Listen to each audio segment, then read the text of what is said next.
Okay.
Oh well.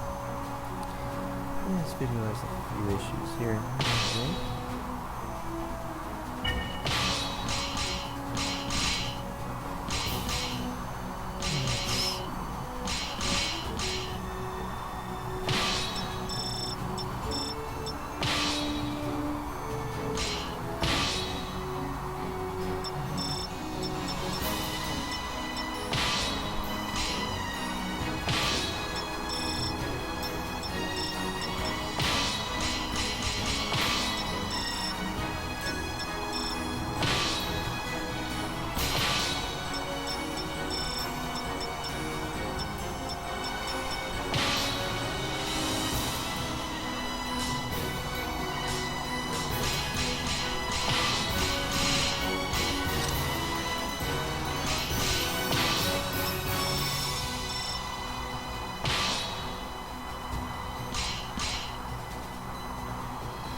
Intros like that, so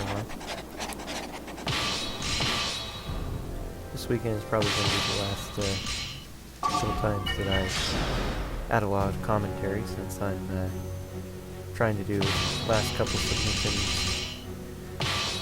runs to update my submission for RPG Movement Break. Let's see how that goes. Let's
dash. Soulcalibur.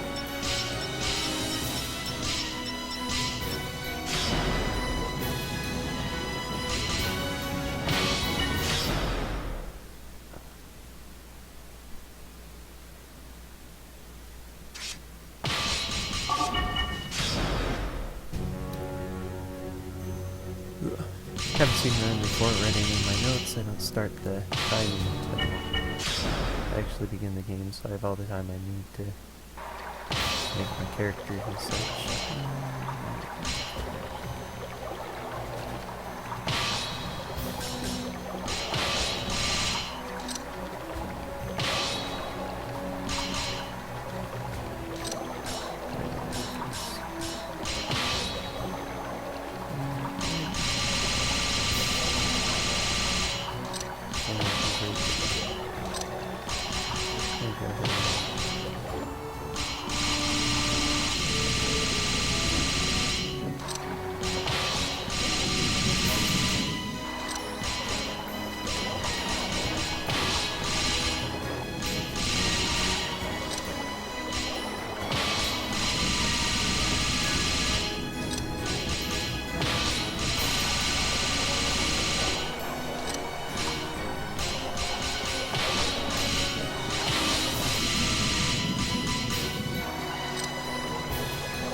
Okay, I guess I'll try it again.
That joke again.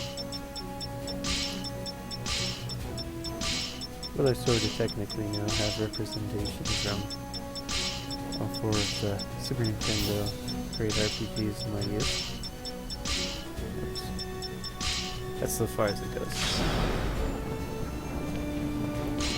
Okay.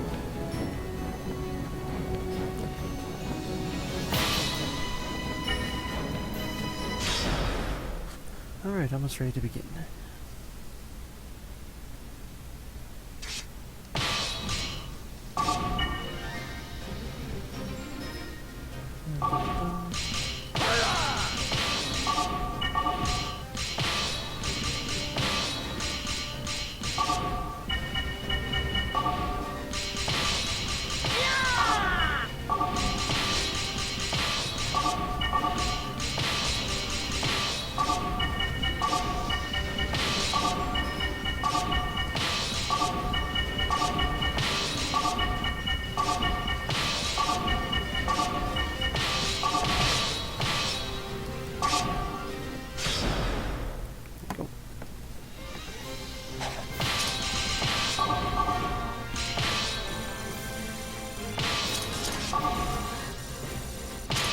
Okay, the tutorial only exists the first time when you do a new game.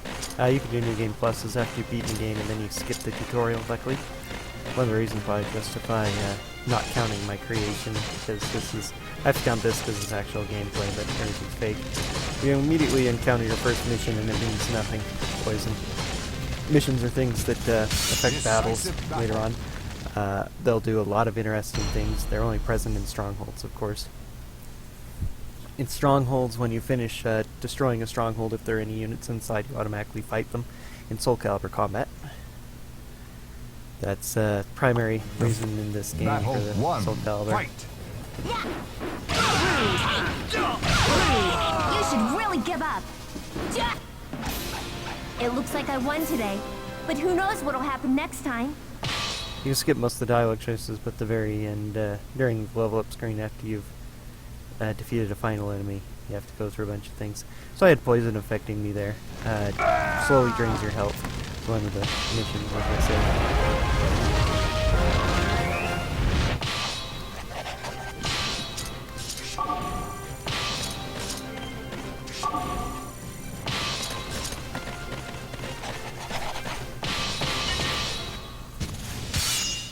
When you meet out in the field, you actually begin fighting each other, as the tutorial was telling me.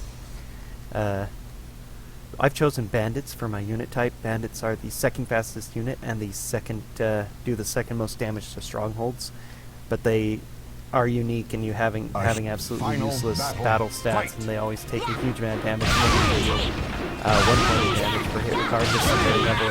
So they will never win battles on the Soulcalibur field. But since it's usually a lot on the map, since it's usually a lot faster fighting Soulcalibur combat, though, bandits are far and away the best for most of the speedrun.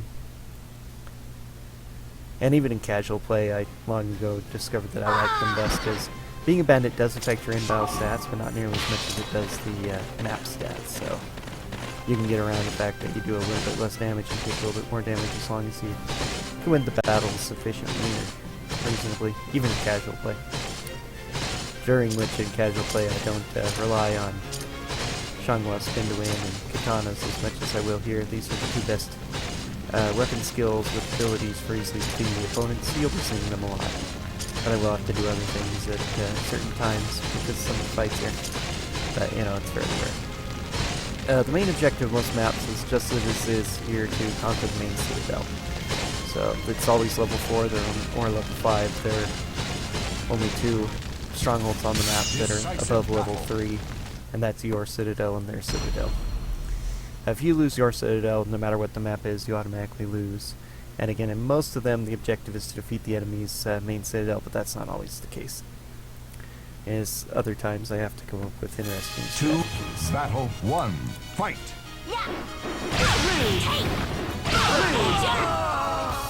Quite obviously here, this first battle, they are... Please get out of my... Battle 2, fight!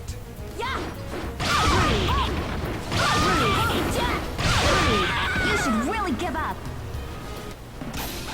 It was a decent match.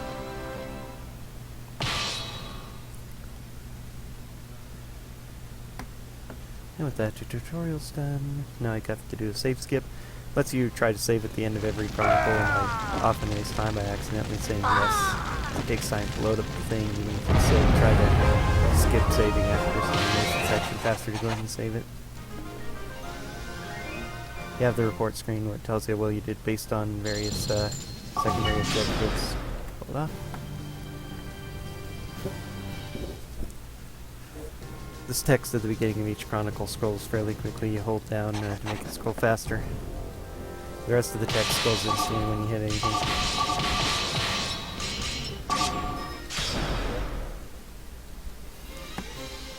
Here's the first time that units will actually move around the map, and I'll have to deal with them. Because of that, it's my first necessary, precise map input commands. So if I fail them, I will lose time. Fairly significant margin of time, really. Since, as you've seen, battles take a little bit to load.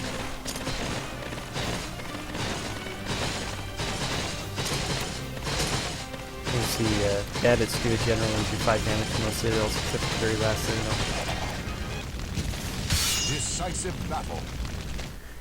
Here in the early levels we'll be fighting a lot of just generic units, but there are a few unique ones too. This map actually has mostly has 3 unique and only like 1 generic, I believe. Fate. Battle Here's 1, Ishtar, fight! one of the uniques. Story-wise, we are cadet in the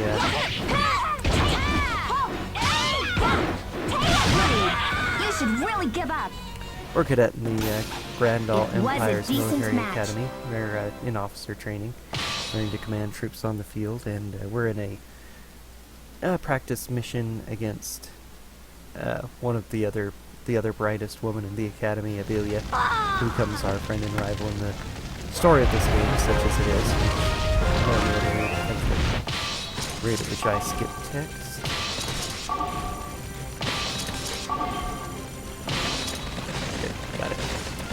pretty easy, but if I slip up at all, I'll lose time.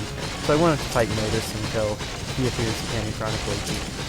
So Belia becomes a controllable unit and an enemy you fight very functionally.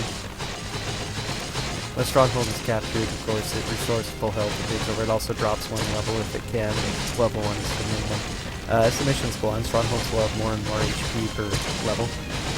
The level besides the number of HP a Stronghold has determines the power of its mission. In most of these early missions, or early Chronicles, you don't get many missions in Strongholds, as they're called. That's effects like Poison, which slowly lowers your health, or Cure, which can restore your health over time, or Quake and Ice, which can change the battlefield in strange and annoying ways.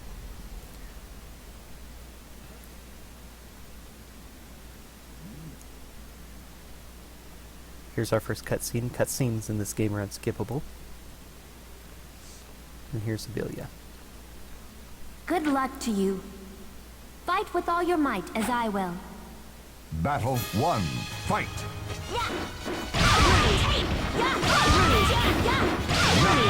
Soul of Shangla gives the spin to win.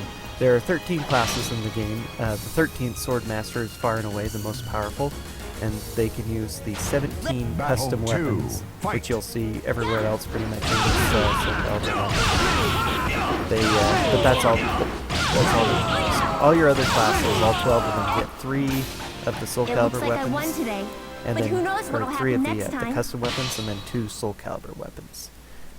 Dancer is the only class that has access to the Soul of Shangla, which you're seeing the strength of it here. That spin is very difficult for the enemy to deal with, although it takes a bit of time and they can hit me while I'm setting it up. If I do a bit of movement trickery to pull their AI away, usually I can do a successful spin without an issue.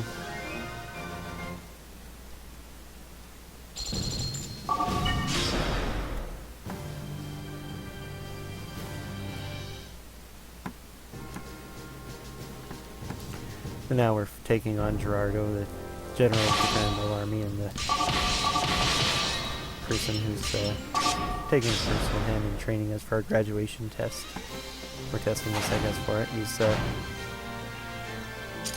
done a lot of instructing in the students to the story applies, so he's a well-known and popular figure in the Grand Mole military. This map is kind of interesting because these two characters, Xiaoxin and Jinkai, later on in the story they will join you, but only one of them will, and it's whichever one you defeat first. And if you don't defeat either of them, you don't get them. So most of the time, enemy AI is designed to... they have certain scripts of where they're supposed to attack and what they're supposed to defend and all that, but most of them, especially any that are on the defensive, are... and even a lot of attackers are programmed to run back to the main citadel to defend it if it comes under attack. But these two are some of the few with AI that is 100% offense. They just charge forward towards try to take it. So since there are 3 lanes, and I can just run down the middle one that neither of them are on and totally avoid both of those battles. So Dancers, the problem with Dancers is that Dancers have the worst stats in the game. They have a decent agility, a pretty good agility really, but a kind of decent attack, and also their vitality and hit points are garbage, so they die almost instantly if they get hit. Stats can make a decent difference in this game when you stack up enough points, so that's the problem with Dancers, and that's why I only have 1 Dancer, because especially in the later missions, in order to theoretically survive and be able to kill opponents in any amount of time, I need to have some levels, but I won't have enough time with enough experience in this to level up multiple Dancers sufficiently. So the rest of my characters are Sword Masters who can use the Katana, which isn't quite as devastating as the Soul of Shangla, but is decent enough. So that's, so far we haven't seen any, but starting next to the scenario you'll actually see some of them in action as well. Though it's largely similar. I don't have I do have to do a few other moves rather than spamming their main one, but their shoulder charge is the primary reason that I keep them, just like Changhwa's main move is that spin, as I sometimes call it, the spin to win maneuver. You are strong. One day, you will succeed in life. Of course, only if you manage to defeat me. Battle 1. Fight.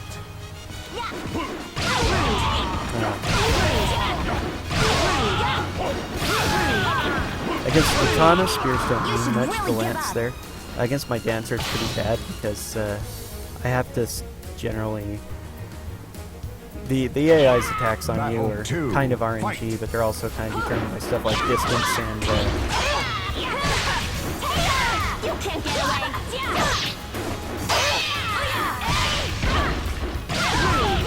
And sometimes they just attack very viciously like that. There's some things I can do to manipulate them. I'm sorry, but I must move on. Sometimes it doesn't. There's no perfect script for it. So I just have to deal with it as it comes. Lances tend to be bad because with their long range, they will attack me when I'm at long range, which I have to start at with the dancer. Luckily, that spin is in a crouch, so if they do any high attacks, I will dodge them with the Lancer.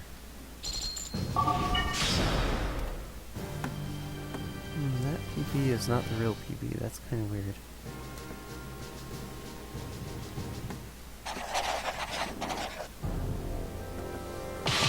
I'm still trying to learn the life splits thing. It's a little bit interesting. Oh, blast. That could be a mistake. Okay, so this one has an interesting property to it.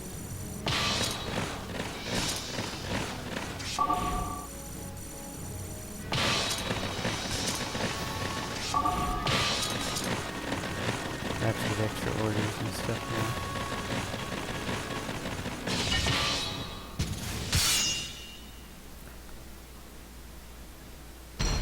This is actually the first time in a dozen or so runs that I've made this mistake. If I have a careful strategy, normally I'd be turning my main character into an infantry for this scenario because it allows me to easily abuse some timings. Final battle. Fight. This character is supposed to be sort of based on science. Now.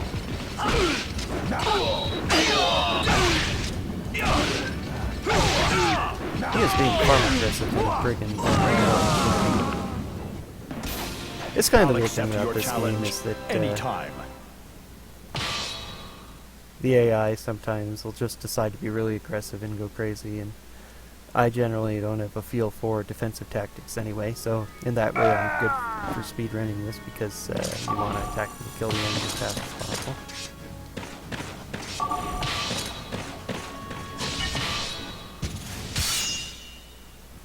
But in another sense,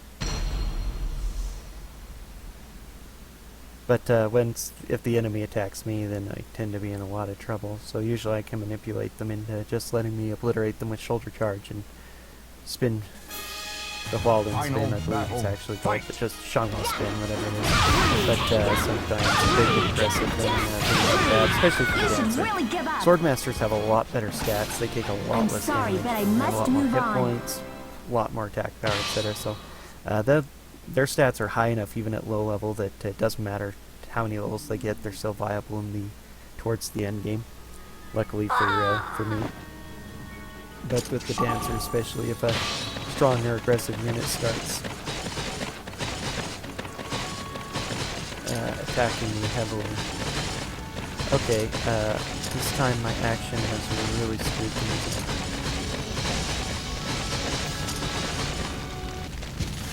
Decisive battle.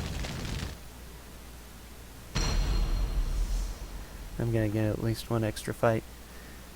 See, everything in the main map is scripted, but if you take different actions, that will actually change their AI. So if I do everything 100% perfectly, I know exactly what the enemy's going to do, but I mess things up with changing my unit in infantry.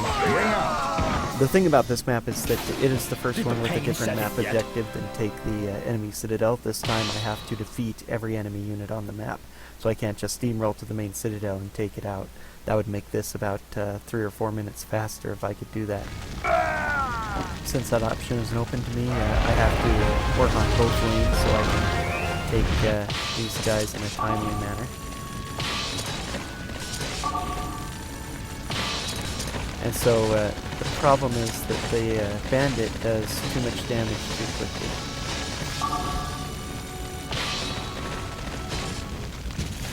Decisive battle. And so when I go with infantry, because the infantry is slower and damage is slower, I will actually take that citadel after altar units have entered it, and therefore will only fight a total of Battle 1. Or- Fight.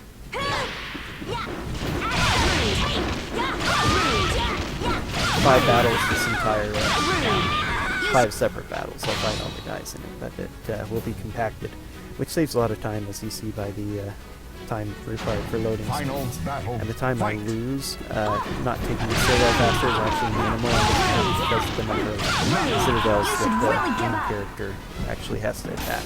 Especially It looks since like I the got final lucky. citadel, a big part of that strategy and why it works is that bandits generally do 5 damage to all to each citadel and to a stronghold, and the infantry does 4 damage. But against the main citadel, both infantry and bandits do 4 damage. So once I get to the citadel, having an infantry makes no difference whatsoever. That's an oversight too. Now I have to fight this extra battle here. As I say, normally if I was infantry, he would have made it into this citadel by the time I destroyed it. But being a bandit, killing it so fast, and also having to delay myself to not fight just one guy in that citadel, I delayed things, messed them up a little bit. Final battle. Fight. Story-wise, we've graduated from the academy, we've been given a post captain in a small, You should really give up. isolated border area, It looks like I got lucky. and suddenly in the middle of the night we spot bandit movements and go out to deal with them. And there's something interesting about these bandits, as you may notice from the mostly from the tutorials, the only place you would have seen them so far. But it's something that will become a lot more apparent later on.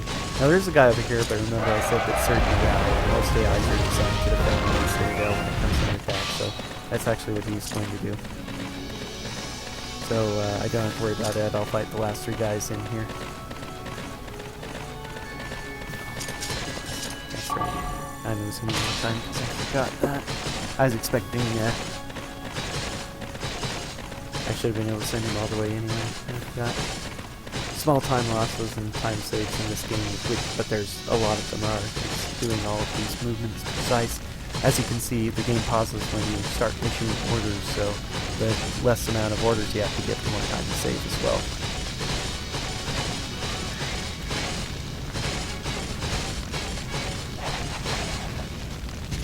So, question mark, I'm going to give spoilers and tell you that his name is Chester. We'll encounter him 2 more times. He has an interesting place in the story that we will see. And Now, battle 1. Fight. this guy's name is Grandal, and he's which means he's a generic Grandal soldier. So a couple of these bandits are basically dressed as generic Grandal soldiers, and that's important. Battle Because 2. at the Fight. start of the next scenario, we find that Delphia has declared war on us, claiming that their border was attacked by You some should of our really give troops, up. which is suspicious. It was a decent. Hello, Niflheim. Battle 3. I'll try and turn Fight. down the game volume, and first opportunity I get.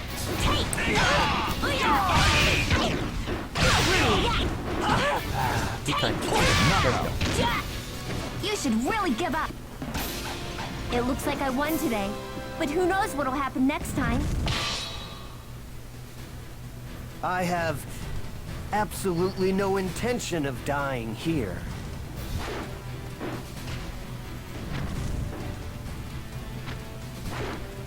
It's,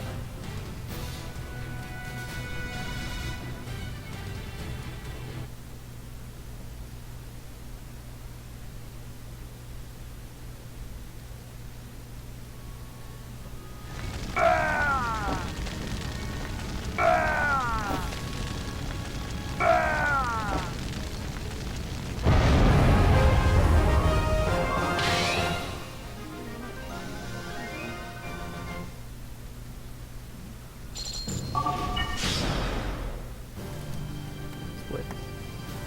Okay, so not too bad. Battlefield Moon is the first appearance of Luna as Dalkia declares war on us. Let's see. I'll do it this way, yep. Okay. So what I'm playing is Soulcalibur %, which means that I have to defeat the 23 Soulcalibur characters, and the first one appears on this map. Okay. Forgive the stream being interrupted as I play with game volume here.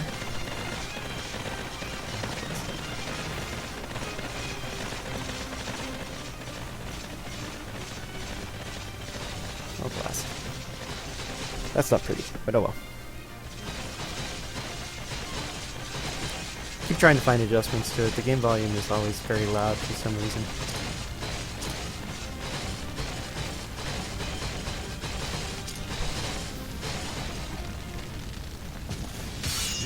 Of course, I could always turn it down in the actual game options too, for some reason. I don't think of things like that often. So, each faction has their own unique colors and banner as well during this fighting loading screen, which is kind of interesting. Now we have to deal with Luna. Luna is the character you fight more than any other in the game. You fight her 4 times. You're certainly a handful. I shall remember your name, as you are the only one who has provided a worthy challenge. Battle 1. Fight. Despite being a prominent antagonist, usually she doesn't touch. Good tough enough to touch you some of the sights You right should really there. give up.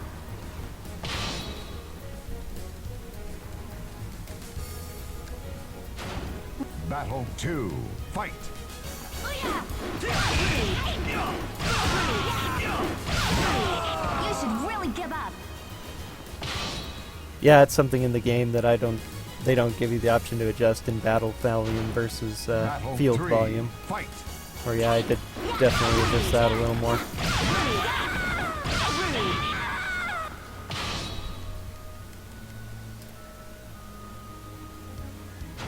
These are the generic Dalkia soldiers with their armor.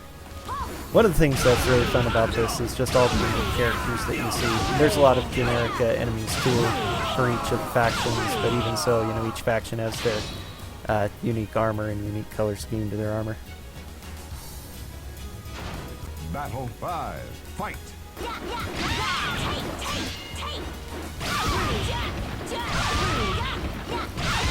There we go. You should really give up. Once you've got an enemy locked It into looks like I the got lucky. spin, it's pretty easy to take them out.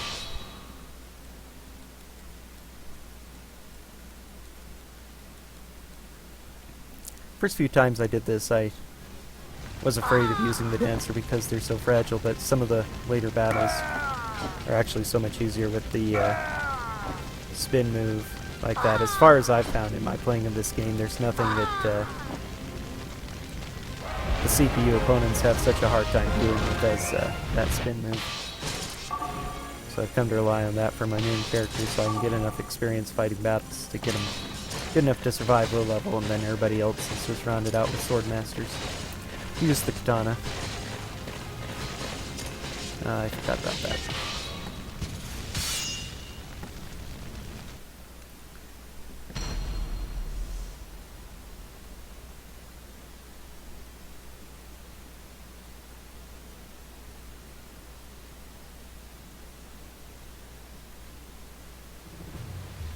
Battle 1.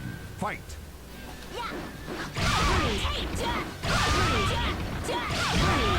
In addition to being so hard to deal with, that is a very high damage It looks attack like I got too, lucky. so as low level guys I can defeat them in just a couple of hits.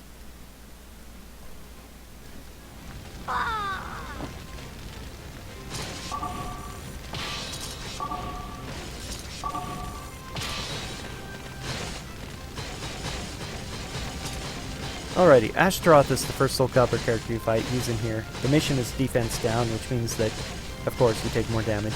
The level of the Citadel determines the power of the of the mission and who it affects as well, in addition to, you know, more hit points to take down a higher level tower. Luckily, low level towers affect both characters equally, so actually both of our defenses will be down, so I will be doing more damage to Astaroth as well. And also luckily, although he's a level 60 character, he's a barbarian, which isn't a great class, better than the dancer stat-wise, but not great. Ow.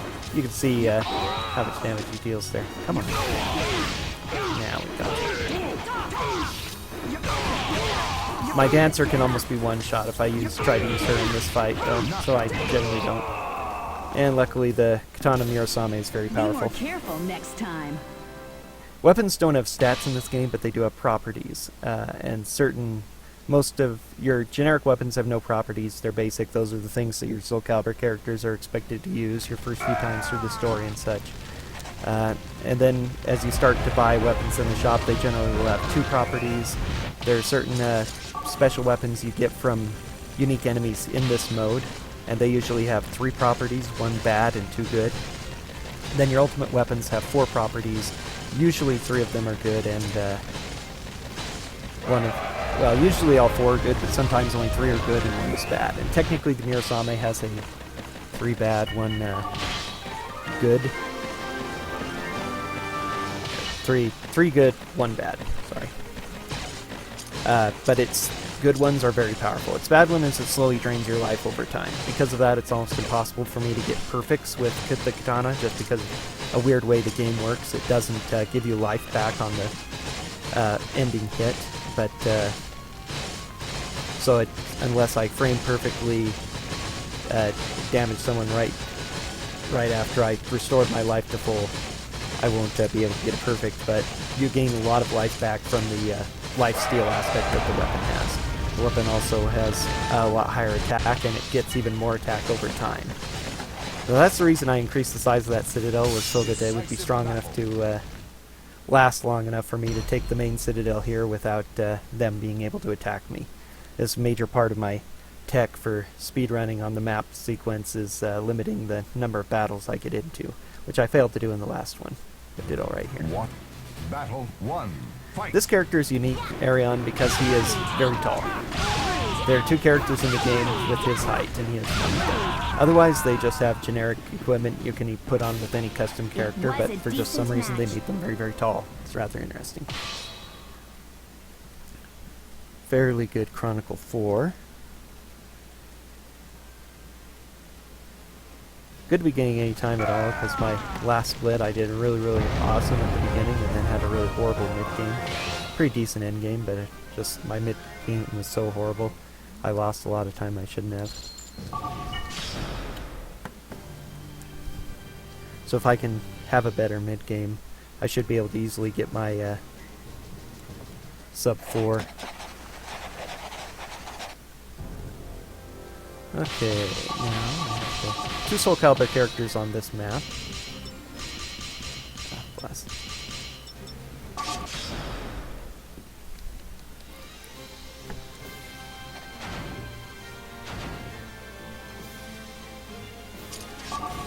For some reason, the cursor starts on cyan.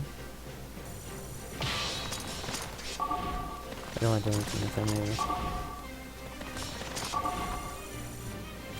Ivy is over here on the side, just hanging out.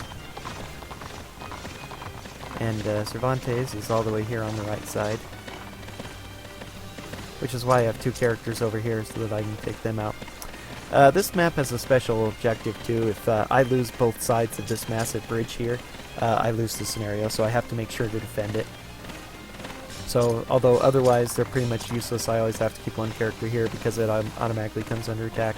I'm going to go ahead and wait for all 3 enemies to arrive before I start the fight here so that I can fight them all at once. Limit the number of load times once again. And then I can run them across to battle Cervantes.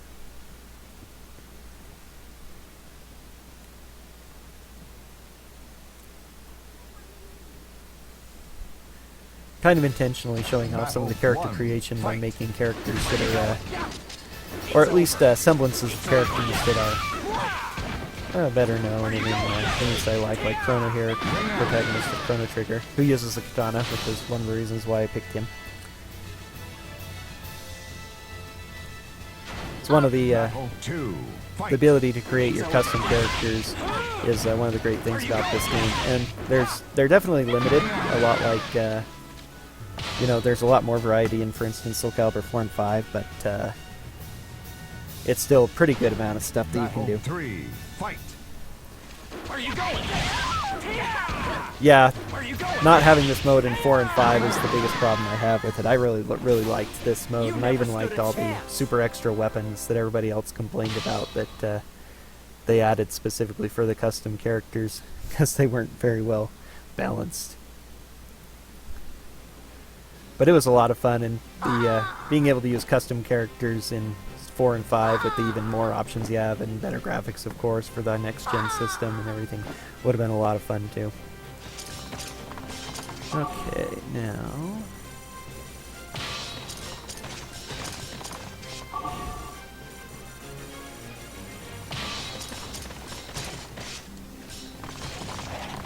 certain characters, when you encounter them on the map, will automatically start fights with you, and that's the Soulcalibur characters in particular. They don't allow you to attack them on the map and try and defeat them normally, which at this level would be crazy anyway. Although I guess you can manage it on New Game Plus without too much trouble, really. But they don't allow you to do that, so even though she's in the open field, she'll automatically start battle with us. Yeah, getting a ring out doesn't automatically win in this game, but it does do half of your maximum life and damage, so 2 ring outs will be victory. Ring out. And if you're under half health, of course, it does become an automatic victory, so if you can manage ring outs, you can save a lot of time. In addition to that, you save a couple seconds when you ring out, simply because for some reason the end of the battle loads like a second earlier or something. It's a small amount, but it's noticeable when you ring out the enemy. Otherwise, nothing you really do affects it too much as long as you don't put them in a throw. Come on. I'm not remembering where my cursor is very well. Again, since bandits are garbage in map fights, I have to battle with them.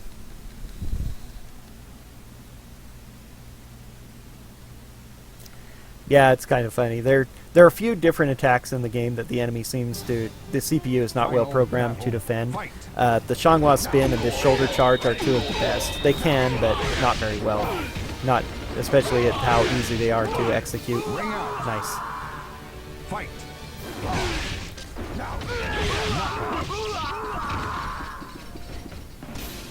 You are not worthy to challenge me.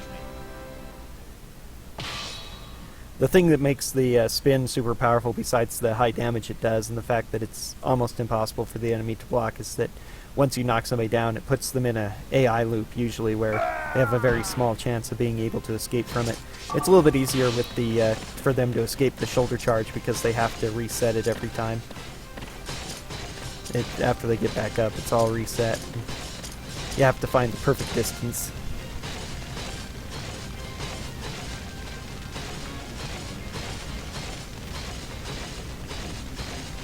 I've never actually, I don't actually use that one a whole lot. I ought to try using that a bit more, then I could use Siegfried. I think it'd be one of the interesting things if more people did try to pick up this game to speedrun, is to see other techniques that they like to use that the computer can't block, because there are quite a few of them, there are quite a few styles, and if they're good enough with them, you don't even, you know, you can try to avoid using just simple exploit moves, but just seeing different styles being used, it's, you know, it's often hard to, in normal speedrunning role-playing games, to come up with different strats than the optimal strat when somebody finds it, but in a fighting game like this, I'm sure that there are plenty of optimal strats other people could use. These are just the easiest ones for me. You should really give up. It was a decent match. I think this is almost my favorite part of the series. I discovered Soulcalibur 2 first and played that quite a bit, and that's what got me into the series. Interestingly, my sister worked at Blockbuster, and she picked it up for the PS2. We had a PS2, and she picked it up thinking that Link was in it because she saw the GameCube title. Well, Link's only in the GameCube one, not in the PlayStation one, of course. But I ended up playing it anyway and really enjoyed it, and I've been a fan of the series ever since. So, but of all the amount of this game that I've played, this mode right here is actually my favorite part. I have spent so many hours into here, so when I discovered speedrunning and started thinking about doing my own speedrunning, you know, as I was talking with my sister about it, we figured that this would probably be the easiest thing for me to speedrun that I'd have the most fun with, because I know this Chronicles of the Sword inside and out. Fight.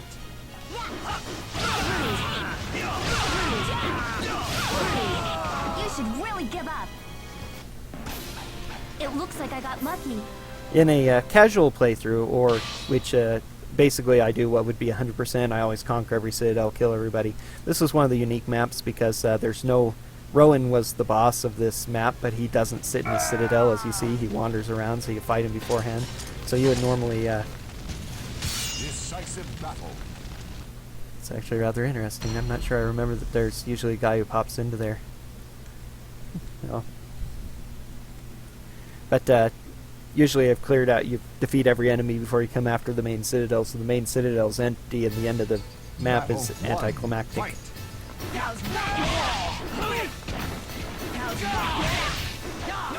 I really like the Cosmos outfit in here because I'm also a Xenosaga fan. I picked that up about the same time. And the fact that you can make Cosmos super easy, they give you all the stuff to make her, is just amusing to me.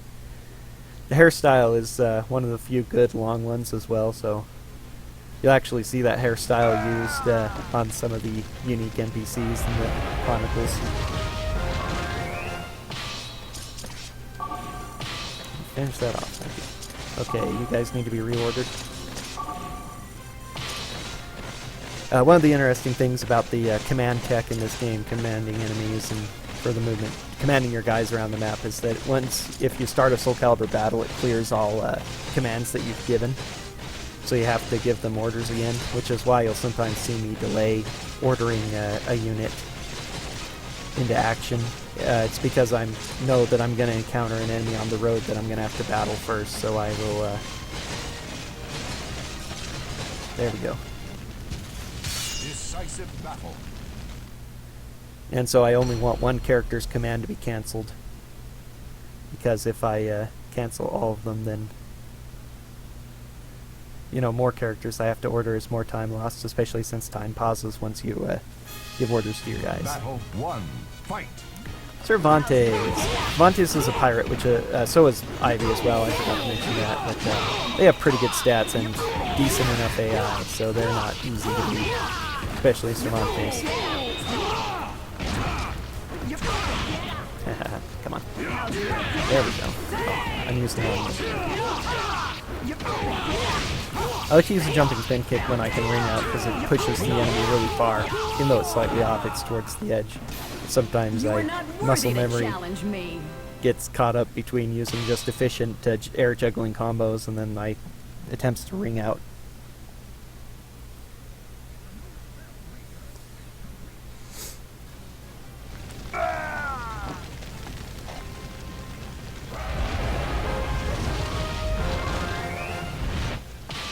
Okay, they won't be able to do anything, so I don't have to give them any more orders.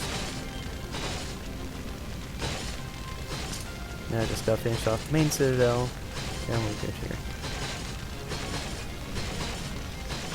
Gonna start seeing more and more interesting missions now. Starting next map, we'll see things like ice, which luckily, thanks to my strategies, we've been able to skip. Story-wise, we're now advancing on Dalkia after they declared war on us. Abelia has been assigned to join our contingent, so you won't never notice any of this if you're speaking through text as quickly as I do, but I say I've played this so much I have pretty much all the dialogue memorized. Or at least the general sense of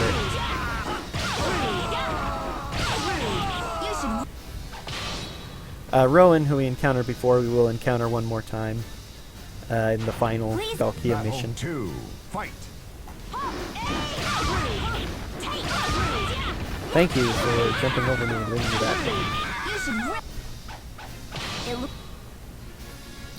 Thanks. Have a good one.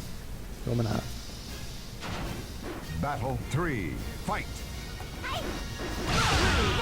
You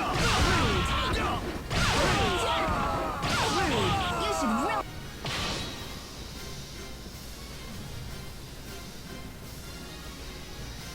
Get up! Battle 4. Fight. You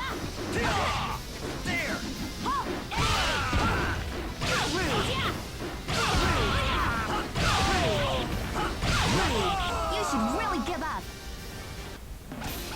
It looks like I got lucky. Okay, this will look like it's a pretty good split.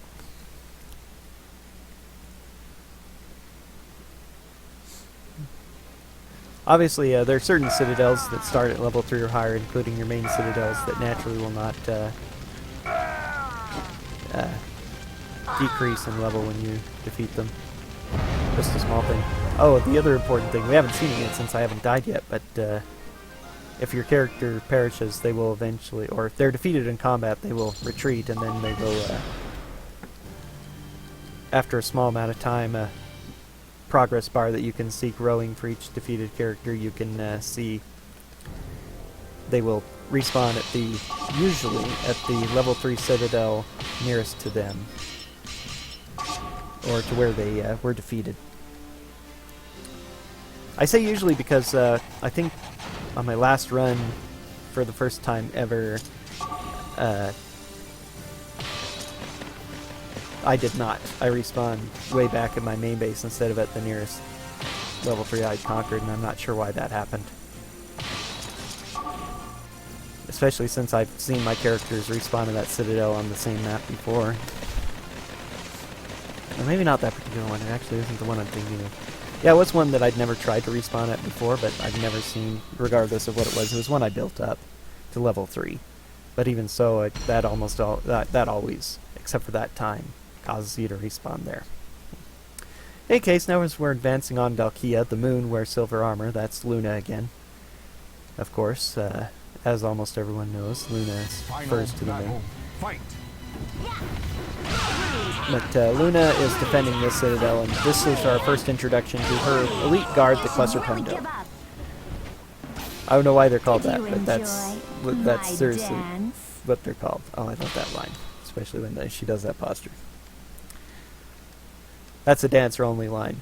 One of the things that they didn't do with the creation in Soulcaliburs 4 and 5 is give better voices and voice reactions. There are only like 6 generic ones, and you can change the pitch, but it doesn't do the same as having the various alignments in this game. So you have 4 voices per gender, but they have 4 different styles of how they speak, whether they're aggressive or very passive or angry or darkly evil. So you can really get a variety of voices out there, but there are certain lines that they will say based on their class and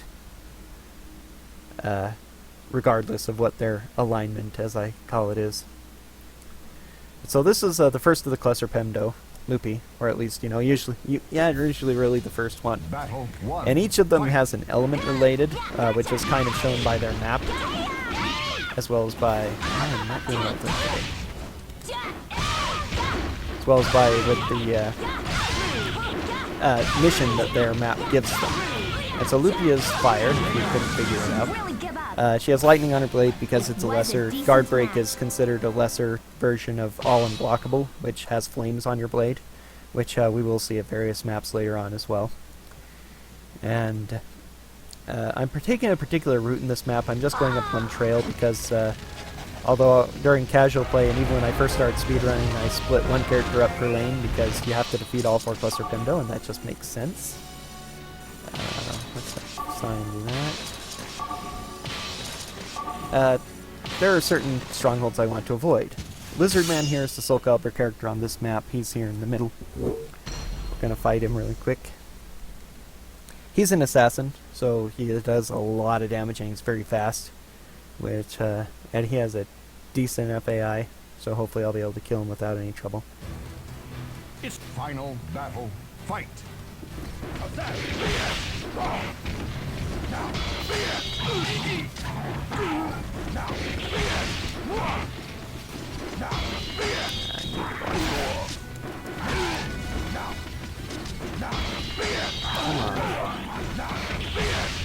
There we go. Almost.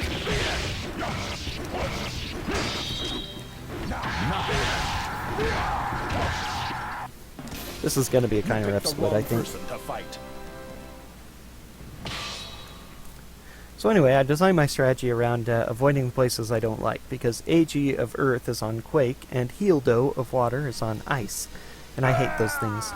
You'll see them later, there's no avoiding them in the third time we fight the Clusterpendo. But I can avoid them for now, so I'm going to. Instead, Loopy's Guard Break. Generally, Loopy's the easiest, and I can take her out pretty easily. Elua on Whirlwind is also pretty easy. I have to defeat all 4 members, but once again, this is also abusing the AI, which causes them to retreat to the main citadel, because these 2 are not programmed to defend their citadels to the death. They are on regular defense, so they'll retreat to the main citadel once I start attacking it from the side here. Therefore, I avoid fighting them in ice. We have Whirlwind here, which is moderately annoying. Oh, jeez. Because it can push me away. And that's bad.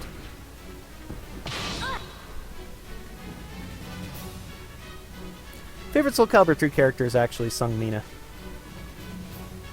I will battle 2. She's Fight. usually dressed in red. Red's my favorite color, and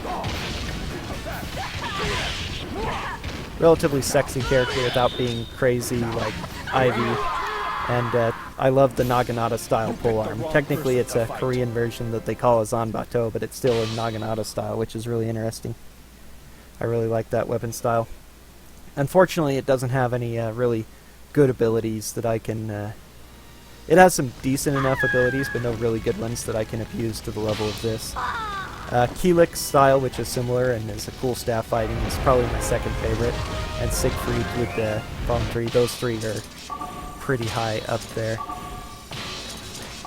So now that I've suffered my first loss, I need to fortify this up so that my character will reappear here. Since I fully unlocked the game, I have nothing to spend money on except for fortifying. It does cost a small amount of money, but it's a very small amount. I have nothing else to spend money on. I'll get more than I spent back by the time I finish the scenario.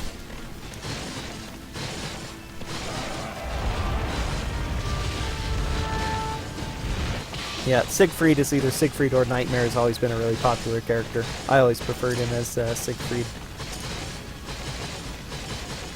If I ever decided to play a different category of this game where I was only allowed to use one of each class, so I couldn't use all Sword Masters, I'd probably have a Soul of Nightmare, because he actually has a pretty good abusable ability himself. Just not quite as good. Decisive battle. Xianghua is also fairly fun to play casually as well, when I'm not just abusing the spin. But she still doesn't compare to the other 3, but I really like playing all of them, enjoying the different styles and such. So we meet again. Now, it's time to collect on your debt. Battle 1. Whatever you say, Luna. I think I started mentioning, but I'm not sure if I finished last time, that when you have a cutscene, a character moves into cutscene is always the first one you fight. Otherwise, they're usually programmed to have the boss you fought last.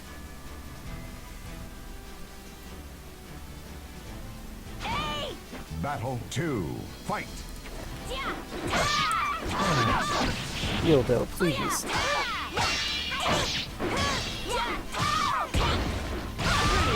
Okay, now I got it. Luckily, Soulcalibur Xianghua restores my health over time, but not very quickly, so I'm vulnerable to dying again, which will lose me even more time. Oh well. At least I have a bit of time to lose at this I'll point. show you my true strength. Battle 3.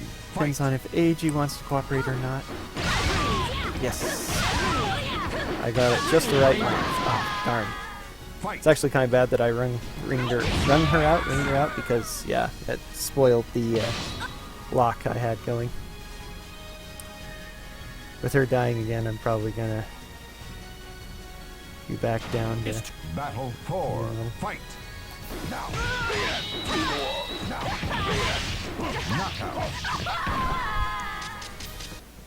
Yeah, I'll still be ahead of my best by a little bit. My PB. My best splits from basically in all the missions of Soulcalibur characters are misleading. It looks like I'll be losing a lot of time, but those are actually based on my any percent. Because again, I'm still trying to... I haven't totally figured out live split yet. When I was doing it at the time, I for some reason couldn't figure out... When I first started SC percent, I couldn't figure out how to clear my time from my any percent split run, so they were still there as my PB down to 0-0.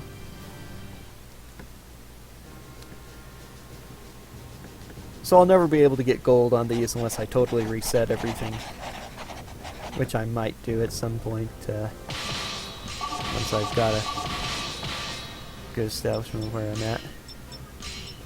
But it's okay. It did help me when I was first learning to run, because I actually wasn't sure how long Soulcalibur percent would take compared to any percent. It helped me measure that, because I was interested in knowing if it was, you know, doable without being absurdly long. If it took an hour and a half, 2 hours to kill the Soulcalibur characters, I wouldn't want to do it. But luckily it doesn't. It only takes about 30 to 45 minutes more. So this map is kind of fun. Was a little frustrating to figure out at first. There are a couple of things about it. I always want to optimize all of my fights into as few as possible, but and have very minimal changing of guard and all that. And I can't do it in this map as much as I really want to. But I figured out a couple strats in this that are fun. Not really. Okay, you go. Yeah. Yes. Okay, that's good.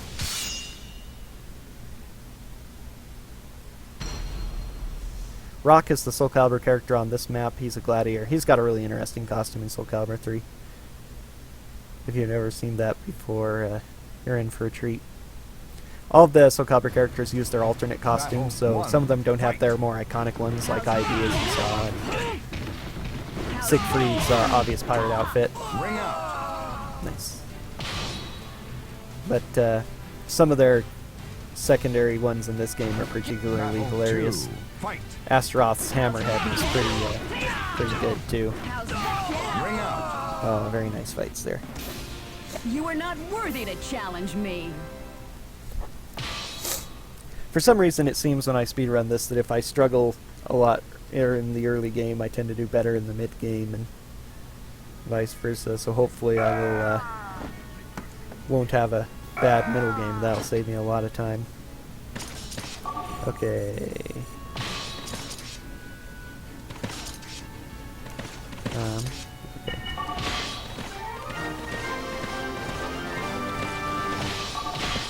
Slightly off kilter here.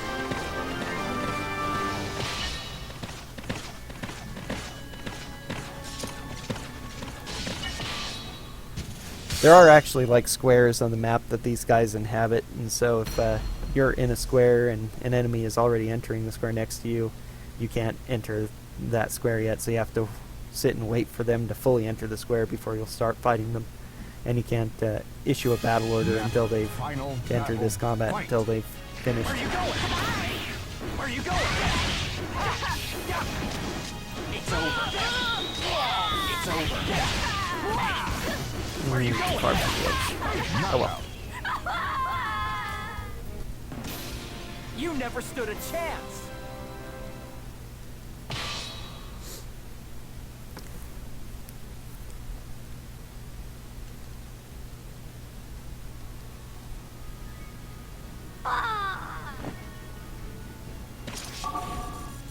Okay, now I can give everybody orders. Everybody orders now to advance on the main citadel. This map tends to be, once I finish off Rock there and I've got these guys all in the center lane defeated, this map becomes a bit of a Benny Hill chase scene. The rest of these enemies streaming down the sides are going to come charging towards me, but until I fight the 3 bosses of the map, yeah, there are technically three of them in this one. There won't be any more battles. So yeah, Elephant Head Rock. Oh, he didn't quite go out. He's not going to get to hit.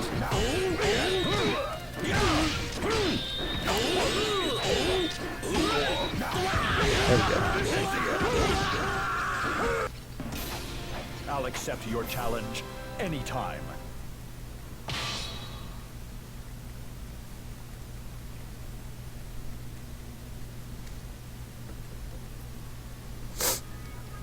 I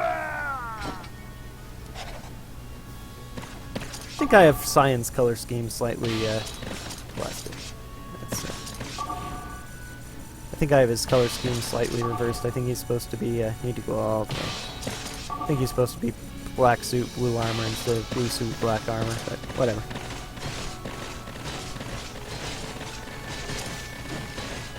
So they're going to, so I'm fortifying up behind me in order to prevent the enemy from getting to me. It's a tactics I've used a little bit on before, and I will on occasion. You'll see me do that fortification.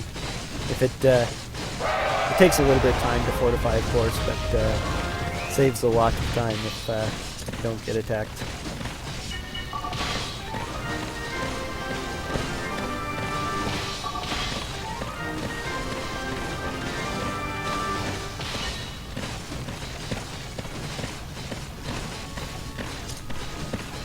Now we get our first experience with ice, though, which is a pain.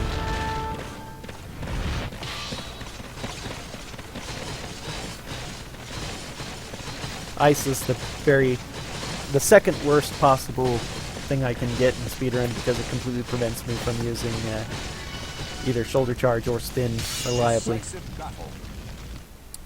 Story-wise, if you're not up with the story, you may notice that we're fighting different colored people now. So we were advancing on Dalkia and stomping them, but then the Haltese Republic suddenly declared war on me, probably feeling that since Dalkia and Grandal weakened each other, they, the third country, would be able to seize power in the interim.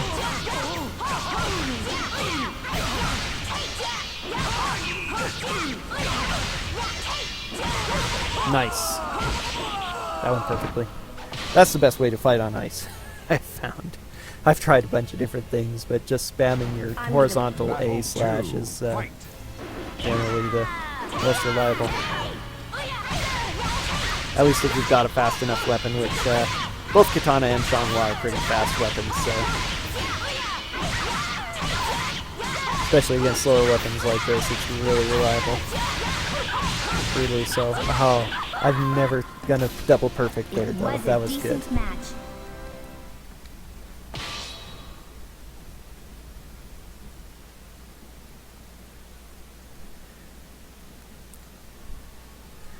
So with that,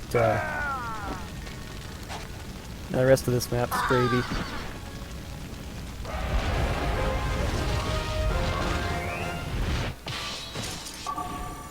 Usually, most of the time, I lose my dancer on this on that battle because it's just so hard to do anything on ice. You slide around a whole lot, and even if you block, you get shoved.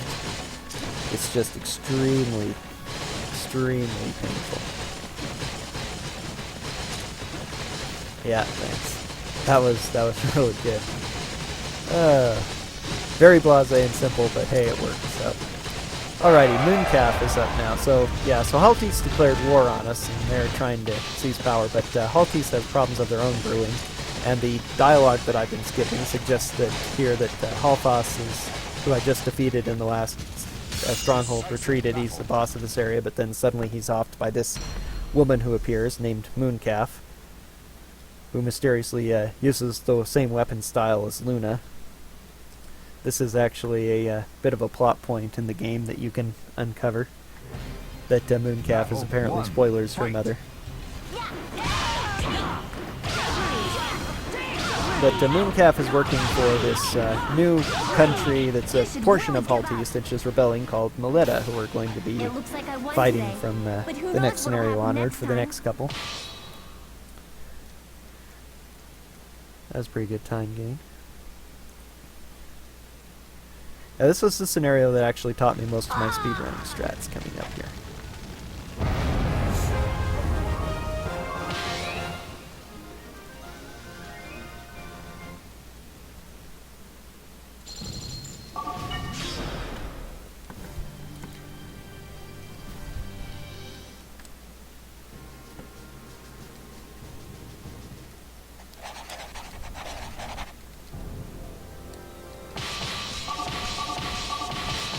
I used to just use generically use infantry until, but this scenario, because the Halties are under attack, and because we're a Bleeding Heart character, and you're not allowed to play otherwise, thou must be a Bleeding Heart character who wants to save the poor Halties who were fighting us but are suddenly under attack. So there are 5 Halties soldiers on this map, and we have to save at least 3 of them. The Mileta forces are going to move forward and engage them. And if we let 3 of them die, then we lose the scenario. And not only that, but of course when I was first playing this game as a completionist, I was desperate to try and save all of them.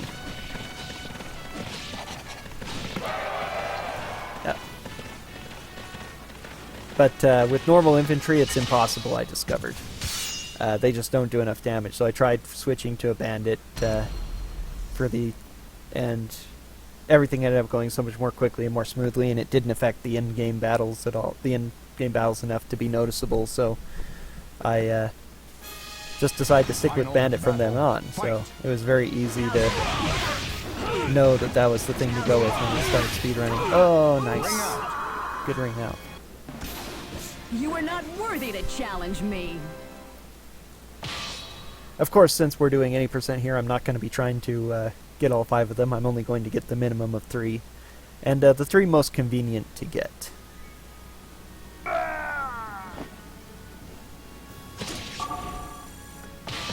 No, I'm not going to make it all the way, so.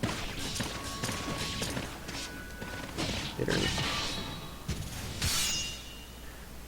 This mission is kind of fun at any percent, but kind of scary at that point, because my ideal strategy is to run and grab Larage, the guy who's sitting there, and then run back behind my citadel before the guy I just fought catches up to me. Sometimes I can make it, but sometimes I can't. I have to be really on the ball with the orders. But in Soulcalibur percent, Setsuka's the Soulcalibur character up at the top here, so I have to fight her. And she dancers. You are not worthy to challenge And so I have me. to go this way anyway to get to her, so no going around it. I have to fight my way through 3 additional enemies just to get to her. The third one will actually start, will come at me while I'm in the middle of fighting that citadel, so I'll have to be ready for it. Okay, good. Good timing there.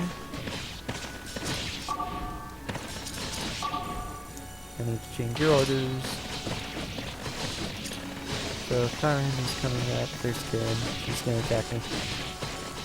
So there are 3 named characters and 2 generic ones. Larage, who I saved, is one of the named ones. Canon is the other. And Alien down here? Alien? She's the third. If you save Canon and Larage, they will join your party at this point. Gotta get ready for that. Haha.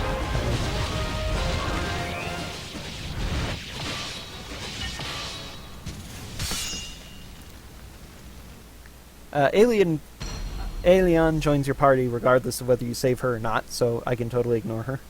Plus, the people, when you save named people, they give you more dialogue, so not saving them is better. Canon has very super short, easy to skip dialogue, but no. Karen has Cosmos hair. You may notice. Same style, differently colored. She's like one of 2 characters I know that has that hairstyle. It's the only Cosmos equipment that the custom characters use. None of them use their gloves or bodysuit or boots or socks or anything. Girdle. But the hair is actually pretty decent hair. But Canon is the hardest to get to. She was the one who I had the hardest time trying to figure out how to fight, how to rescue, that I really needed the bandit for.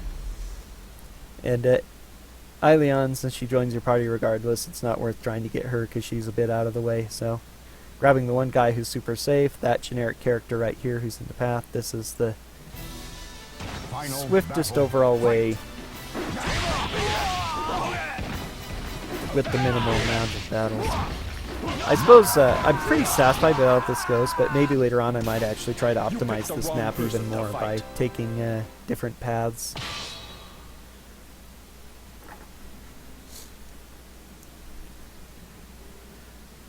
theoretically, I suppose it's possible I could keep one guy inside in order to get the generic guy sitting by my place random. That thing almost seems to come up randomly. Okay, give up. Wrong. All the way to there. I haven't yet determined if it's like the number of enemies you defeat or something that causes that dialogue to appear, but it's unlike a lot of the dialogues. You can't really... I just don't... It isn't in an obvious place, so I'm not used to it.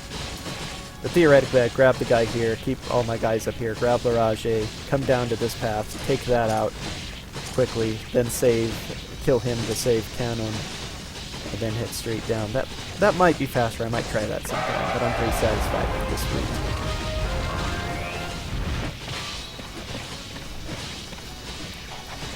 Okay, Setsuka is going to fight me. Decisive battle. I kind of like this alternate outfit for Setsuka because giving her the blonde hair makes her look a little bit more foreign. In her backstory, she's supposed to be foreign, but she was raised in Japan and she dresses like a Japanese geisha. And with her black hair and Final just the face they've given her, she looks quite Japanese to me. She isn't obviously a foreigner. When she has blonde hair, she's a little bit more so.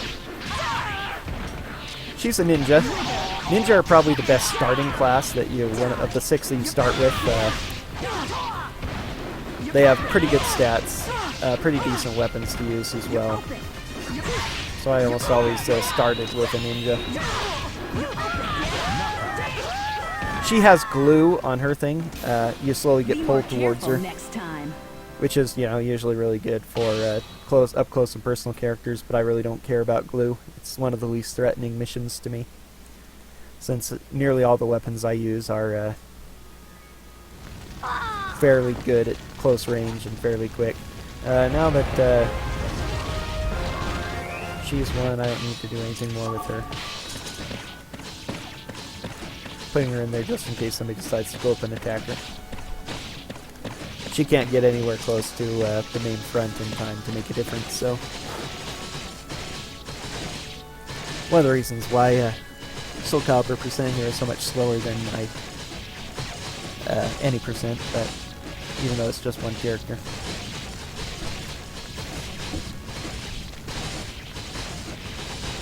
Here's Mooncap 2 for the final time. She has Cure this time instead of Blue. Decisive battle. She will appear in dialogue, but it is not us who finishes her off. We who finishes her off? I don't know.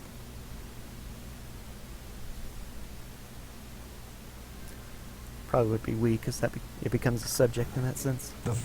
English is hard. 1. Fight. Thank you for flourishing. Bring out. Ah, sliver of health left. Ready? You can't get away. Come on.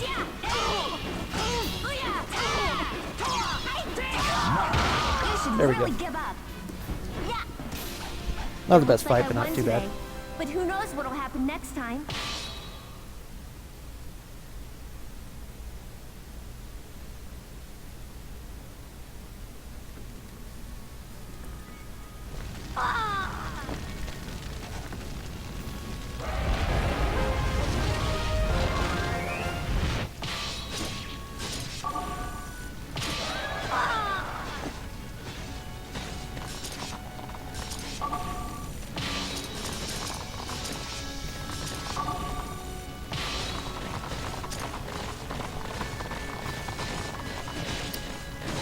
And now we see the return of all guard break.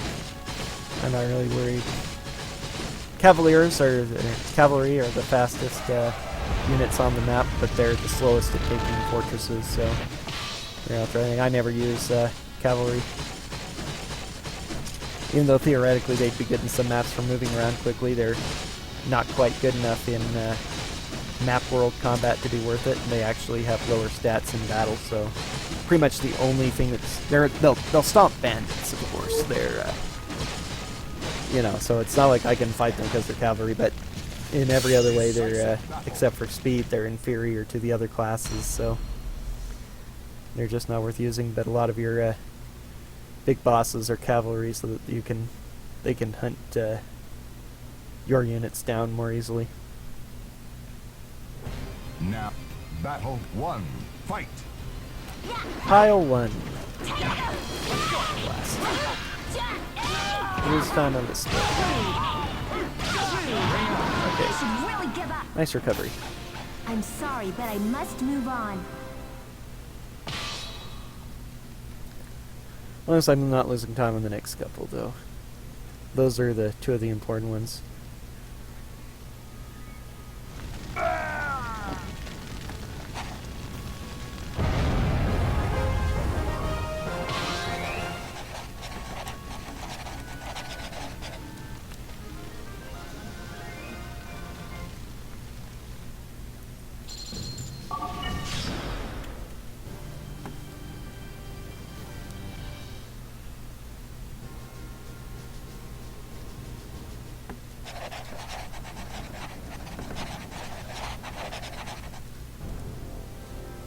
First time I get to use all 5 characters.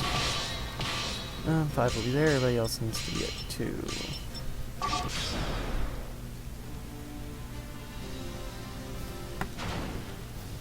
This map is the second map and the final one to require you to defeat all enemies. So, just down that one.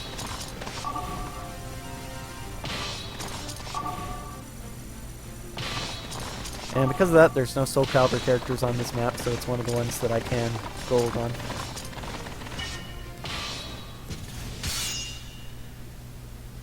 Now we've repelled Melida's advance, and they've allied with Dalkia now. There were suggestions of that happening in the last map. People like Rowan were talking to Heil, for instance. And as part of the reinforcement, Luna has come to us, so this is Luna 3 and Pemdo 2.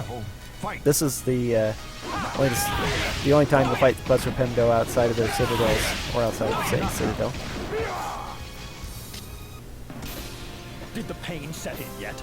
And so, interestingly, they did differentiate the colors too. They brought the yellows in combined with the greens. It's a small, but I think a really nice touch.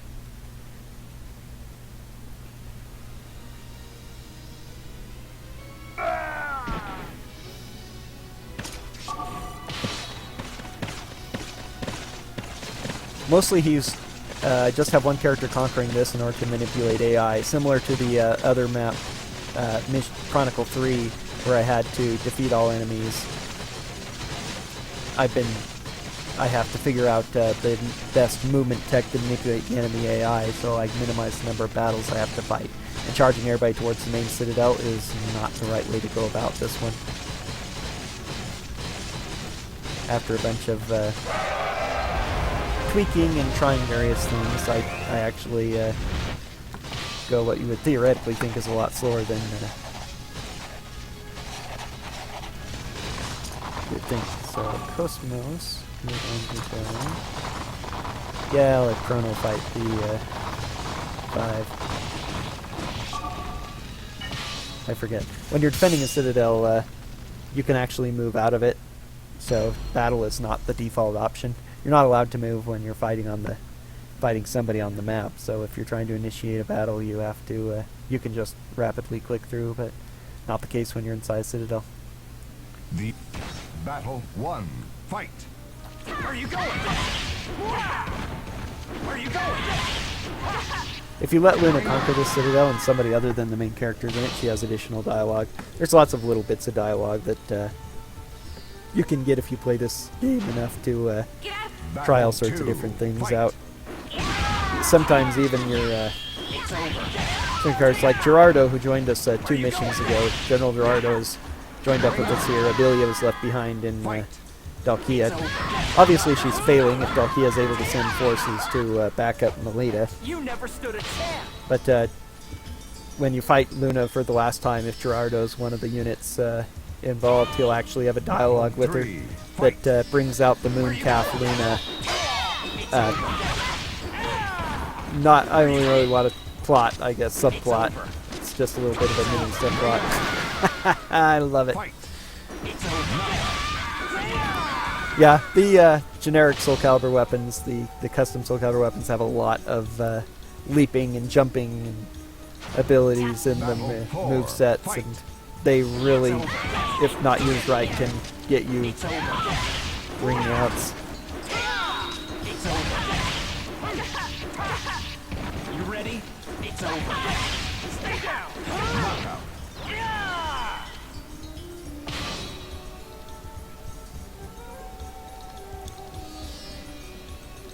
Yours. Battle 5. Fight. It's over. Very nice swing, Loopy.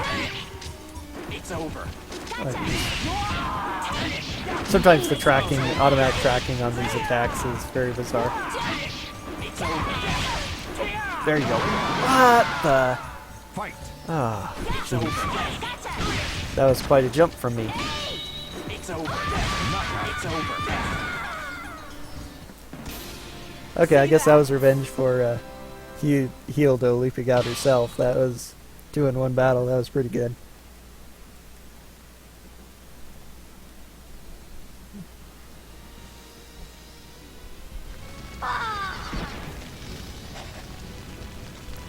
Units die so slow.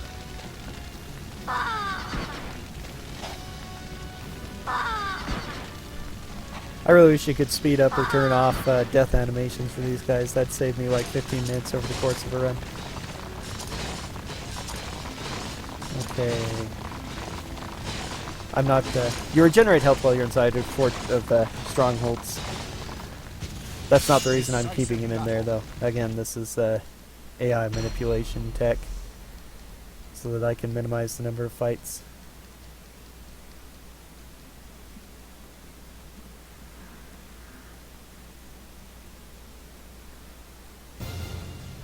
Battle 1. Fight. You can't get away. Did I do it? You can't get away. There we go.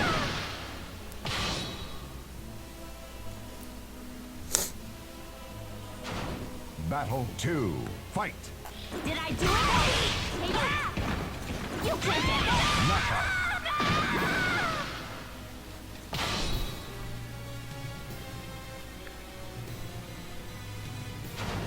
Battle 3. Fight. Did I do it? Hey!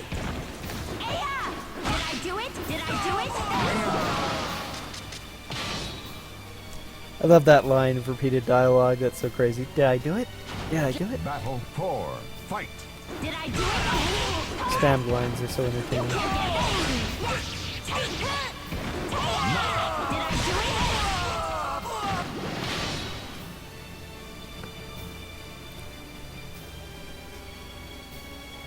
I shall. Final battle.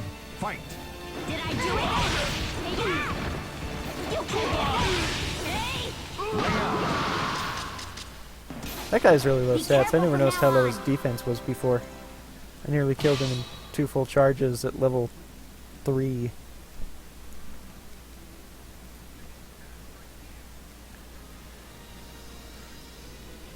Compared to most, I've submitted this for RPG Limit Break. It's technically a bit of an RPG, especially compared to most Soulcalibur. It's as far as RPGs go, it's pretty low base. You know, it's not a super sophisticated one, which isn't surprising since it was just a mini game attached to a fighting game. But compared to fighting games and Soulcalibur in general, this is it's definitely got some more RPG elements to it. That's interesting. Usually that character makes it inside of that citadel by the time I bring it down.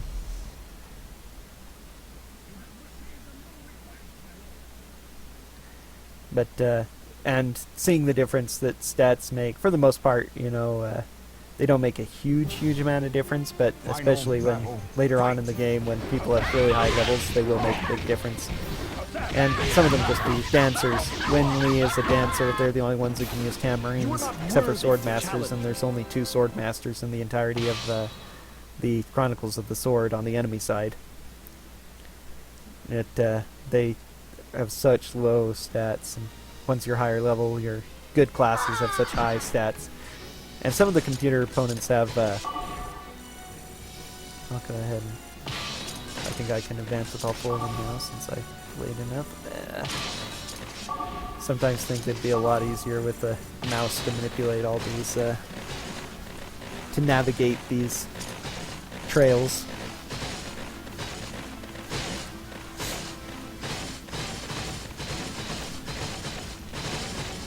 Should be a halfway decent split. I lose a little bit of time because my last split was super awesome, but we'll see. Decisive battle.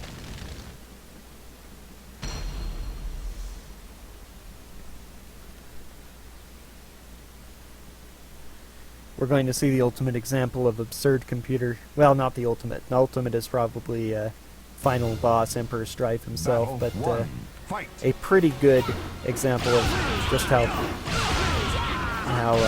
much the computer can make certain stats for characters. How bad it can get when characters have certain stats. You can't see the stats, but you can Battle two. definitely see Fight. the effect of them. You can look at your own stats, but you have to pause the game to do so, so I never look at them when I'm speedrunning.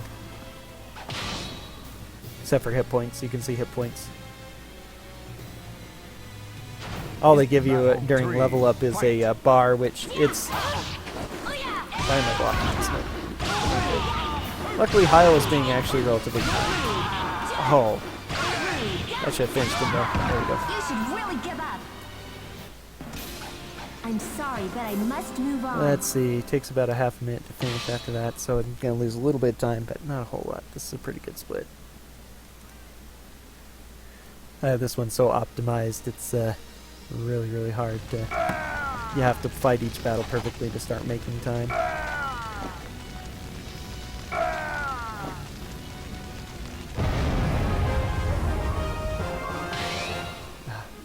These PBs not being equal to my real PBs, I'm not sure what it's supposed to be, but it's not the PB for this setup, that's for certain. It's really throwing me off. So that was a really good split, I guess.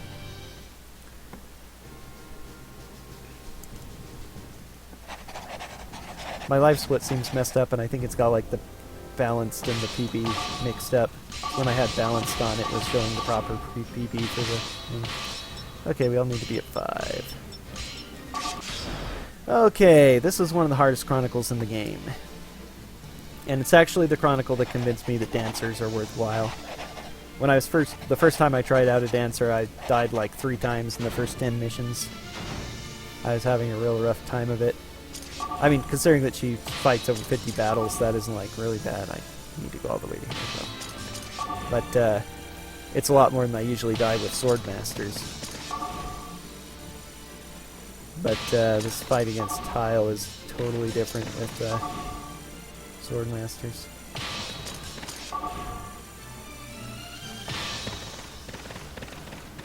Okay, hopefully everybody's got their orders. 2 things about this are great. Number 1, this is offense down. I think this is just about the only place in the game you see offense down. And it is cranked up to the max on this Citadel. You do so little damage to any of the enemies, especially Heil, who has super boss stats in this. You chip him. You do chip damage with pretty much everything. The other thing, it's even harder on SC % because Sungmina is here in Ice. Sungmina is normally my favorite character in Soulcalibur. Chronicles of the Sword, she's my least favorite character. Yeah, his orders did not go past. Go, go, go, go, go, you need to go. Sungmina is on Ice, which you've already seen how much I like Ice, and she is really good with Ice. She's actually programmed, her AI is programmed to take advantage of Ice. She uses a lot of sweeping attacks that do heavy pushback, even if you block, so you go sliding across the ice. And then she can cut you down while you're trying to charge back towards her. So I'm going to have to use my spamming strats to the max. I might... I don't know if I want to send my main character after her or not. She is really random because sometimes she can cooperate and I can kill her with one character, and sometimes she'll kill 2 or 3 of mine, which is rough. A pathetic cur like And you dares to take on this country. I can save a lot of time on this split if things Battle go right. 1. Fight.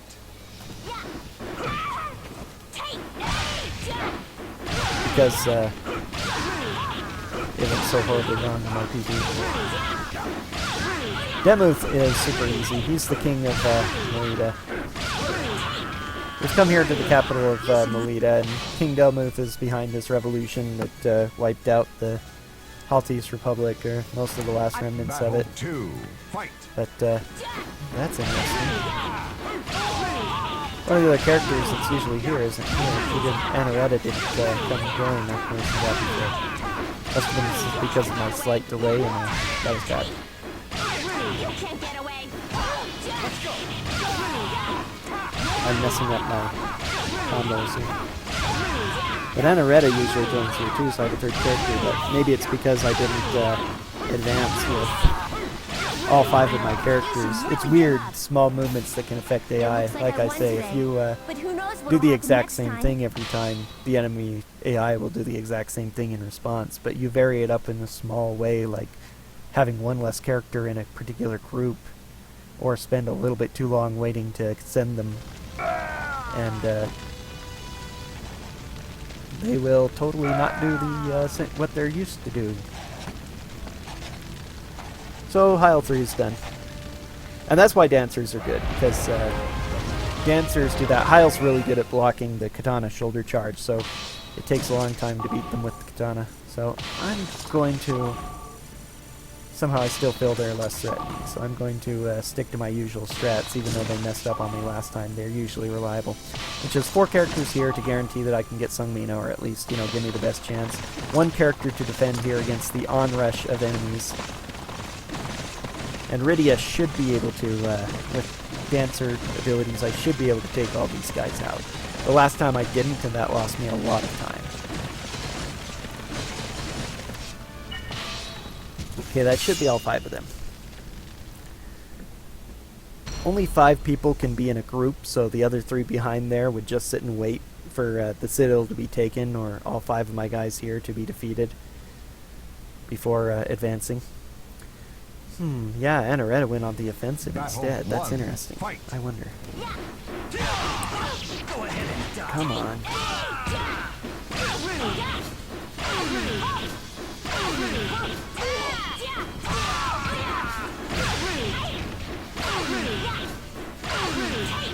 If they actually do block, they tend to block. Okay. You wasted a lot of time blocking, sir. At least he didn't do a lot of damage to me, though, and I recovered a bunch. The good news about this Citadel is that now offense down is working for me, so these guys won't do an absurd amount of damage. Ah, good. Katana's one of the more threatening weapons to fight against, too. The computer tends to be very good at it. Them and Chinese swords. Of the generic weapons, Chinese sword is actually my favorite. But there are no moves I've discovered with the Chinese sword that the enemy can't block easily, so I can't use it in Speedrun. Grieve edges are one of the stupidest weapons ever conceived, but I think they're really cool. I mean, just realistically, scientifically looking at them, they're way too dangerous and cumbersome. But as a weapon, I think it's actually really cool to have blades on your feet, especially ones that large. Little daggers in the feet like you see in James Bond movies and stuff. Okay, that's kind of cute and whatever, and sort of reasonable, but they're not nearly as cool as the big giant blades.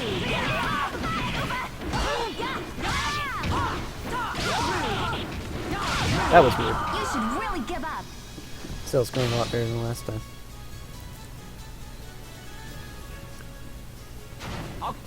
But if I don't have to fight Anoretta as well, I might keep up the strategy of only having 4 people advance at first.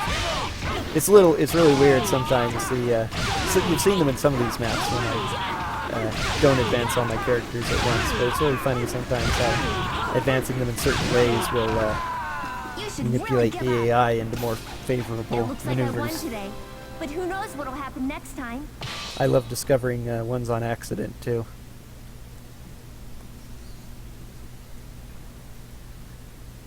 Like thinking to myself, I messed up, and then something happens that's totally different than before. That's actually really... How bad is it that my mouse cursor has been there the entire time and I didn't notice?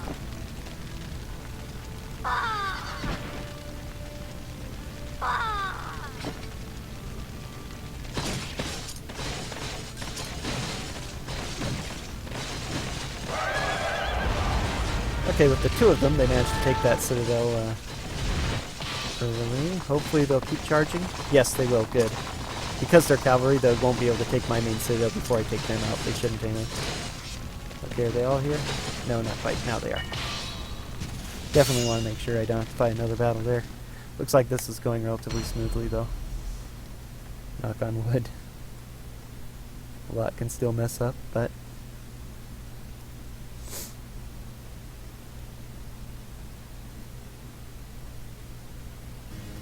Battle 1.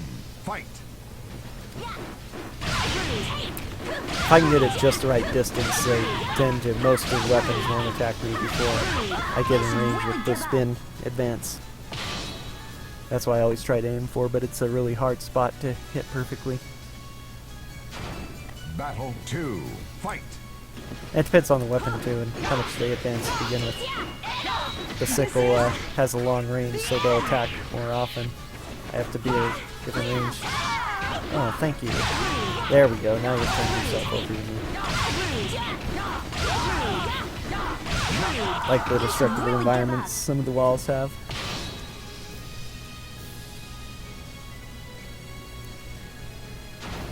Final battle. Fight. Too far that time.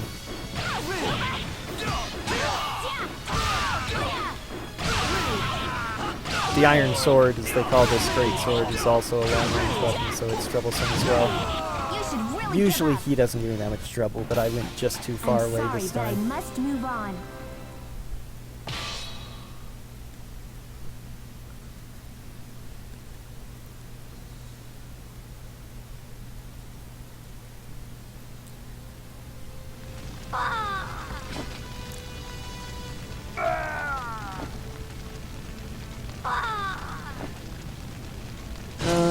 I'm gonna lose a bit of time, but for sake, I guess it doesn't matter now, actually.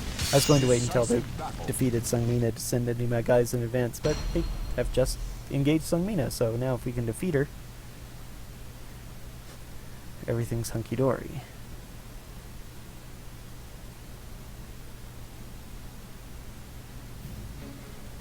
Battle 1. Fight.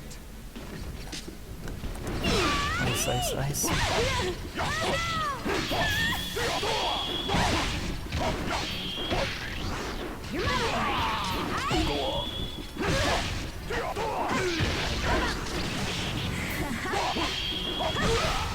Oh, blast. He's dead. Life drain from Murasame. Oh, nope, maybe not. Nope, now I'm dead. Knockout. What? That's why Sungmin is bad. For the most part, if I can get that spam on her, I've got her locked, but ice makes it so unreliable. Blast. She's weak.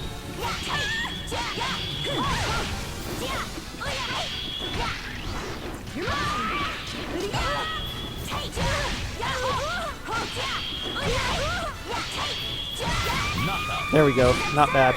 Losing one person on that isn't too bad. I won't hold back next time.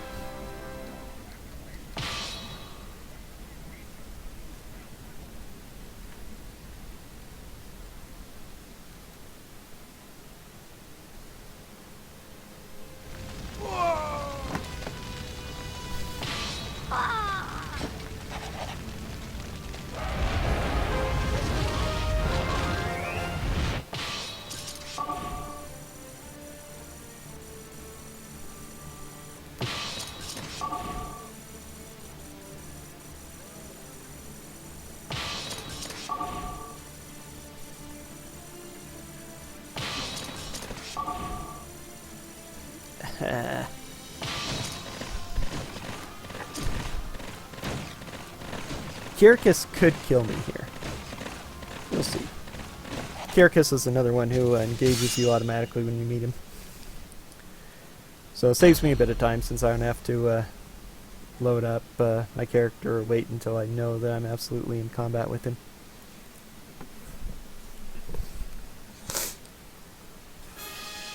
Final My health is kind of low, so, and he can be very aggressive, and he does a lot of damage. Should have him now. Good, good, good. I got you. Awesome. Okay. It was a decent match. Chester 2 is the boss battle here. We still didn't learn his name. I think he's still question marks right now. They had him as question marks in the early dialogue to this mission. So Chester, as it turns out, came up with this brilliant... Well, he's going to explain all of that, actually, in his unskippable cutscene. But he's the mastermind behind this and manipulated everything. You know, he used Grandal soldiers to convince Stalkia they were under attack.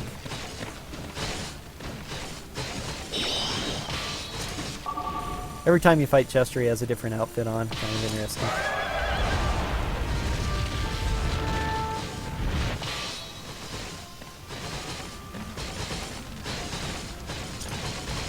But he's usually not very threatening. The dagger is a pretty lousy weapon, even though they gave it bombs as well. The bombs generally are not nearly as threatening as you might think they would be.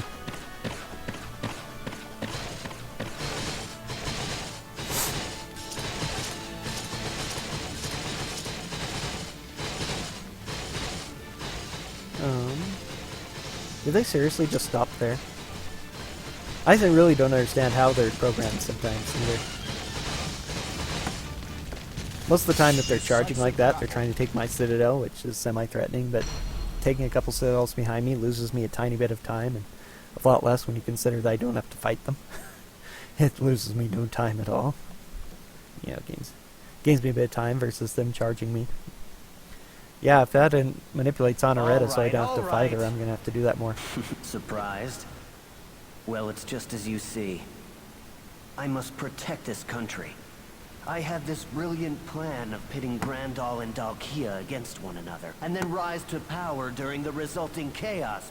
But because of your unexpected meddling, my plan is in ruins. You will pay dearly for this. Battle 1. Fight!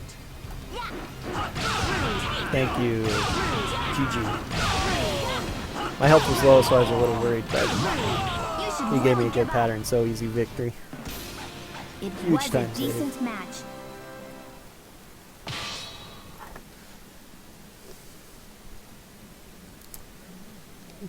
I said before that there are two Soulcalibur sword masters in this game, Chronicles of the Sword. There are actually three. Chester 3 is a sword master as well, but I forget about him because he's so weak still.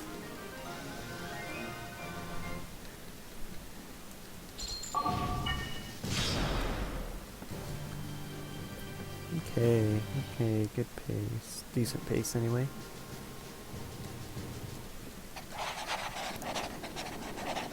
Okay, this fight has the worst mission in the game. We return to Dalkia now that we've defeated Melita's aggression, and find that Abilia is uselessly trying to defeat Pemdo and Pemdo and Luna. This is Luna 4 and Pemdo 3 the final time. Each of them are in the citadels up a single path, no Soulcalibur characters. This is very simple, straightforward. You have to take down the 5 castles in order.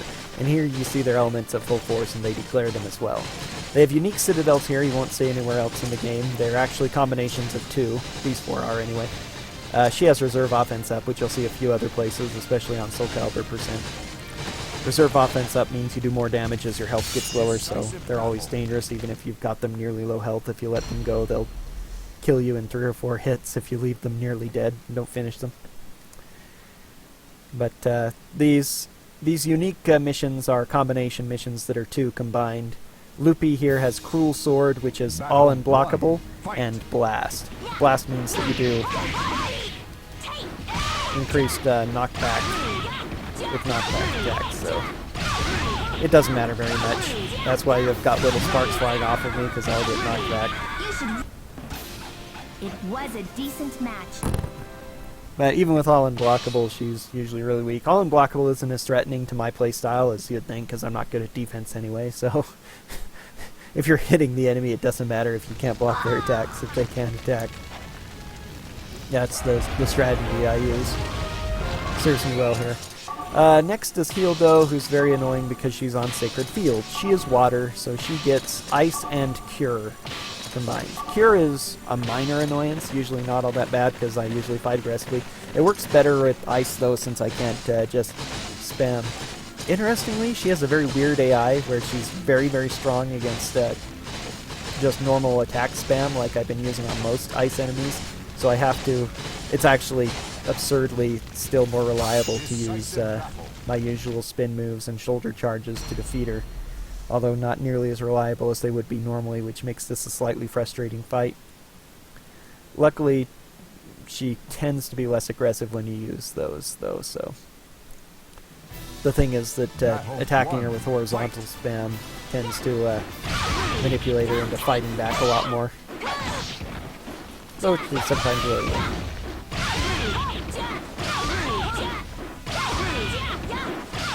Oh, that was close. You're right at the edge there. It was a decent match. I love falling off the edge after I've already wrung somebody out, though. It's amusing. It only counts the first person who goes out, even if you're a frame later.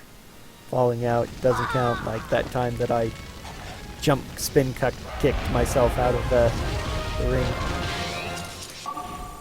Okay, next is Elua, who is this time the very least threatening. Elua has Whirlwind and Aerial Wind, I think they call it. I can't remember because I rarely see it there. I was calling it Uplift for a while, but it's not Uplift, it's Aerial something. Holy Wings is what they call it now, and the Aerial Wind means that when you get knocked into the air, you're knocked way up into the air, and then you come floating down rather slowly.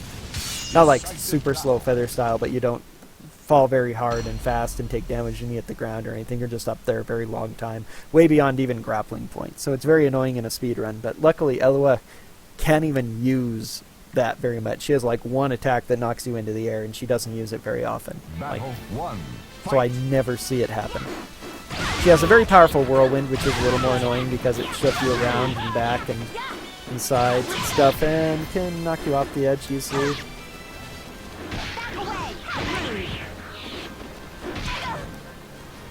Okay, I'm showing off a bit here, yeah, because it's near the edge and was afraid of spinning. You should really get.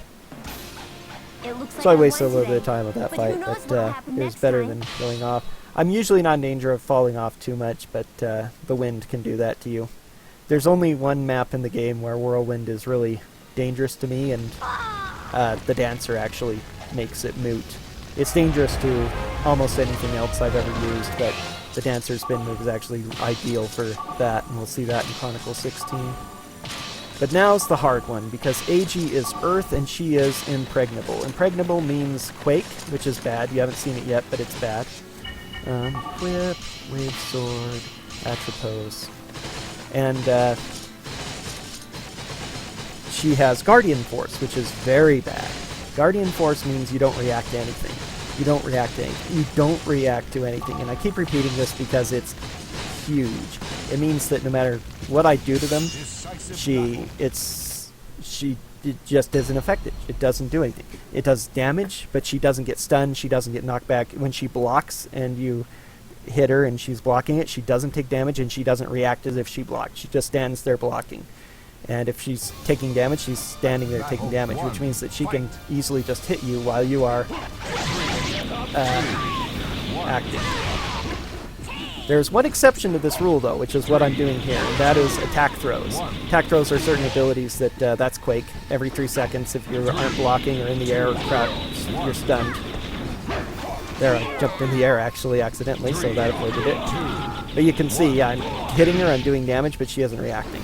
Only in an attack throw is she effective.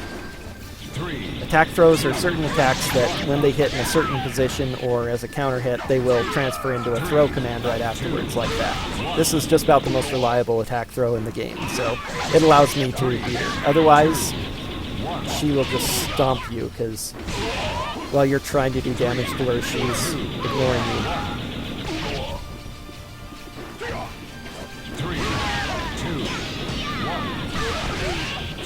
She might kill me, but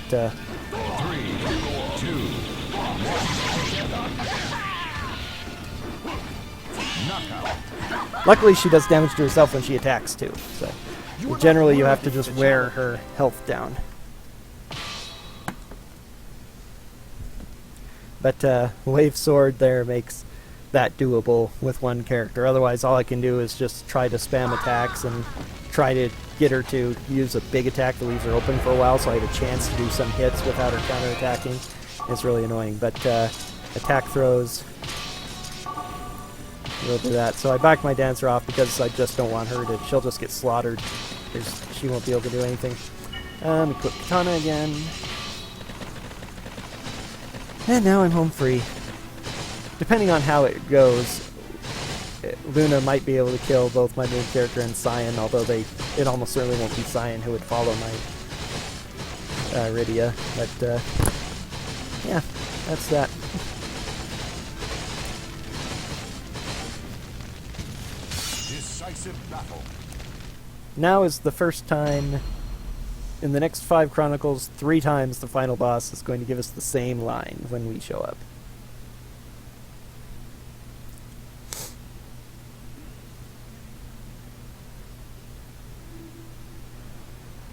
So you've come.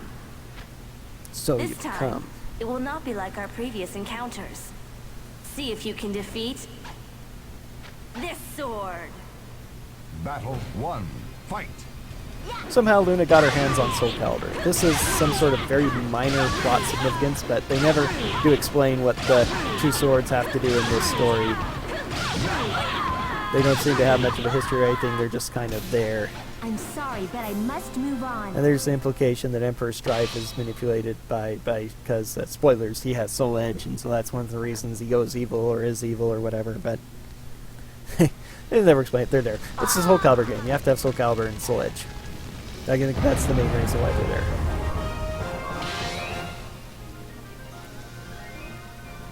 Oh, wow. Yes, a 1 second gold.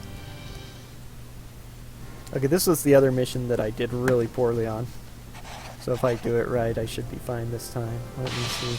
Ah, I forgot to double check my areas I want to go to. Okay, 2 and 3 have to stay in their place. The other ones I want in 4, actually. Yeah. Oh, I should have left one of them in 1. That's right, because I wanted to rally.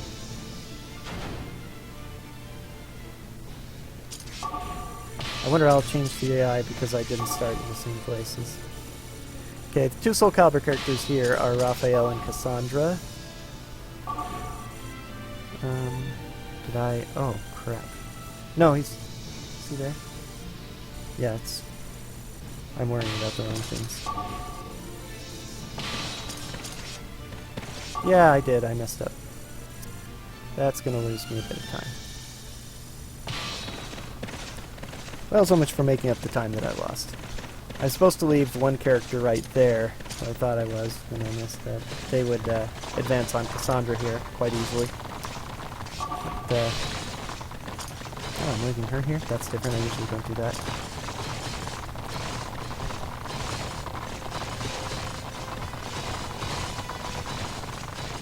Now I have to destroy an extra citadel, so that's going to waste me a bit of time.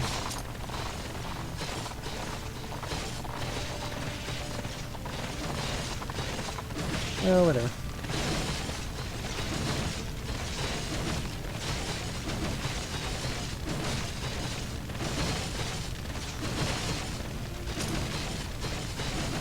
That's hilarious. That's not supposed to happen either, but oh well.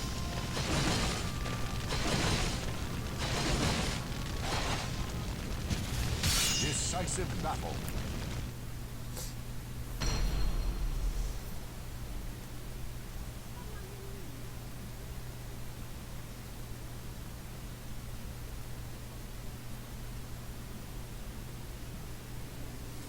Battle 1. Fight. Bring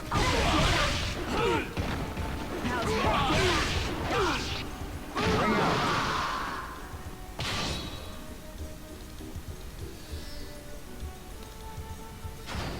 Battle 2. Fight. Oh no, I'm fighting DMC Aether. Bring out. Fight. Knockout.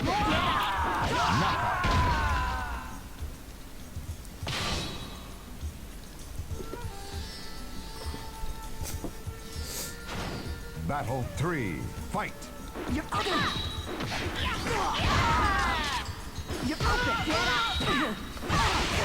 Chinese sword, nasty weapon a lot of times. Better AI than most for some reason. Say goodbye.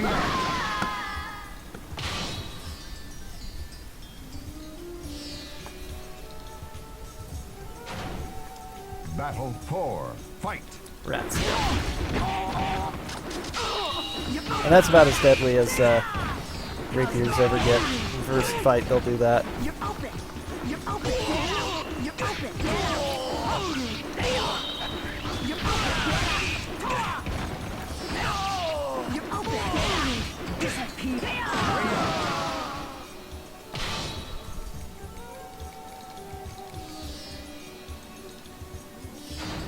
Battle 5.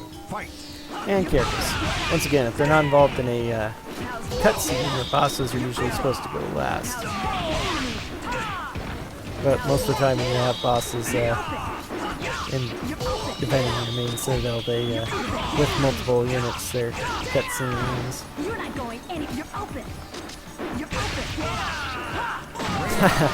That was a good ring out. Would have been nice to come a little earlier, but oh well. Any day.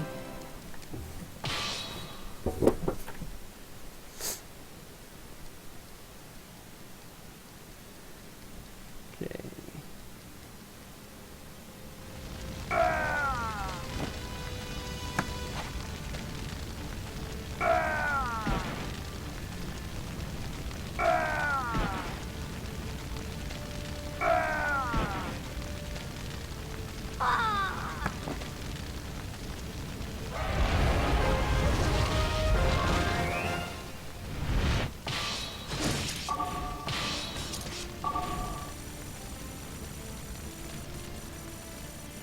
You know what? I'm gonna just send everybody after Cassandra this time.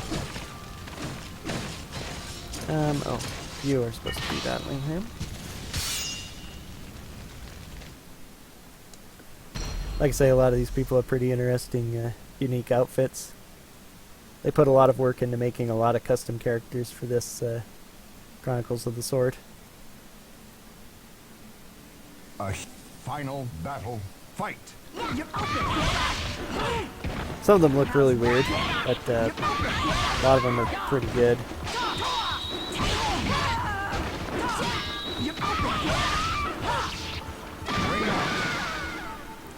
Like, I really like her outfit. You are not worthy to challenge Armored me. battle dress. Breastplate, shoulder pads, mini skirt. What? Okay. Anime armor.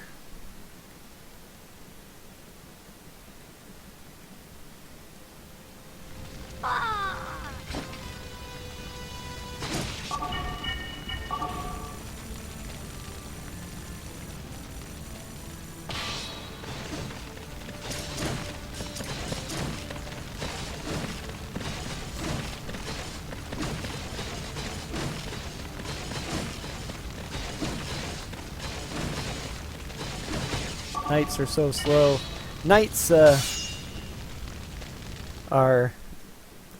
the most damage to citadels, to strongholds, and they're also really as strong as infantry on the world map. They have separate but equal stats.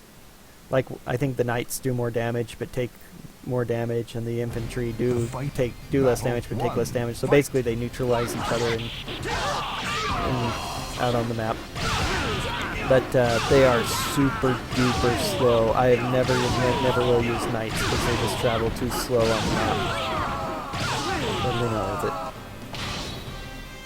But there are a lot of CPU characters who are knights.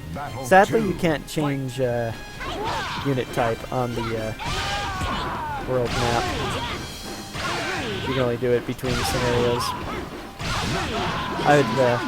I'd have whole new strategies if I could change myself halfway through a mission. Run around as cavalry.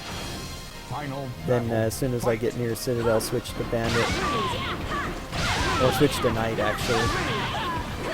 You wouldn't need bandits at all in that case. I'm sorry, but I must move on.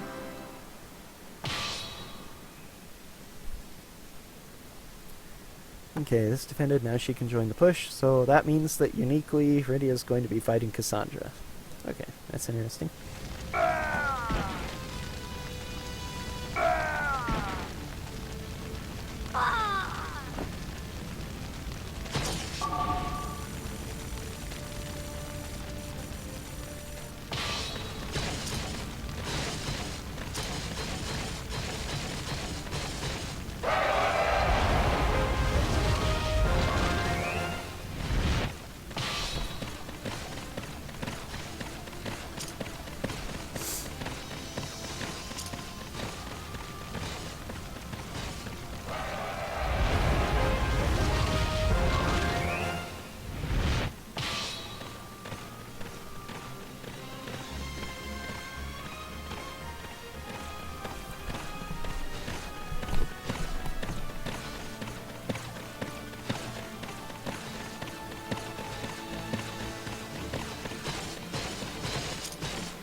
This map is one of the biggest areas of downtime. This one and probably Chronicles 16 are the worst.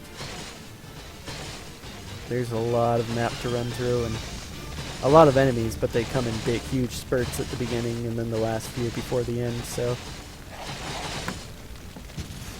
Luckily, having those four move as a group will make things go a little quicker. I don't know how much time I'll lose because my last, my personal best split on this was so horrible. Because I died several fights I shouldn't have. Cassandra is a sage. They are one of the best classes in the game. They don't, they have lower attack than a lot of them, or attack isn't their focus, but I think they actually have higher attack than like dancers and thieves anyway. Their agility is not bad, and their defense and hit points are both good, so they have no weaknesses, which is one of the most important things.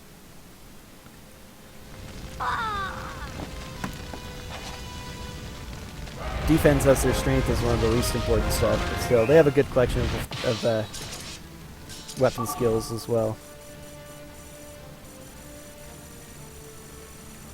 Wherever you are, you're going to protect Christmas. Okay.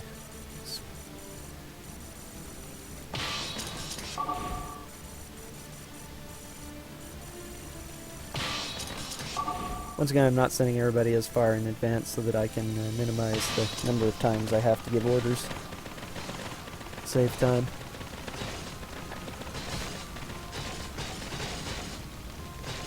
Because once I get near the area, these guys, all three of them, will start charging me. Raphael is going to be next, although they might take that citadel down before beat Raphael. As far as I've been able to tell, they instantly move from... Yep, they did take it down first. Then Raphael will follow immediately. They pretty much instantly jumps to wherever you're going next, so it doesn't really save any time to be close to them or on them or whatever. So even if I'm on this citadel, it won't load up any faster.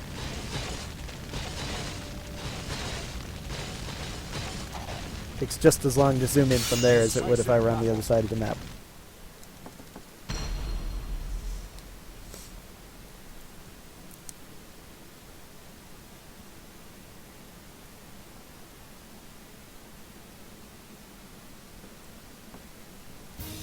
Now, final battle, fight! Now.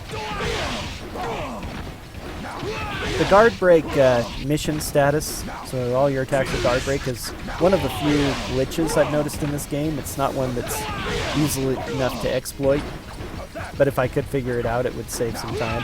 But when you have the guard break status, there are some weapons that have a occasional guard break effect to them where your attacks will just randomly cause guard break if they're blocked. And if that effect triggers against somebody who has the guard break status on them, and then they're hit by subsequent attacks while they're in the broken phase, basically they'll take enormous amounts of damage. I've done it a few times, but I can't really do it reliably enough where it's worth the time of, actually, I don't want to do anything with you now. It's wasting time.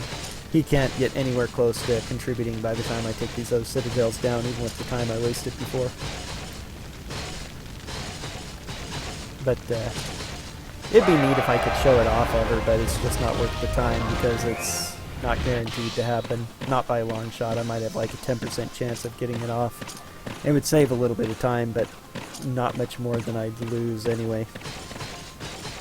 And it's pretty big risk of a huge time loss, so it isn't worth it. But sometime I probably ought to make a recording of it so I can post on YouTube just so people can see it. You know, try to force that out during an offline run or something. Yeah, I have 7 minutes to match my actual PB. I think that for some reason on my particular version the balanced and PB are off, because I don't remember ever taking 18 minutes without taking all 20. Because before I had it on balanced, and that's what it was saying, so that's why I tried to make it say PB instead, even though balance seemed to be my PB. But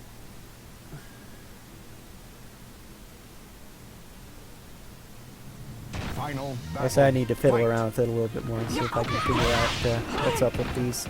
I love wide open maps like this because it's easy to ring out. Swift victories. I'll accept your challenge again any day. And then hope that the computer doesn't roll around too much after getting knocked in the air when they hit the ground. Because if they roll around behind, it makes it that much harder to orient them towards the ring out. But still, it's a lot better than just cage fights where you can't ring out. Ring outs do save time even if they aren't instant wins. Half of the health and damage is good enough on its own. Okay, now is about good, I think. Start giving orders to people to advance.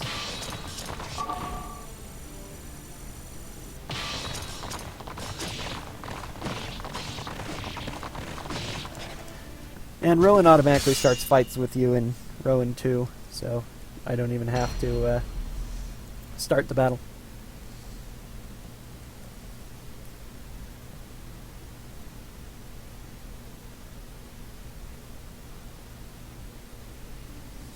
You really Battle 1.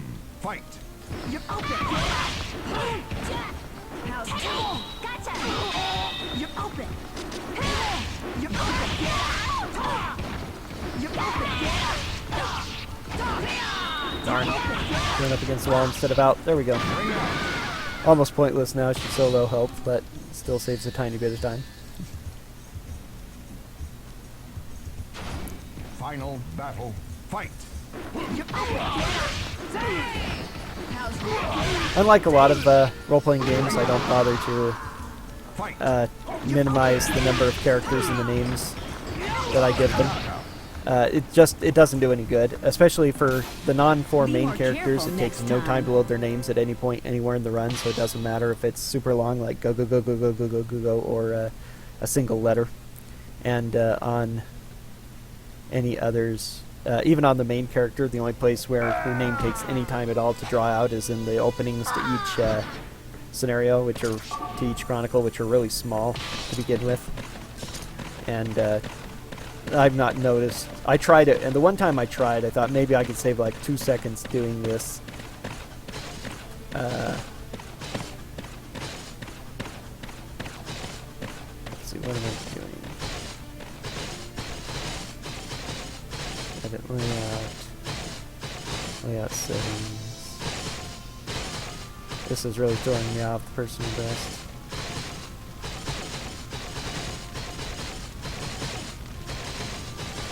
Is that closer? No, I don't think it is. I need to go back to it. Even though it says balanced, current comparison is actually what PD I'm going after.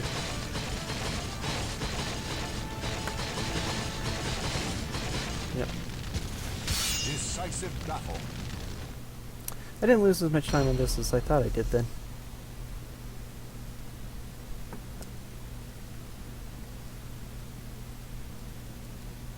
Because I'm going to lose a little bit more time now, but again, I'm not really surprised.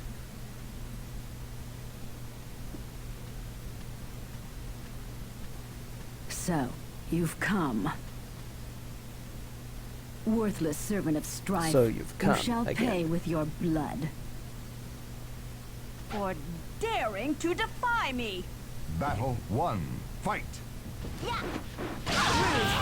Aurelia is one of the weakest characters in the game. Her stats are low, I three-shot at her. Some boss. It looks like I won today, but who knows what'll happen next time?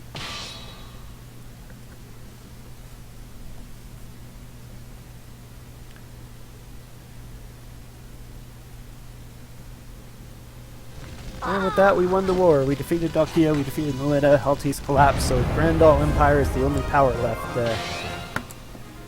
on the continent. So the question is, who do we fight now for the remaining 8 Chronicles? Secession. That should give a clue. So after a year has passed, General Gerardo seems to have risen up in rebellion. Our beloved General Gerardo. But because we are lawful stupid, we don't care, and we're going to try to rescue her anyway. Or we're going to try and defeat him anyway, because that's our orders.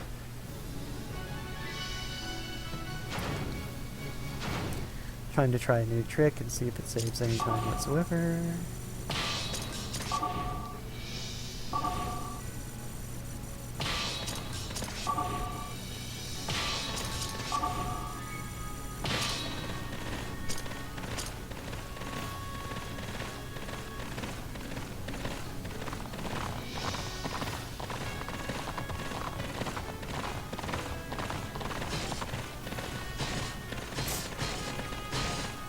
This is a map that is very ho-hum boring in any percent and is very dangerous in Soulcalibur percent.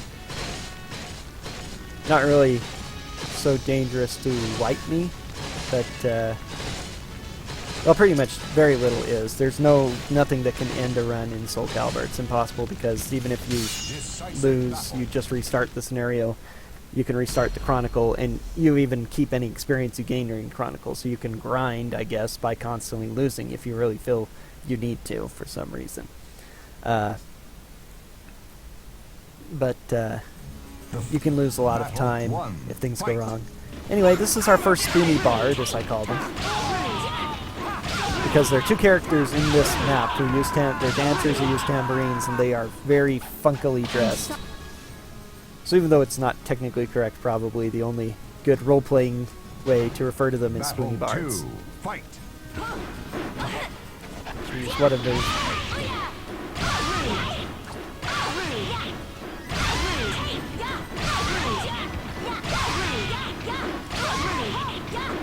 You can tell knights because knights have such absurdly high defense. Rapier is one of the weapons that knights can use. Raphael is a knight, actually. So usually rapiers are either pirates or knights, and you can tell the difference just in battle. You can see what classes people are if you let the battle opening dialogue and everything go instead of skipping it like I always do. But just in battle, you can get a feel for what classes are what, and if you play the game, of course. Oh wait, no, that's not what I want. Handling this wrong.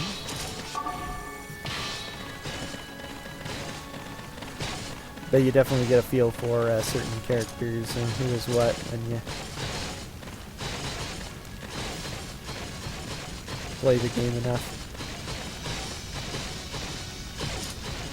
One thing they do a good job of not doing is ever giving weapons to classes that you can't make use those same weapons, even though they sometimes do have unique stats. Interestingly, the Soulcalibur characters are all level 60. They all have the stats of a level 60 character. Stat growth is not random. It is set. You'll always have the same stats at every level. So there's no RNG there, which is nice. But some of the enemies, like Heil in Act 10, has an absurdly high defense and or hit points. I haven't really taken a lot of time to compare how his hit points would normally go to a... oh, he's a gladiator, I believe. Yeah, gladiator of his level. But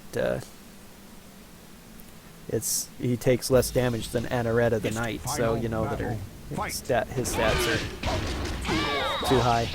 There are some places where they're too low as well, and you can tell that. I believe she's a sage because she took a little bit of damage comparatively.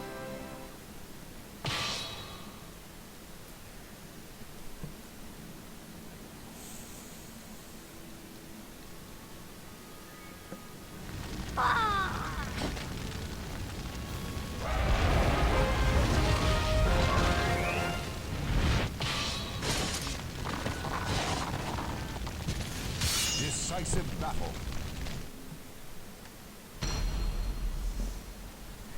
This is a new strategy I'm attempting. Usually, because I'm trying to advance towards the end, I send one character after Maxi and two characters after the middle citadel there, but now I've reversed it because I think it'll minimize the number of people I fight. Maxi is all unblockable, which would be scary if he didn't spend so much time showboating.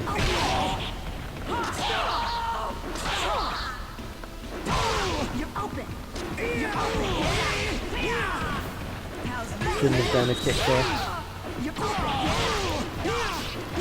Yeah, level 60 monk. Monks have decent attack and quite a few hit points, but their other stats are pretty low, so they're not very threatening.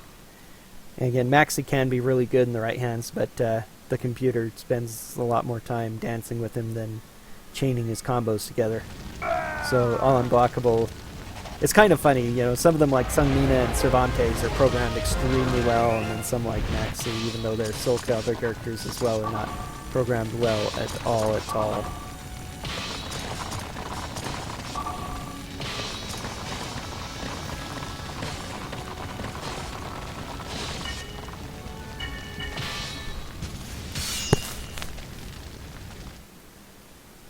might be well served by another delay for those guys in the future. We'll find out. That might make or break this particular setup.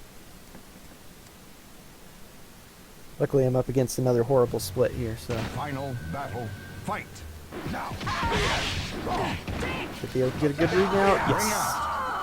Unfortunately, your health's too high to be insta-killed, but that's good. One of the things that I actually am rather sad about is that there's no taunt command for non-Soulcalibur weapons. You know, the 23 Soulcalibur characters, they each have a taunt command, but all the 17 other ones don't.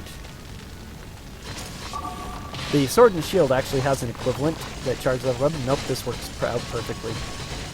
Now I fight all of them at once instead of having to fight a couple in defense and then being surrounded. I think this is going to pay off. Provided that I don't lose to Keelik and Xianghua, who are on the bottom there, I should be fine.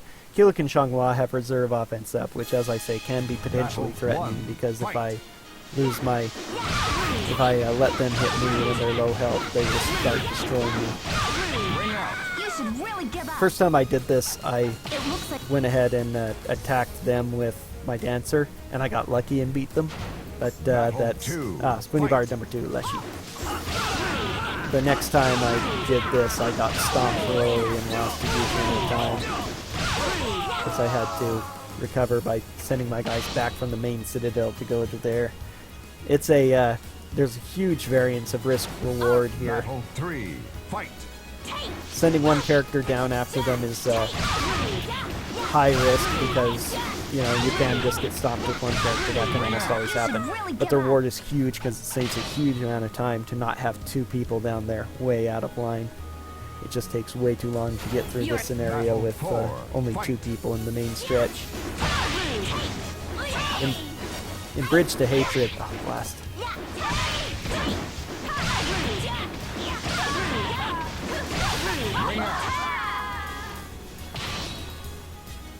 At this rate, I'm going to have her recover, because she's not going to be able to beat the final boss on low health.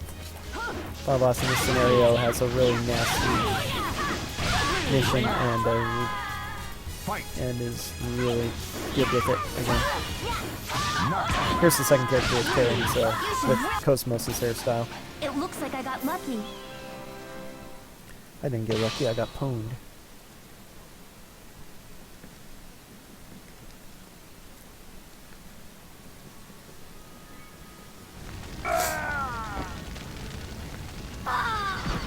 That's the question. Now advance her. I might lose a bit of time with her dying, but I'll lose a equal amount of time waiting for her to heal up from there.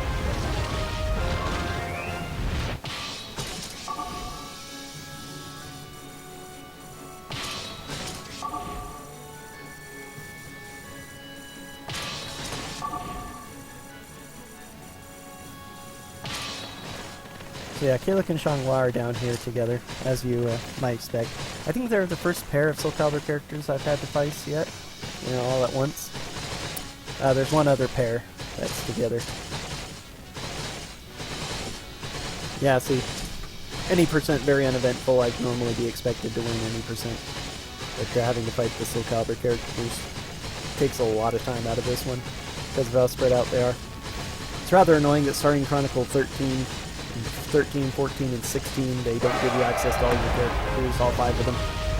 You're down to 4 in these 2, and then only 3 for some reason Chronicle 16. It's very annoying, because less people means you go a lot slower, because you have a lot less people to batter down citadels for you.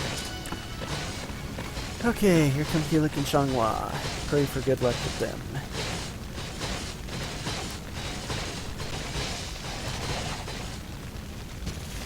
Decisive battle. In about 4 minutes. If this goes well, that should easily be doable. I should add even more time. Getting a sub 4 is not as easy as I keep thinking it should be. I keep thinking ideal scenario, but it's really hard during a run this big to get ideal luck and everything the entire time.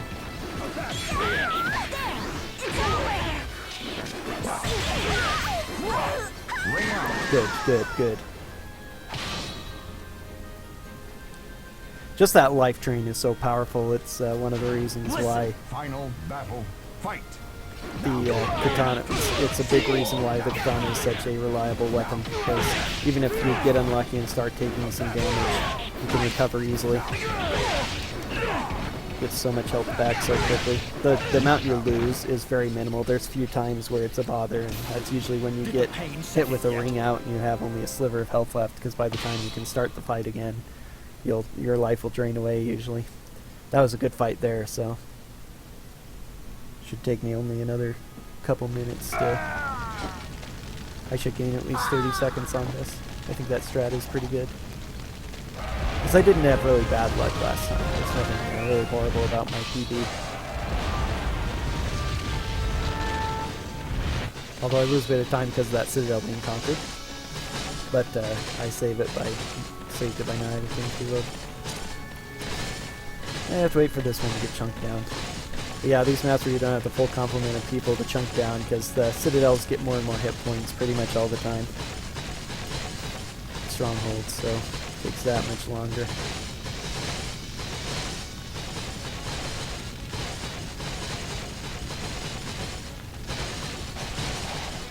Brunhild is very, very annoying. One of my least favorite characters, mostly because she's in this stronghold, which has a very powerful separate, which pushes me away. I don't know if we've seen separate yet. I've kind of talked about it in comparison to glue, which we have seen, that pulls you together. Separate pushes you apart, and it does it very strongly in this citadel. Battle So one. I can't... Fight. And of course, with our lance, that's the perfect weapon to have for it. Oh, wow. Oh, that would... Oh, wow. I've never had that fight go so well. That was awesome.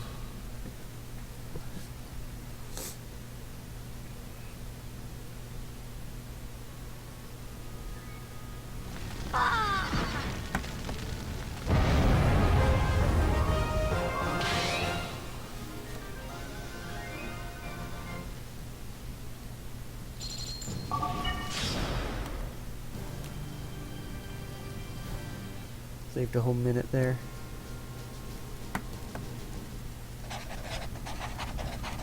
Okay, let's see if I did really horrible here. I have a lot of time I can save. Let's see if I can do it. Let's see. 3, 3, 4. Okay.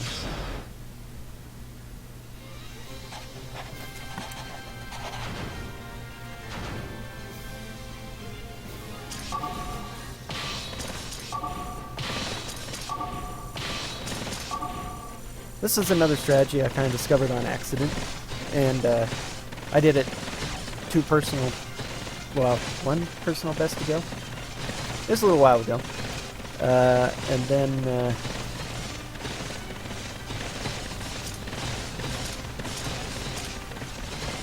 oh, that's really interesting. That's different, although not bad.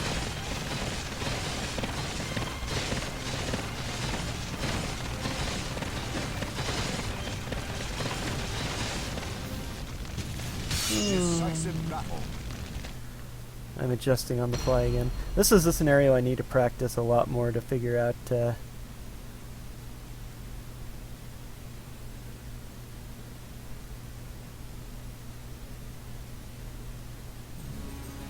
Battle 1. Fight. You should really give up. It was a decent match. Lots of interesting things about this scenario, really. Weird positions. The first map where if I lose my main character, I lose the map. Luckily, and I have to restart the Chronicle over. Luckily, there is a very low chance of that happening most of the time, as long as I don't fight Soulcalibur characters with them, because these guys are pathetic. I've mentioned that sometimes they have really high stats. Well, these guys seem to have really low stats.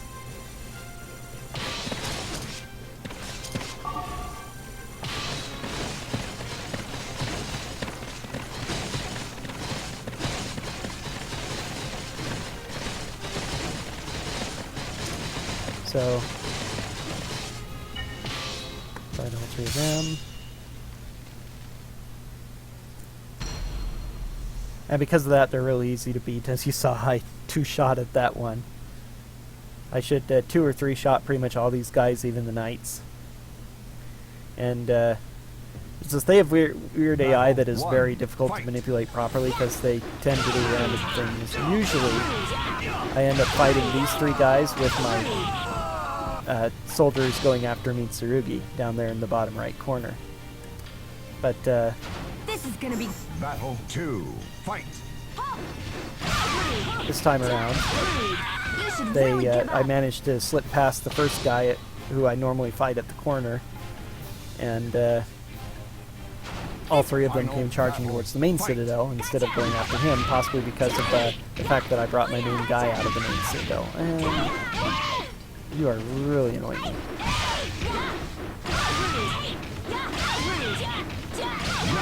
You should really give up.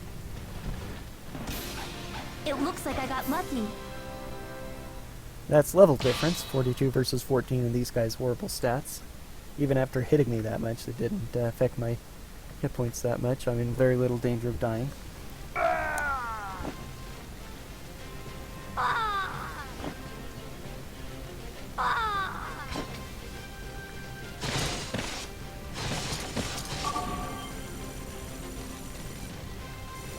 Okay. I have no idea what's going to happen now. I'm flying by the seat of my pants with this.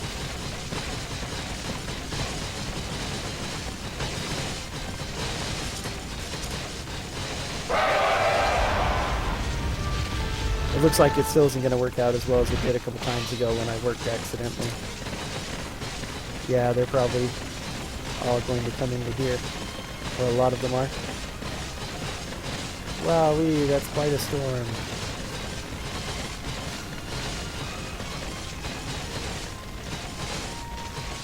See, only 5 can be in at once, the rest of them are there. You can fight more than 5 at once, but only if they're coming from multiple angles.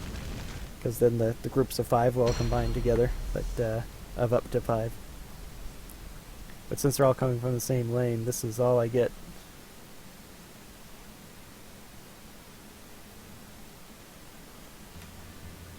Battle 1. Fight.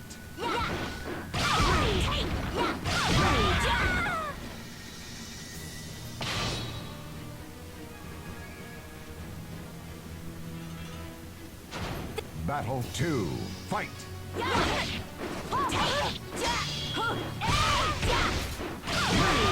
should really give up. Yeah, I shouldn't be taking hits from you, sheesh. What a horrible, horrible person. Battle 3. Fight.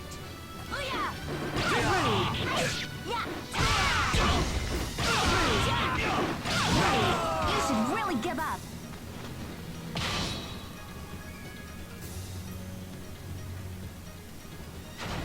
Battle 4. Fight. You should really.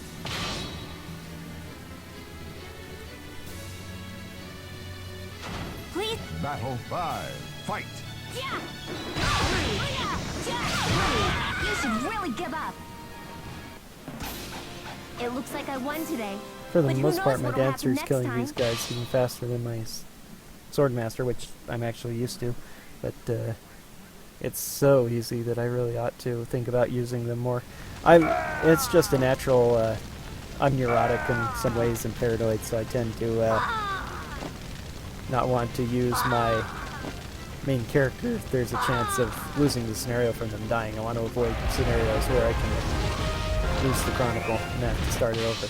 But the risk is very small. It might be worth pursuing.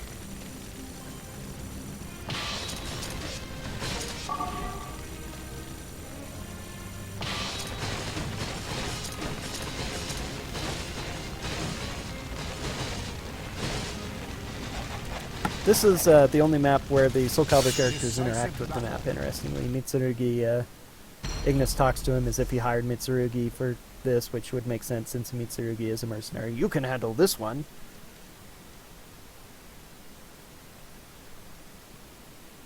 And Taki will speak with Abelia.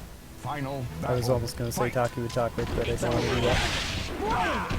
Mitsurugi is a samurai, which is the second strongest class in the game next to the Swordmaster, and he is very tough. Had a chance of going out there. It's over. It's over. Well, guard break isn't a problem since the computer is usually really bad at following up guard breaks with exploitable attacks. It's over. One interesting thing is that throws do not do more or less damage based on your attack. They always do a set amount of damage. Certain things can affect them, like I think reserve offense down kind of stuff will, but otherwise it doesn't matter what your attack is compared to the enemy's defense. You do a generic amount of damage with those.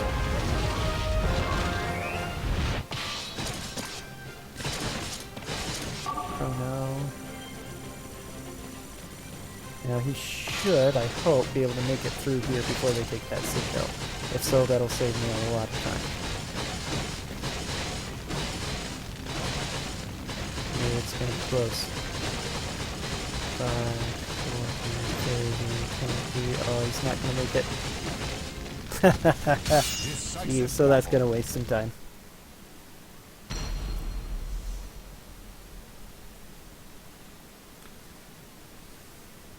So I'll end up fighting everybody on this map. Well, at least I'll have fought them in big enough clumps that Battle 1. my time waste won't be too big. I should still save time over my last PvE. Yeah, I won't be anywhere close to my any percent actual best is not far away from my Soulcalibur, actual Soulcalibur any best on this one. Battle It's like 2. 11 minutes was what I did in my run 2 things ago. But it's an example of how small little things can totally change, going too fast even. Because I Final accidentally battle. started fighting this citadel the first time I saw my guys near it, even though it was totally out of the way. It's over. And so I thought, oh, that's a mistake, I need to correct it. So I corrected it last time and tried to go just down south to the quickest path to Taki, but because I didn't take the citadel, the enemies swarmed into me and I kept having to fight multiple battles, and that's why my time ended up so much better. So I was looking over these last night in preparation for this run and comparing them and like, okay, that's what happened. Noticed that even though I did this weird thing, it saved a lot of time. Like, well, I can make this go even better by if I decide to have my main character help out and take this thing faster. Maybe I can save even more time. Unfortunately, I did a little bit too eagerly, I think, because I destroyed that citadel too fast, so there weren't enough guys able to move in to defend it, so I could duck in and build it up really quick. And then so there were more guys that easily were able to trample through it, then run through and take that one quicker, so I couldn't get my guy through. All in all, it ended up costing me probably about a minute and a half, 2 minutes. I'm not sure I wanted my main character in this battle because of the threat of Taki. Taki isn't very threatening, but it'd be really horrible and embarrassing to... That would kill my chance at a PB if I had to redo this scenario. I'm losing 11 minutes there. The only advantage is it would give me a chance to try my strategy again and tweak it a little bit. Battle 1. Fight. Again, the odds are fairly low of losing, but it's a lot higher with a dancer than it would be with a swords It looks master. like I and won today, I but want who to avoid knows that. what'll happen next time.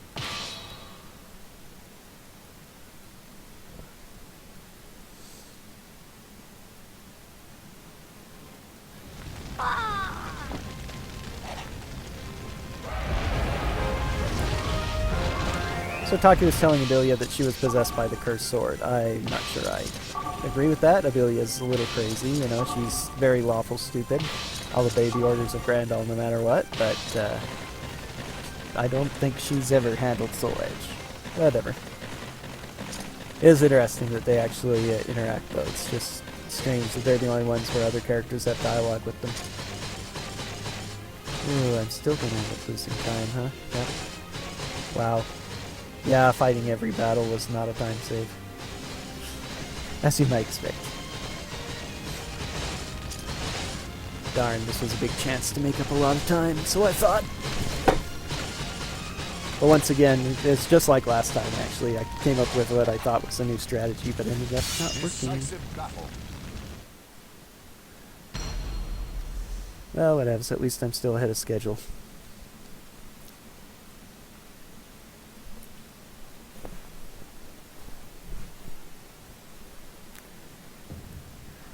Battle 1.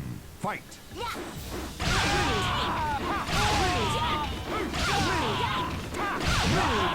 should really give up. It was a decent match.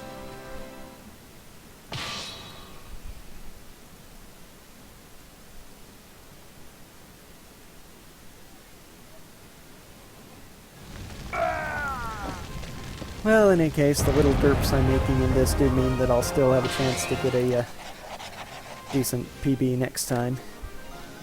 I have some obvious places I can save time, so...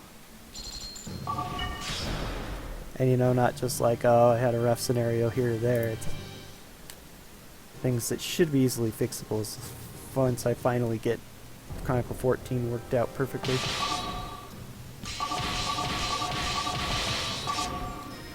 Now, let's see. 3, 3, 3.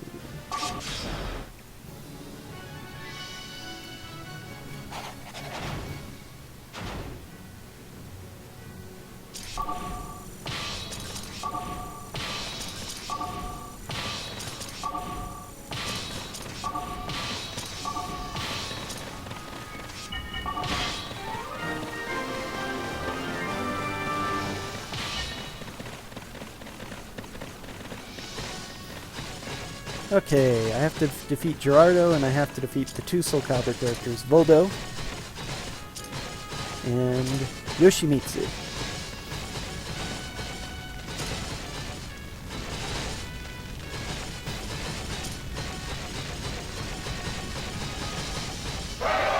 And I have to defeat most of the other characters because they're charging around the map. So.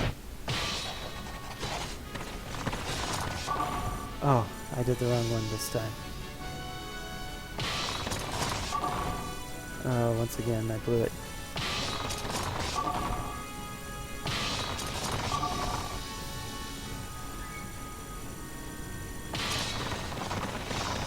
Well, we'll see how much time this wastes.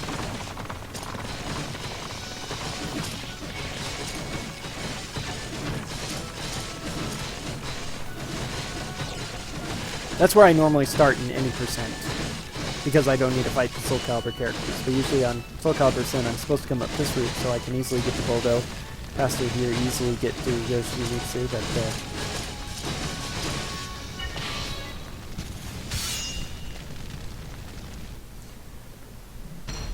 because I blew it.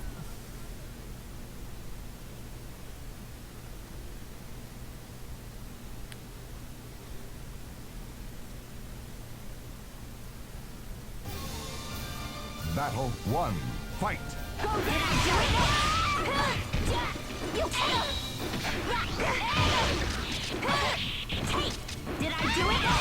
I love the look of the throws on the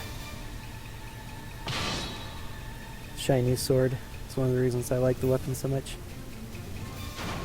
Battle 2. Fight. Did I do it? You can't get it. You can't get it. Ring out.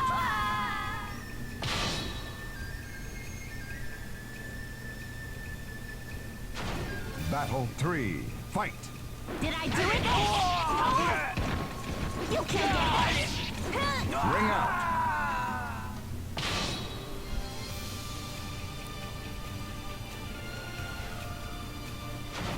Battle 4. Fight. Did I do it? You can't get it. Ring out. Fight. Did I do it?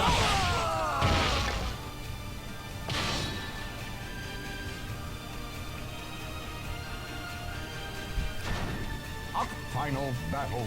Fight. Did I do it? There are 2 characters in this map that can join you starting in the next scenario.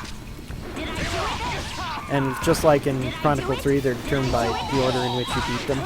I've never been able to figure out a way to beat the scenario without beating one of them. And they have a whole lot of dialogue in the next scenario, so if I could ever figure that out, I could save a lot of time not only in this one, but in the next one. But Feofan was one of them, the one I defeated right here. But they both charge really hard towards your main citadel, and there's just too many guys there to try and defeat, get to their citadel first.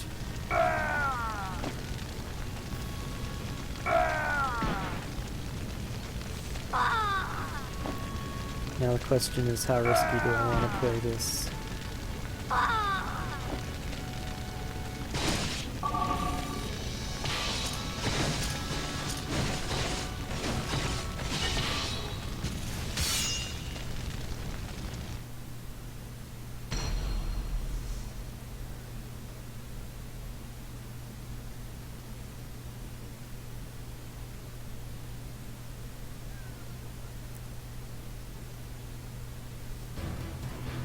Final battle, fight!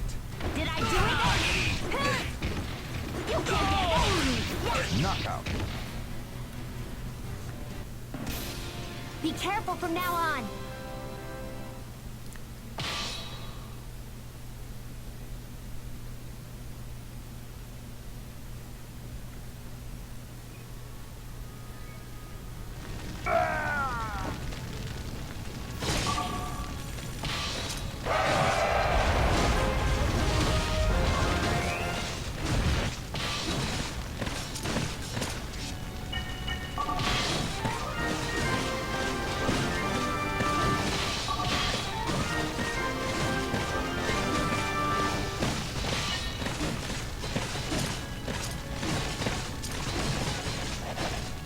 Thou shalt be paid. My apologies. I love Yoshimitsu. He's an entertaining character. Very awesome outfit here for his secondary outfit. He's one of the ones just like, what?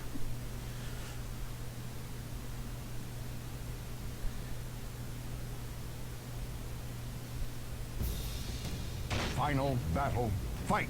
Because he has the squid face. Okay.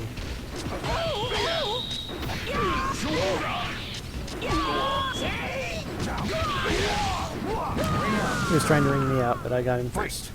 Knockout!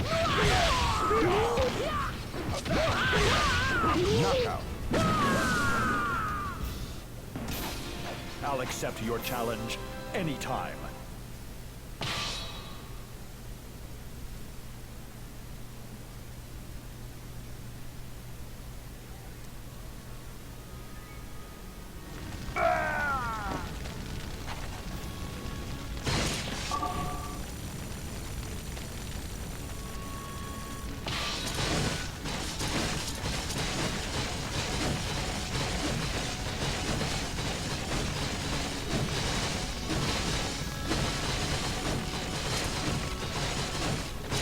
Almost 550.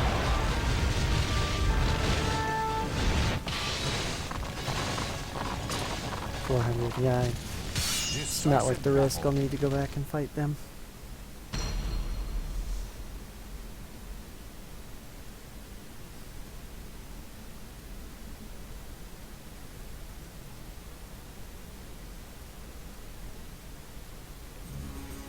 Battle 1, fight! 3, 2, You can't get away! 3, 2, 1.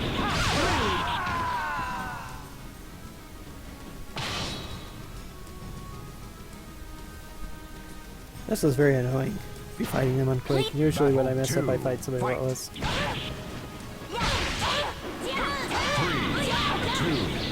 1. 3, 2, 1. You can't get away! 3, 2, 1. 3. You should really give up! I'm sorry, but I must move on.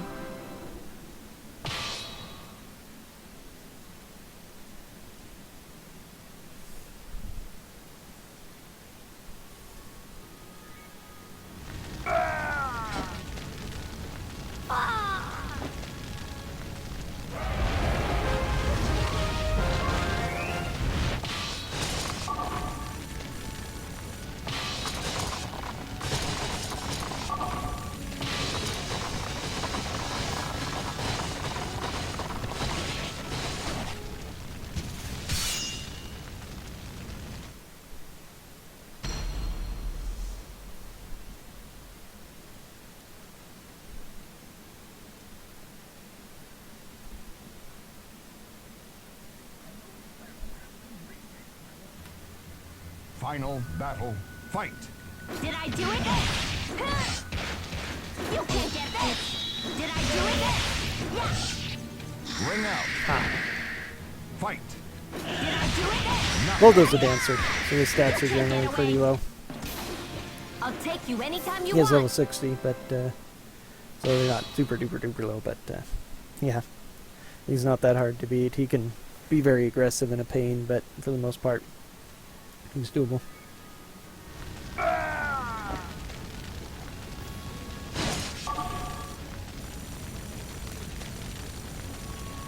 My first couple of times on SC% being aggressive and trying to beat their Citadel before they could get mine is how I ended up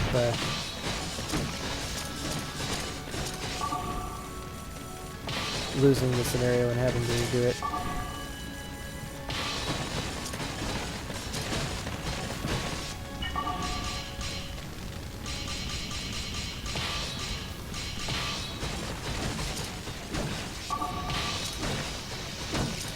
Let me see.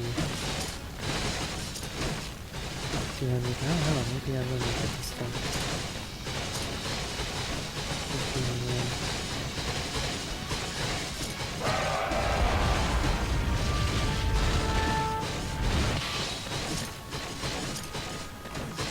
200. I might. Maybe if I had charged, I could do it even quicker.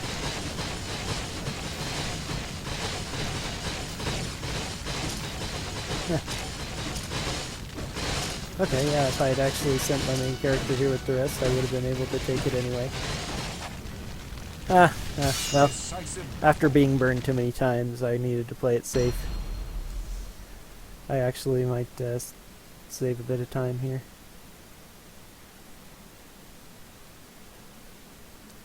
Quite a bit of time. I'm surprised I'll be saving that much.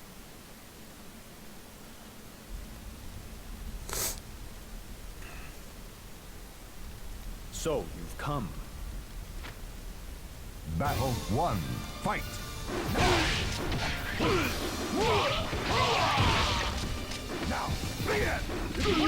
Oh. I forgot that he has Guardian Force. I was so distracted by my weird strategies. So yeah, he has Guardian Force too. Isn't it awesome? Nothing I do affects him. But luckily I do have some attack throws if he lets me get him off. Oh wow. They don't do a lot of damage, but there's something. The fastest way to do damage in this is almost to let him kill himself unless I have the wave swords. He has such high defense too, I do chip damage.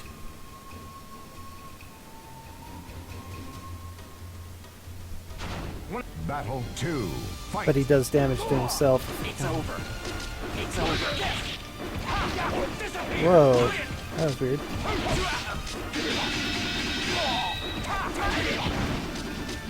Couldn't damage himself. With all those multiple attacks, he does damage to himself every time, so looks like my wave sword is not going to be useful. It's over.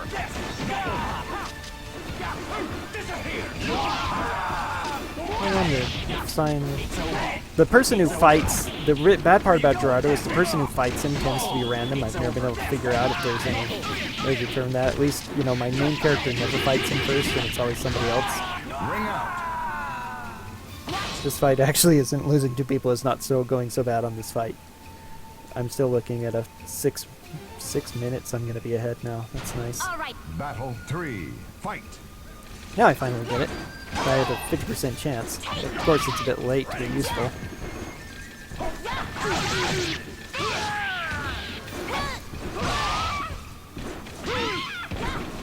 Kill yourself. Yes. Awesome. Thank you. I'll take you anytime you want.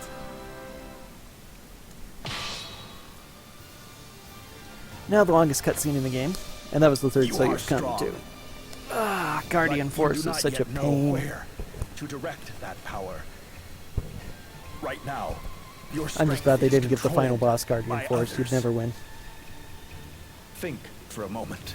For whom do you wield your power? For what purpose? And against whom? You must learn to control that strength yourself. Otherwise, you will never become a true warrior. There's Soul Edge. Oh, holy cow. Emperor Strife, who may or may not have been named after Cloud Strife since he has a huge sword, wields Soul Edge. Oh, holy cow. Plot twist. So now all of a sudden, so yeah, we just killed our teacher, and the Emperor finished him off, but irresponsible. So we do the only thing we can do after that, and that is decide to take on the Emperor ourselves.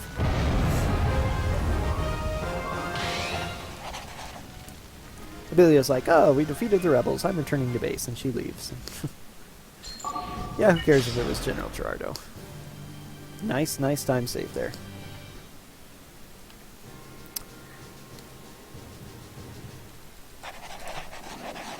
It's the rebels, sir. They're here.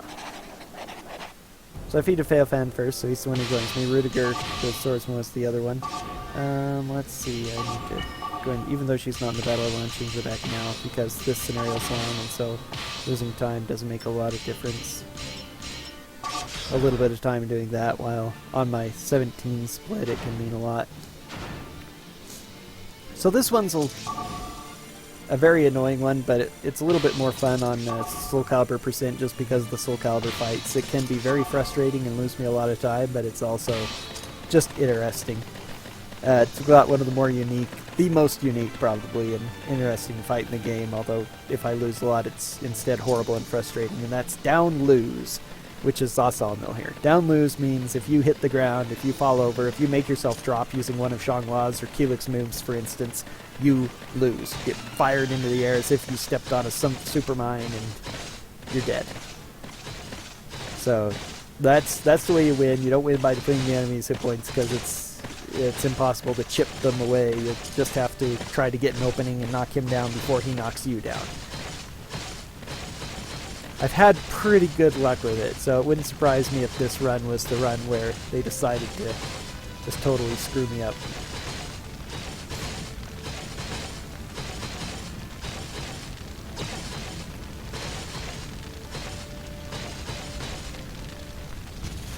Decisive battle. It's kind of funny too, because this scenario starts with a bunch of low-level guys you have to fight through, and then after I beat these 4, all the rest of the guys are some of the harder guys in the game relative to the Chronicle they're in, especially when you have 3 people. Battle Which one. makes this one of the hardest Chronicles in the game, especially with the 3 Soulcalibur characters in addition to you only having 3. Give up.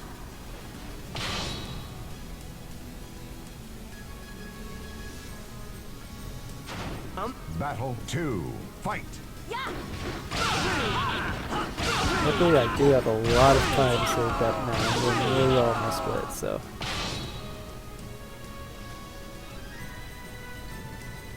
This is gonna. Battle 3. Fight.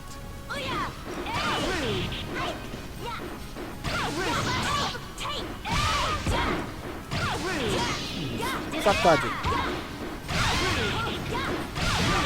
You should really give up.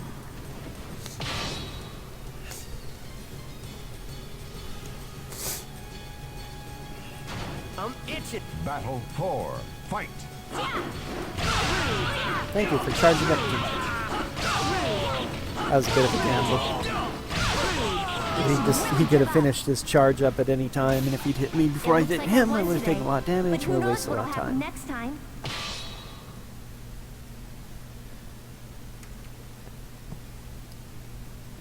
But that went well.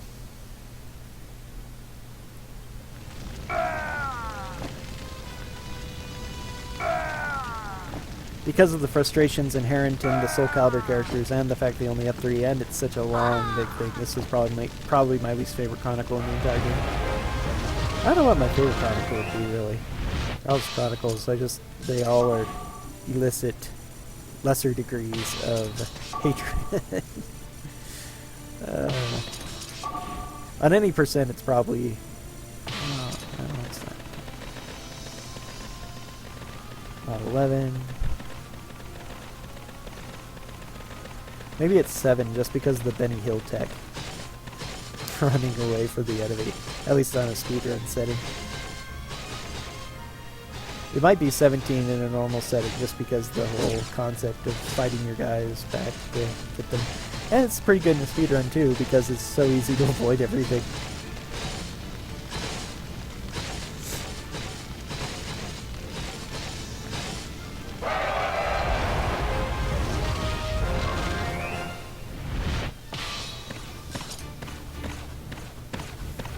Okay, moment of truth. I lose a lot of time if anybody loses, but if, and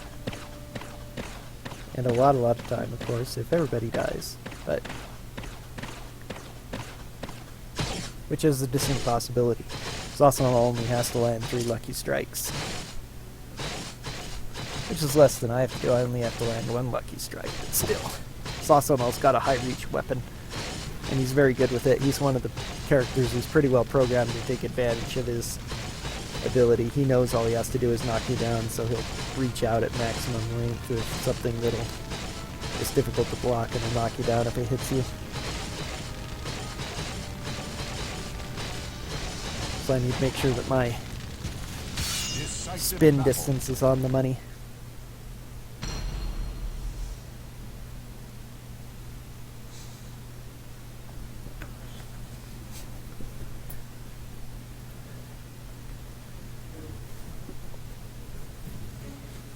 Battle 1. Fight. Yeah, there we go. You can't get away. Oh no, no, no. That's loss. Throw counts.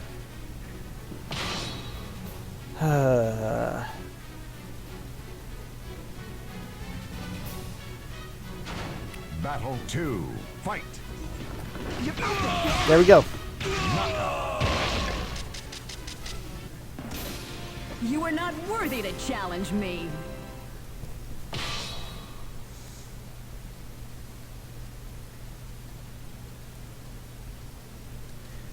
The rest of the fights go okay, then I'm not going to lose that much time.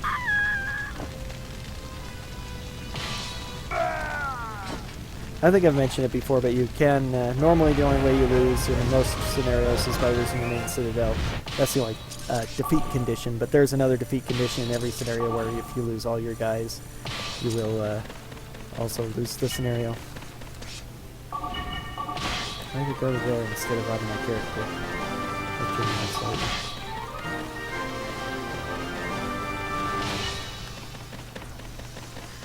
So radio will recharge there at least, so I'll be able to get back to the front line pretty quickly.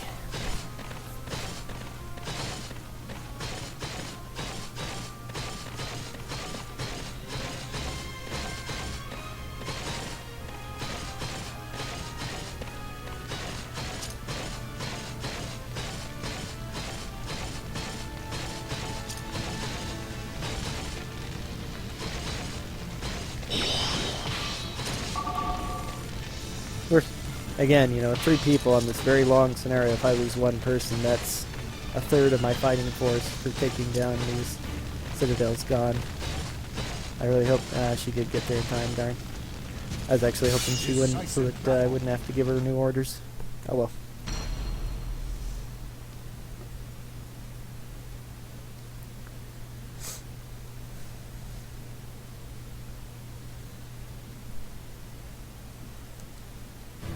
The Battle 1. Fight.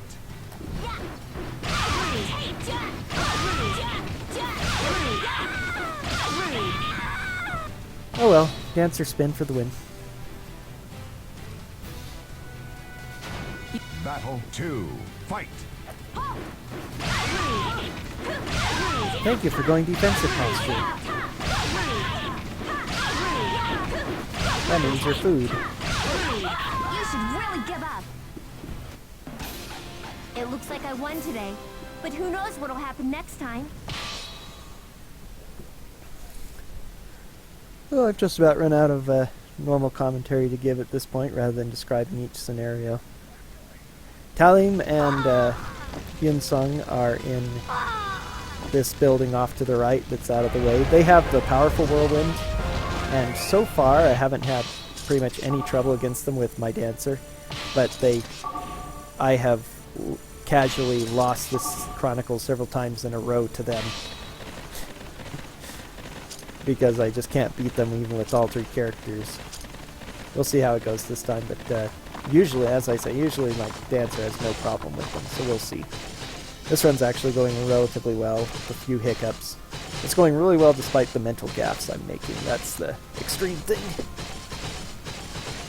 The last one did not lose me nearly as much time as I thought it would. In fact, I gained 5 minutes, and I thought I'd had a pretty good one to begin with from the last time.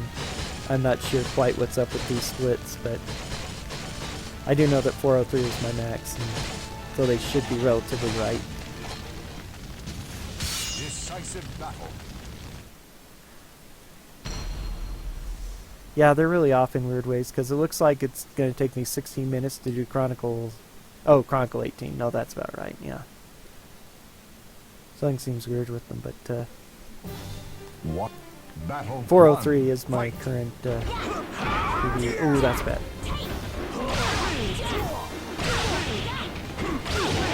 Okay, there we go. Most of the time, I'm sorry, but when I I must don't have, I can skip that. When my dancer is fighting, when I'm fighting casually, they always go like that. Yinsung just obliterates me.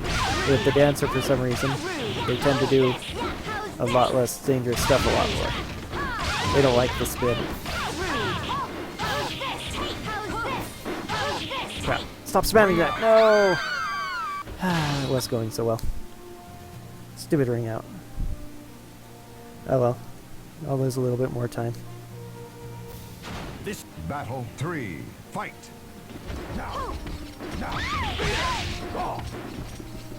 Whirlwind. This is the most powerful whirlwind in the game. Knockout. There we go. I can't use the swing jump kick. I need to remember that. Once I'm through this part, though, for the most part, it's Battle 4. Fight. clear sailing.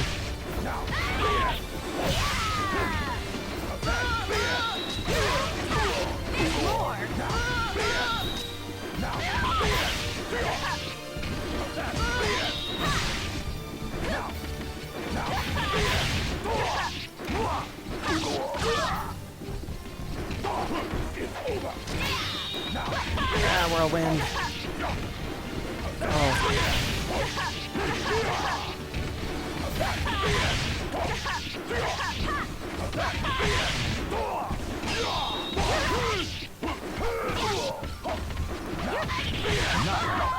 Ah. Jeez, that wasted a lot of time. You are not worthy to challenge me. The rest of it should be pretty smooth sailing, though I'm going to lose a bit of time, I think. We'll see how much.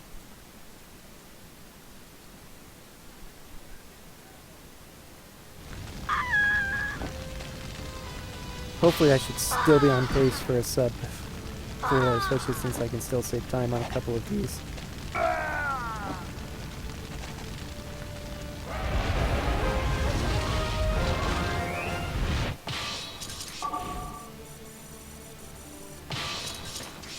I just need to go to there because she'll fight me.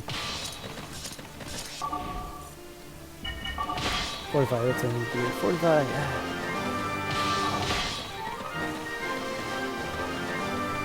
If I lose any more characters, though, something's going really wrong.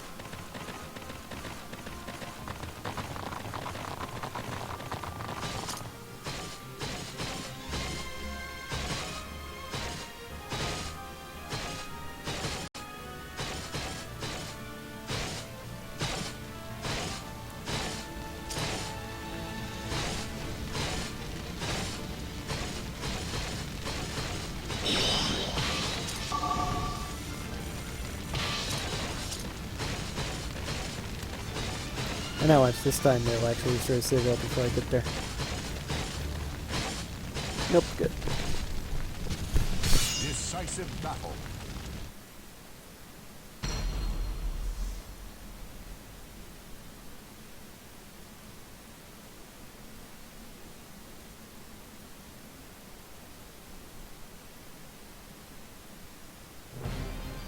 Battle 1. Fight.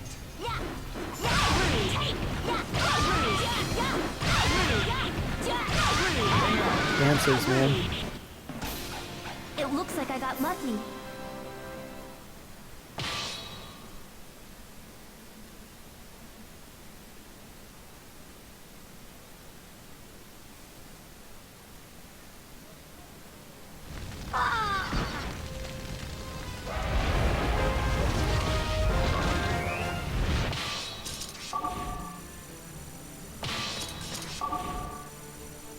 I guess when I adjusted my volume, even though it slightly messed with the visuals of the stream during an unimportant part, it's probably smart to do that because I didn't have to pause my game at all.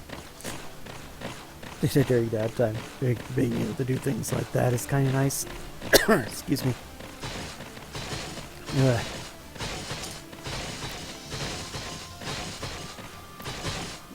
Yukina's one of the best looking lady samurai. Kotomi in here as well is fairly cute little model. Weird hood on her ninja outfit. But it isn't too bad clashing. This is fairly annoying because it's got a powerful separate. Luckily the enemies aren't very big on using separate. They're not speary wielders, so. Decisive battle. But they are still actually, especially with Yukina here, this is a harder fight than the end boss, so it's all over except for the time wasting once the downtime once I defeat these two. Battle 1. Fight.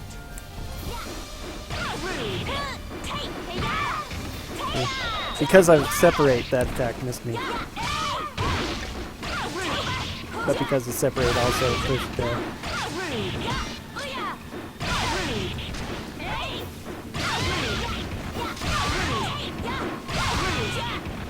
hooray for the edge. She can't get pushed off the edge by the separate, so having her up against there and her not being able to go back as far, because she can only get pushed out if she's right at the edge, allowed me to get the combo going.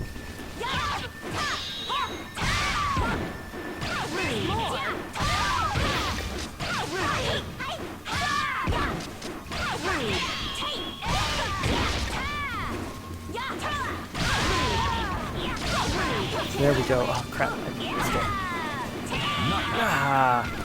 More time waste. Yukina is very powerful. As I say, she's a lot harder than the final boss in this one. I would say final boss. It's the final boss. Hoist on my own petard.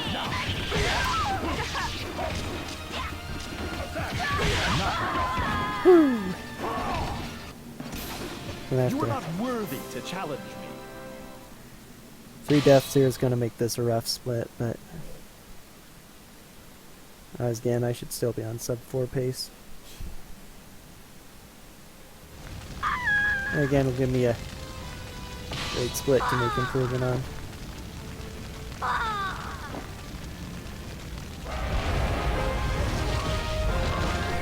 Fast-paced fighting game too. Things can be going really well and then instantly be going very badly.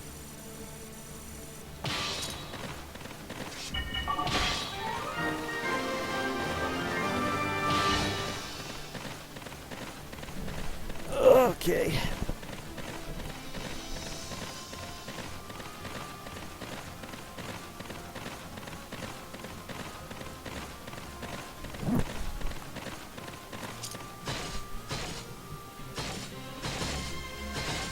Ah, 650. That means 55 hits. For 63 actually. 63 hits. 163 hits. Nice game, my 12s. But yeah, 15. 163 hits, which divided by it would be roughly 50 segments. I'm counting it.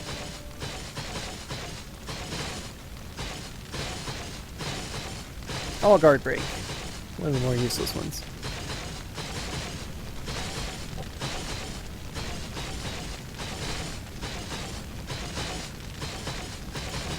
Now I'm officially in the red. Right now. Yeah. My timing isn't great now. Well, I can't do frame-perfect things like guard impact very well. I don't even try. Decisive battle. You could be good at doing guard impacts. You'd be able to own the speedrun too.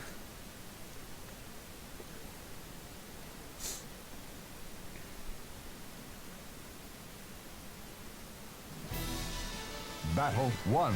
Fight.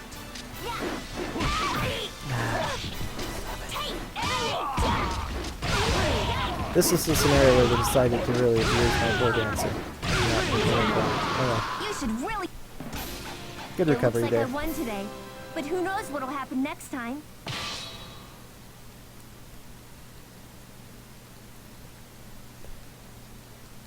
Yeah, really, there's a lot of battles here. A normal fighting game speedrun would be, you know, rounds of 2 to 3, expecting to win every time in order to do well on it. You'd have, what, 8, usually 8 is the number of rows you have, 2 fights each, so you're looking at 16 battles. Oh, bless. There it is. I usually do it at least once.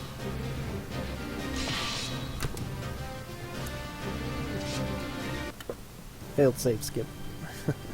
Lost me even more time, but still 6 minutes. That isn't too bad. I only lost a minute and a half after 3 deaths. Now let's see if I can make up any time here.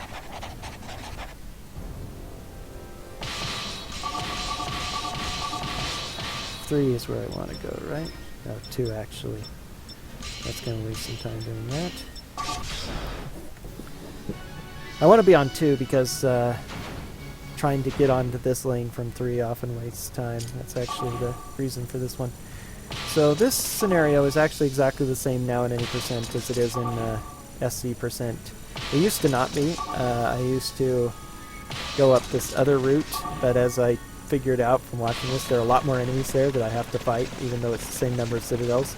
And there are only a total of 4 enemies I'll fight in this. I should anyway. Mega and Sophitia there, because Mega is the only guy who moves on this, who's a named character. Then Tira is there, and then I'll fight the boss. One of the guys might make it back to the main citadel, depending on how badly I do losing characters.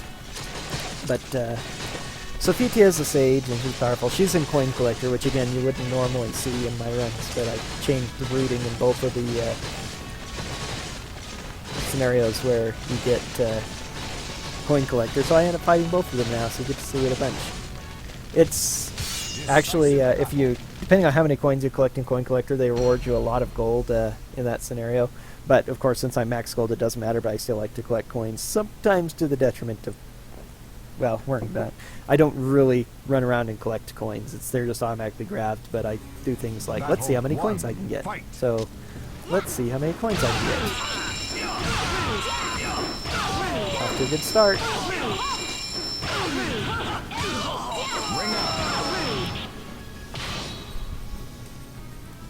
My last one, she died here, and that cost me a ton of time. Battle 2. Fight. But I think I got it this time. Only 333 because I wrung out both of them. But Did you enjoy my dance? did you? I enjoyed it very much this time.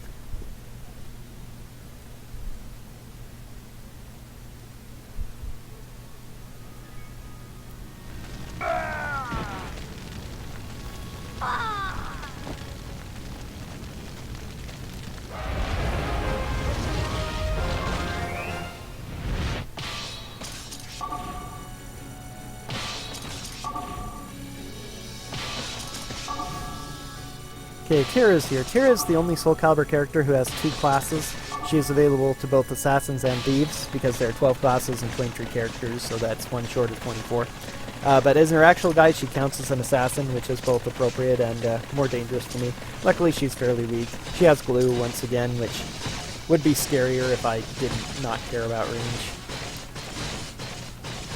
I like to be far away when I first start my spin, but once I do, it doesn't matter, as long as I'm within a certain range. I should be able to maintain the combo without any difficulties and just slaughter her, as long as it goes well.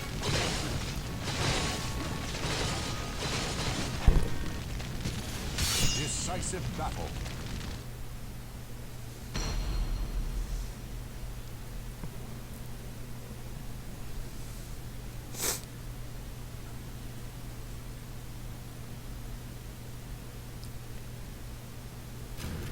Battle 1.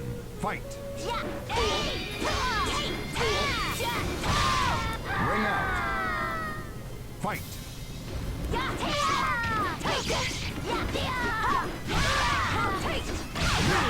Yes, really nice give and up. easy, nice and easy. It was a decent match. Followed up horrible luck in the last one with some really good luck this time. Good play, good play.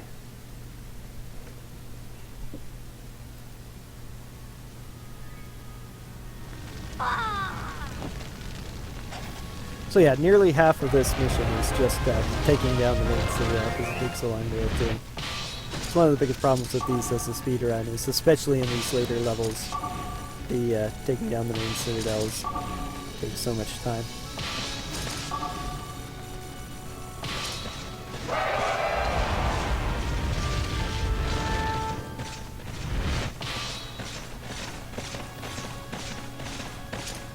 So, other than the guys running around are all Grandal characters. Everybody else who is stuck in these are the old characters I used to have in my party, who were part of my army from... Oh, crap, why didn't you go?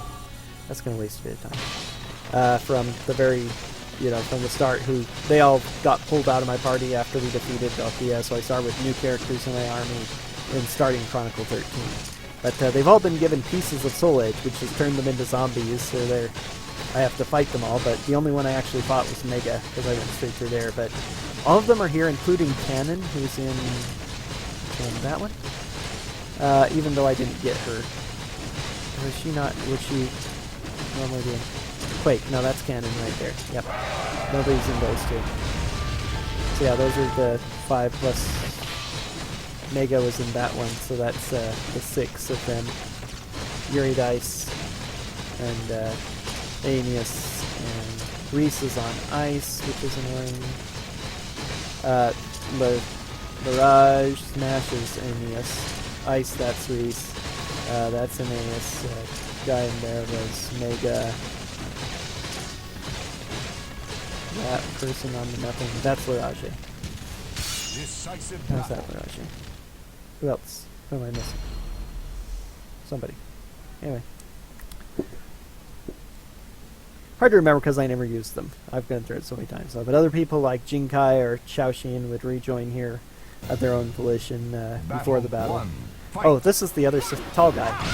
And once again, totally unintimidating, all unblockable attacks. You should really get... Very close to a gold. It looks like I won today, but who knows what'll happen next time.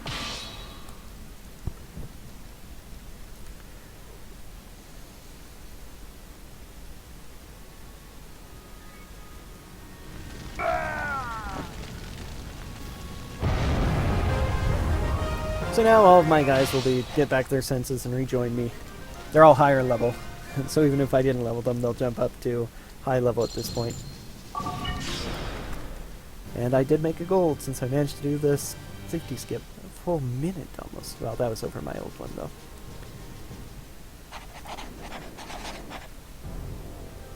And now Adelia. Adelia 3, which is going to be troublesome. Okay, everybody at 2.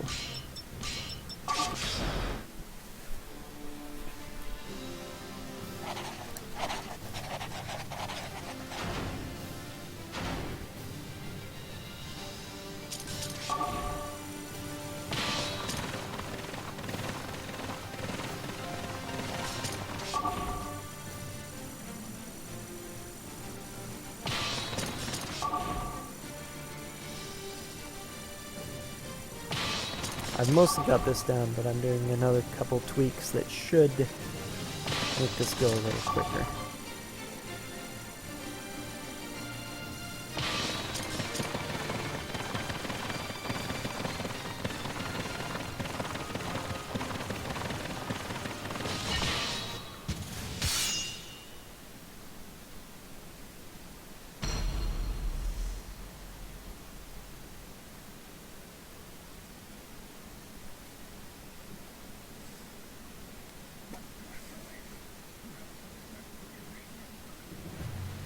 Final battle. Fight. Did I do it? You can't get it! Taya! Ring out. Fight. Did I do it? Good fun. I won't hold Oka's back usually next pretty time. tough. It's just the way this this particular game works. Battles that would be really tough one day or really easy the next.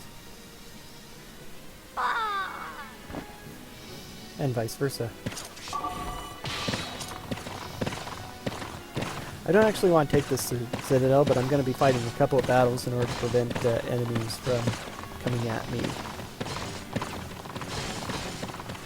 And that's actually the point here.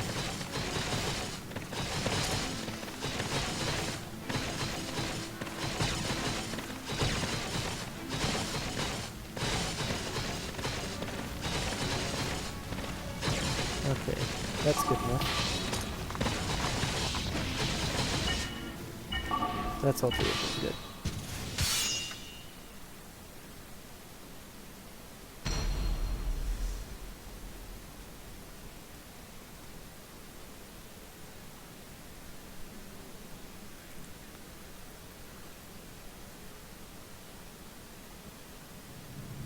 Battle 1.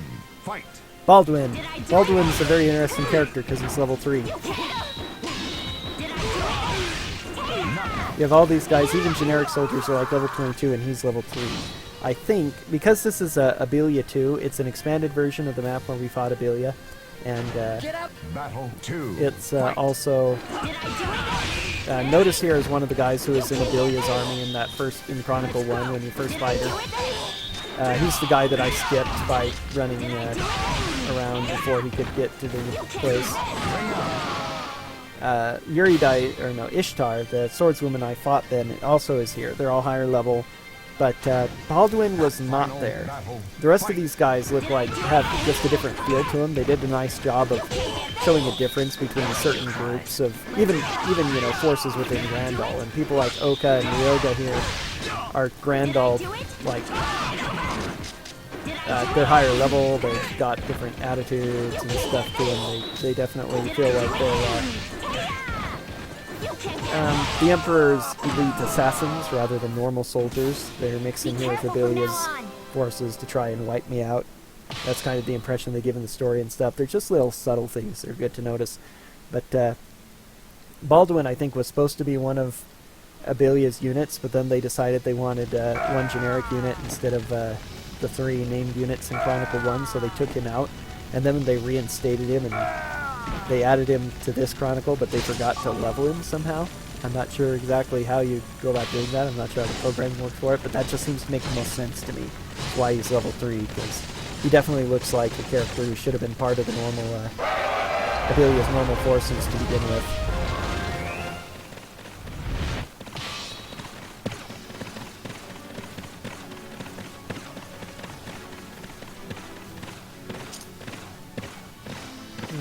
Which way are they going? Good, that's the way I want them to go.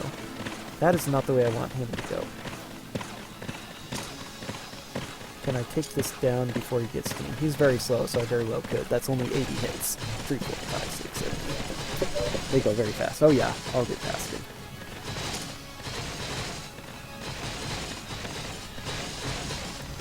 So this is Siegfried, the Soulcalibur character here. And this is an interesting one because it's a little bit slower to go down south, but not a whole lot slower to go south compared to going north through there.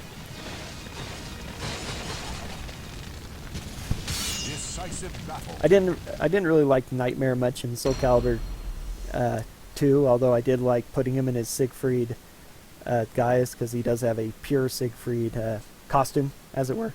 And then he actually has a giant version of Soulcalibur as well for his size, which was cool, and is the ultimate weapon. And he's being kind, thank you. He can do a lot of damage, of course. You should really give up.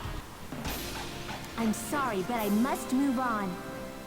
But otherwise, I don't like bad guys, so I don't like to play the bad guys as much as I like to play the good guys. When they split up Siegfried and Nightmare, that made Siegfried really cool. Plus, for the most part, he has a better moveset, although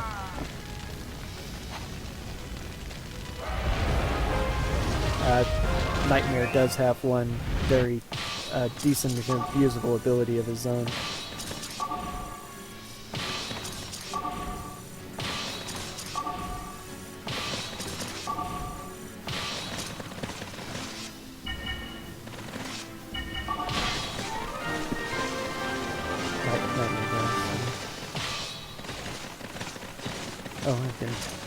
Well, one upgrade ought to be enough, actually.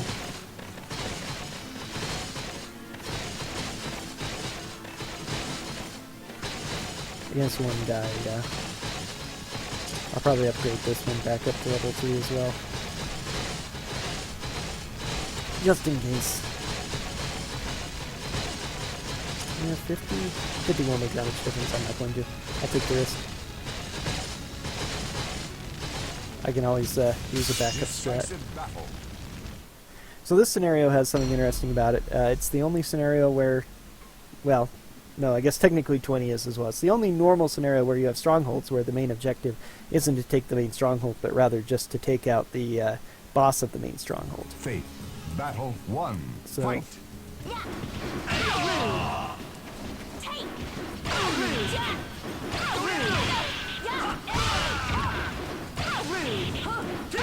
this is really bad. He's a generic guy who shouldn't be anything, but he's being fairly aggressive, and he's on world and he can take advantage of it.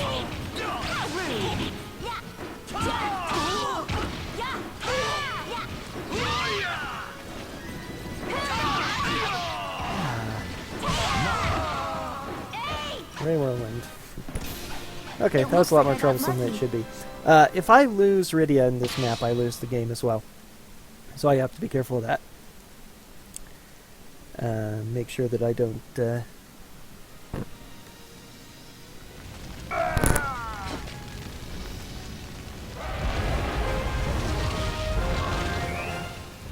But luckily she won't be fighting anymore, so... Am I on Rydia? Okay, good.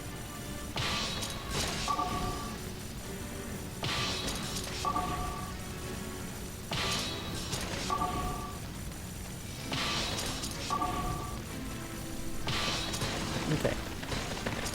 It's a little slower taking down the main citadel with 4 people instead of 5, however. Oh, I attacked Siegfried with her too. That could have been potentially dangerous. Oh well, it worked out. However, Athos is the strongest of those. By fighting here,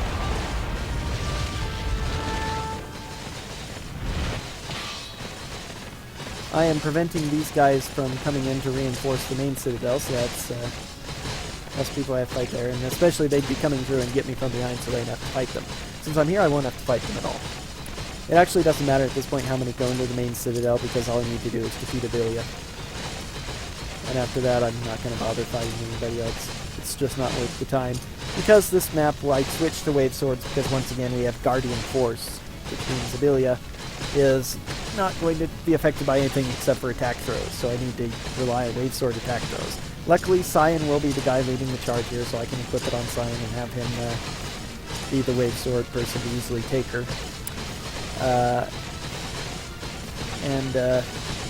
Otherwise that's it. She's also the weakest of the ones that you have to fight, so...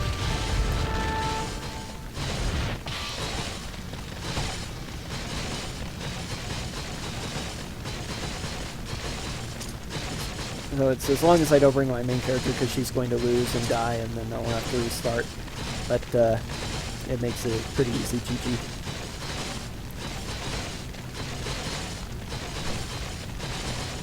If I do really well, I might actually try fighting the rest of the normal units, because they're weak. They're all level 14, I believe.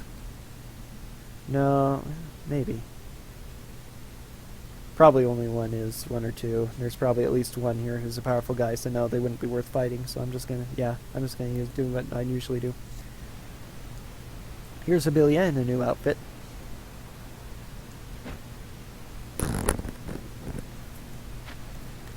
I will not lose against a traitor, even if it is you. Battle 1. Fight. Good start. Good start. Double good start. Did I do it? Wasn't quite the right range, I think, or the attack was over, so it wasn't a counter hit.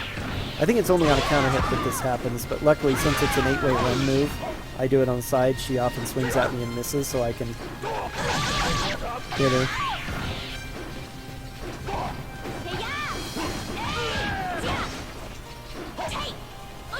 Or it's just it's a certain range. That's how some of them work.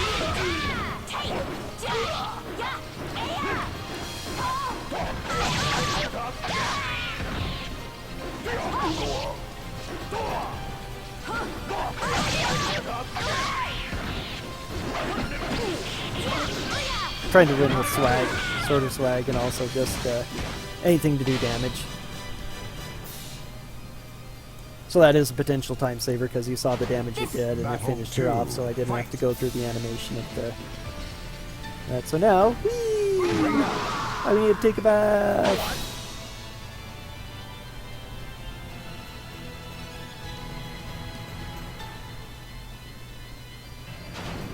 Battle 3, fight!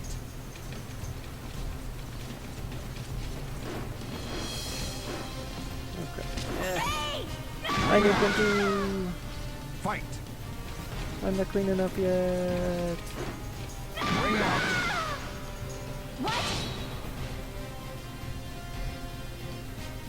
Really good time save here, really. Battle 4, fight! Yeah, my appearance is down by 50%. That is not actually, well, that is sort of a taunt. It doesn't do anything that I've seen it can do, but it isn't used with the normal taunt command. It's used with the normal attack command. Silly tambourines. Dancers, man.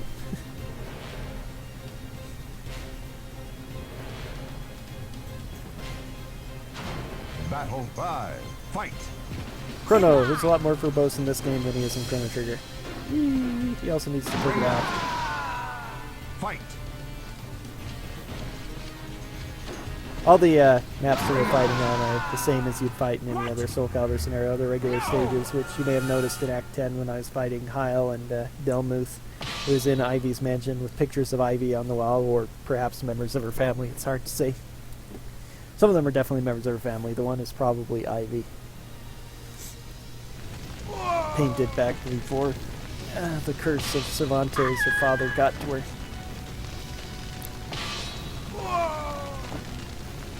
But they do a very good job of making them look like appropriate places. So, oh no, I lost. Awful people. Oh, I didn't conquer the Citadel. But I win anyway, because I beat Abelia. Yay! Oh, blast, I did it again. Oh well.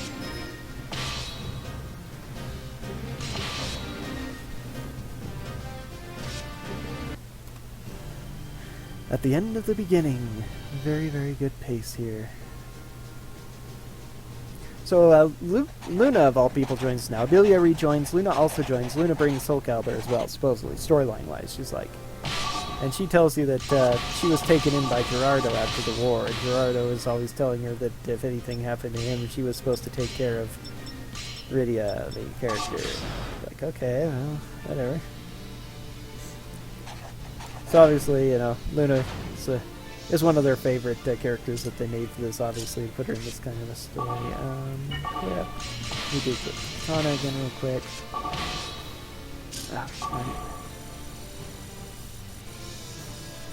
Very long walk down to here. It's a long walk, but fairly uneventful for the most part.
This will be the second coin collector dungeon. Nightmare is the Soulcalibur character. He's in there. So it's a very slight diversion to come in here. I have gone before and sometimes still consider going through here, but it doesn't seem like it saves any time whatsoever to go in the top, even though theoretically it shouldn't be any longer. It's very strange that way.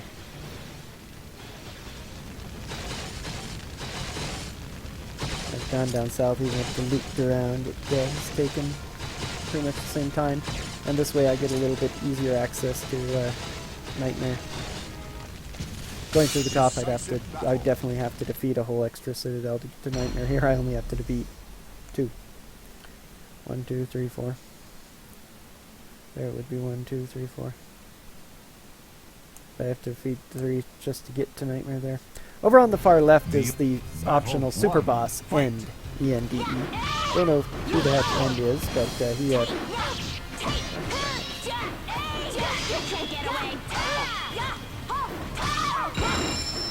Okay, now I gotcha. You're so rude. I only got 167 coins. It was a decent I get less match. mining out, though. So I should be happy about that. Since it doesn't matter how many coins I get. Yeah. There are a few things I haven't unlocked, technically, but because they're mostly the ancient versions. And they're just storyline-wise. They're only story, basically importance in the story mode. That's how you have to unlock them. They're not anything to do with Chronicles of the Sword, so... We're gonna send 2 after Nightmare.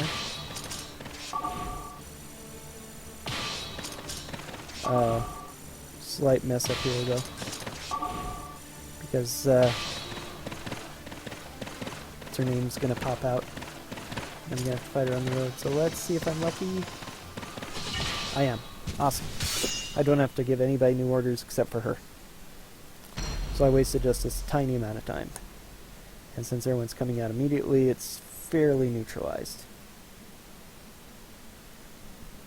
You've seen many of the places where I've had to stop. If you've watched the entire thing, you've seen many of the places where my character has stopped and waited for the enemy to show up into the square next to them fully, especially if the enemy is knights. So it's usually, that's why I usually like to do a delay of a second or two.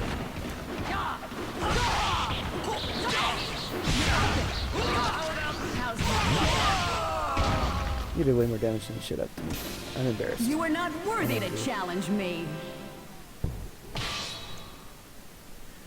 It would have been neat if they'd actually set up a command protocol where if you make Cosmos with all the Cosmos equipment, if it would give her Cosmos' voice on all of her lines from Xenosaga, but they didn't. Oh well. Small lost opportunity. Still cool having Cosmos though.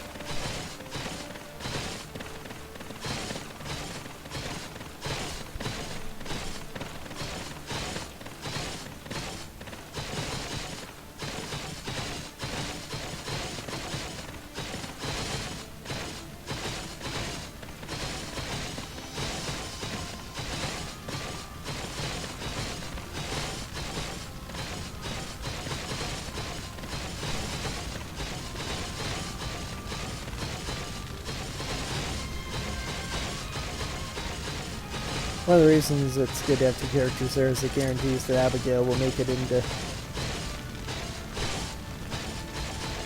that dungeon, so I don't have to fight her outside. It's actually more annoying. Decisive battle.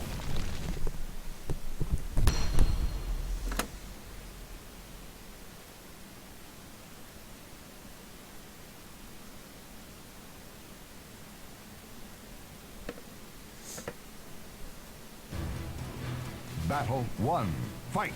You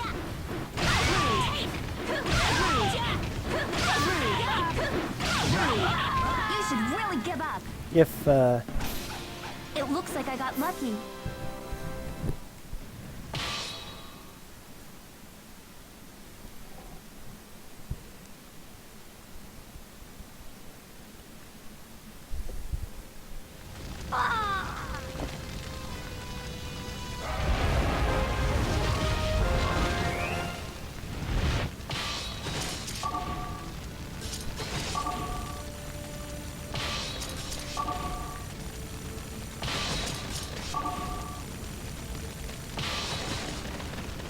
So hard to maneuver.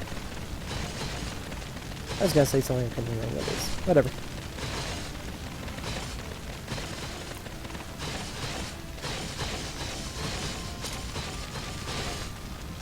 I think I'm talkative. I am if I have something to talk about and I'm comfortable with the subject or who I'm talking to. Since I'm talking to empty internet, basically, I'm rather comfortable talking about this thing I know a lot about. A lot of people at work who don't work directly with me think that I'm a very, very, very quiet person. Like, absurdly quiet, because to them I am. I'm not good with normal small talk.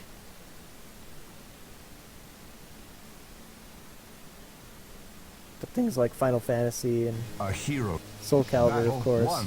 Fight. Fuck your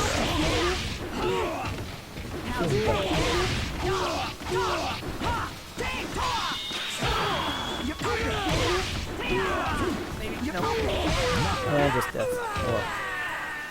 Goodbye. Soulcalibur characters always go first too. No, they don't. Megan went first before. Nope, no, I'm sorry. I told a complete lie there. I'm not sure how the order is between for things like that. They don't count as normal bosses, where the bosses are always last unless they're in a cutscene. You're open! You're open!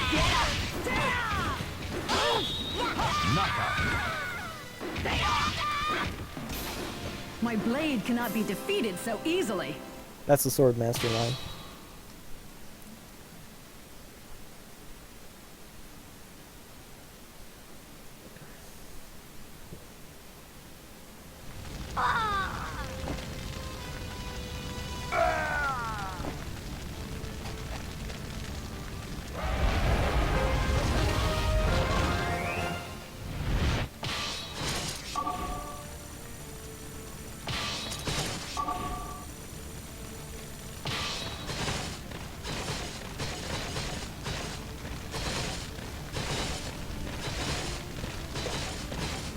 I'm going to pull a similar trick here to what I did in the last scenario. Going to be attacking the enemy fortress from the other side to prevent reinforcements from reaching the main citadel. Decisive battle.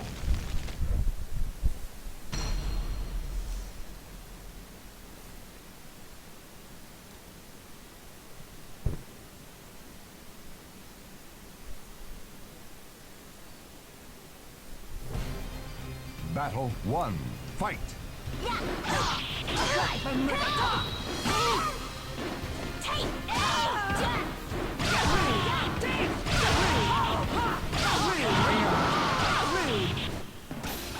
It was a decent match.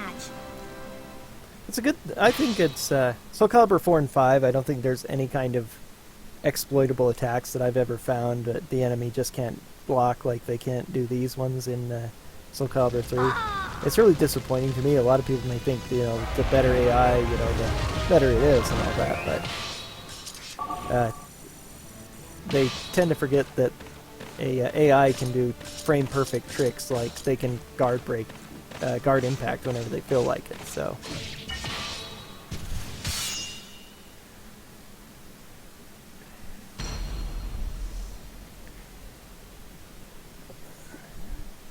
So higher AI for them just means that they execute all those things flawlessly, which is not exactly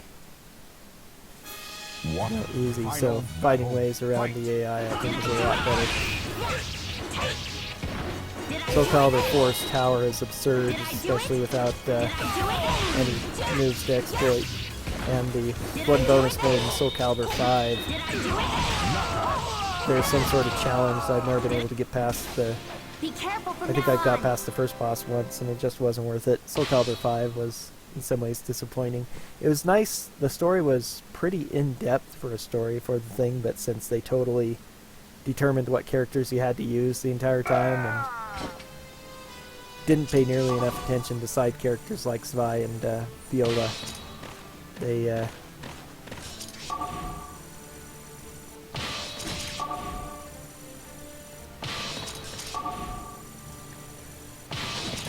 It was just focused on the twins, which was a nice way to finish the Soulcalibur story, but I think it was a pretty disappointing as a game overall. They remade several of the styles for the new generation, but then there are a whole bunch that they didn't, and so those characters just vanish into obscurity. People like Sung Mina and Talim, Yoon Song even.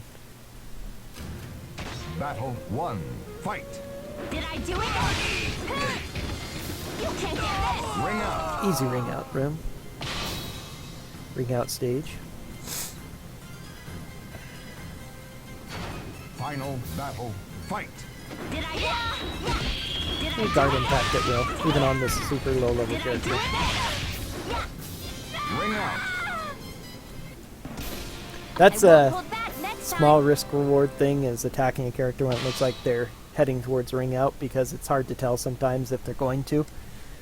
So you have two options. You either don't attack them and maybe they'll hit the ground and then you lose a lot of time because you didn't ring them out, or you attack them to try and push them out, and sometimes you actually knock them into the ring, although that's rare. Sometimes you'll push them out properly, and sometimes you'll hit them but it won't do any damage because they're already in a ring out state and you're just preventing them from being rung out, however that's said in past tense. And so you ring outed, and so you actually lose a bit of time, but I think it's worth it to make the attack usually.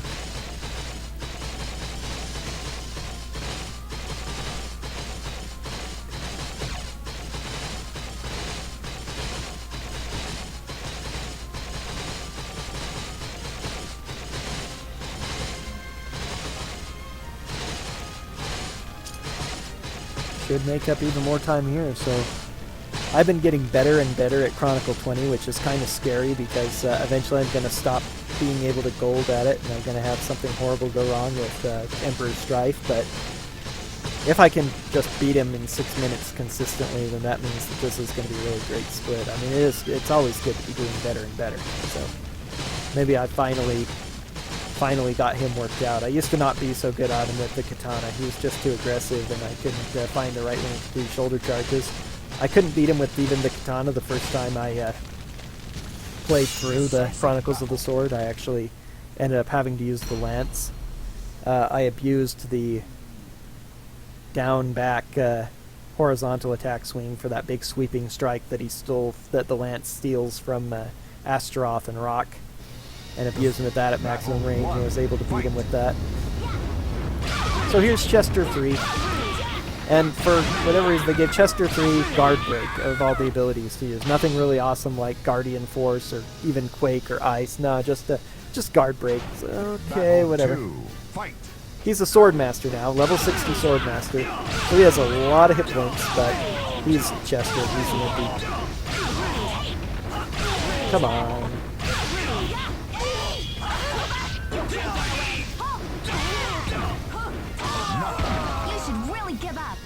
Easy peasy. Final scenario, hype! But who knows what'll happen next time?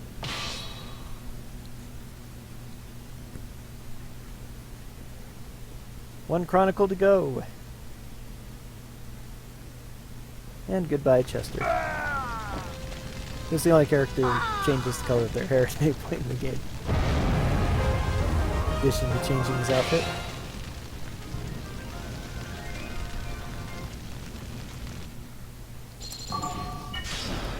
Yay, save skip.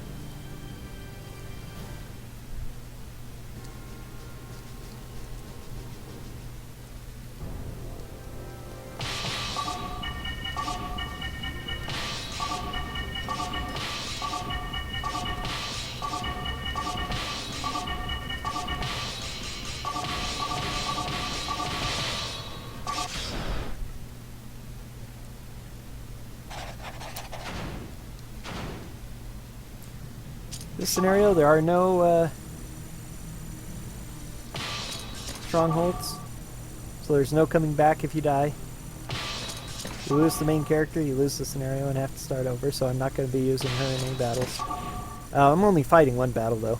This is the one time in the entire game where I'll actually let my characters battle it out just on the map like this. So since I'm not going to use her, I want her to take the bulk of the damage. Basically, when you meet a unit, they will start fighting each other with the first one that meets them, and that's the only one that they'll damage until they start a battle or die. So since I'm not planning to use her, I want my main character to take a lot of damage, but not all the damage, because I don't want her... of course, if he gets wiped out, then I have to start all over. I also don't want her to get the experience, because she has no more use for it.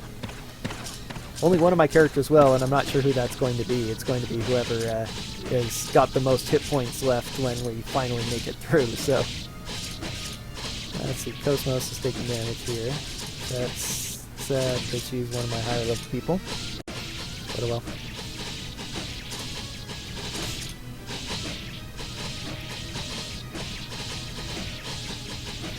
These guys are all very tough and they're worth a lot of experience, so... Chrono gaining levels, that's potentially good since he's the lowest level by far. The others are all actually pretty even. Who's taking damage now? Cyan? His first turn. I don't want anybody to get wiped out, but I would like just one or two people to take most of the damage.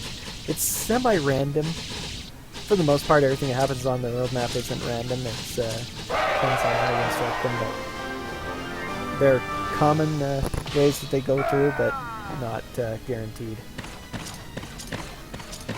That might be... is it Rydia? Yes, good. Rydia's taking more damage. If she takes too much damage, I may have to delay slightly by having her wait and hold back, but to let somebody else take the brunt of one of the battles, but...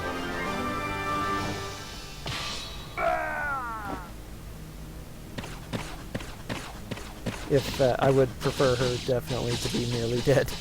Just because it means that was less damage she dealt to one of my guys I want to use in the battle.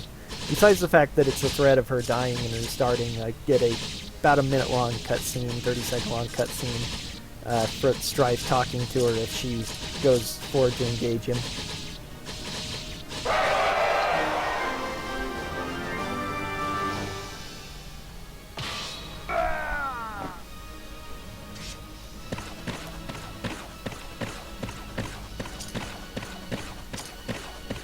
Oh, Chrono is going to take damage from the most powerful. Nope.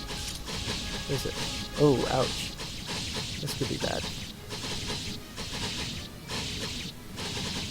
It is usually Rydia on this one, but... wow, that was close. And she's far away for the last guy. Good. This actually works out perfectly then. And Cosmos again, she already took some damage, so that's good. So, did anybody take no damage?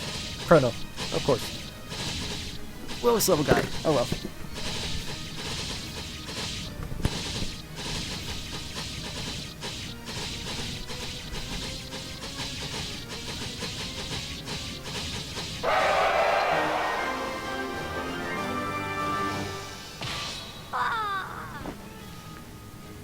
Good news is that I have 3 relatively healthy people, so worst case scenario, it should only take me 3 guys, which should definitely take less than 10 minutes, so this should very much be my sub 4 that I've been so hard trying so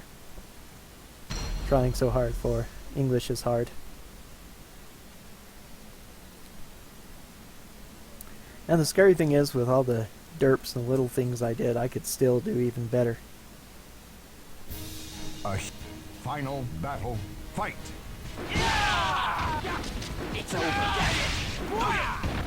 Where are you going? Ooh, jeez. Yep, that's... Ring out! Ring out is good. Fight! What? Yeah. No! So there's my chance at a gold, but oh well.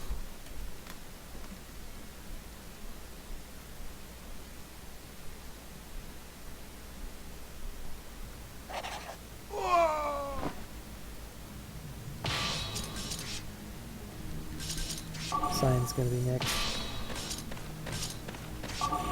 And then they'll go immediately to follow, just in case. And if that doesn't work, then I'm in deep trouble.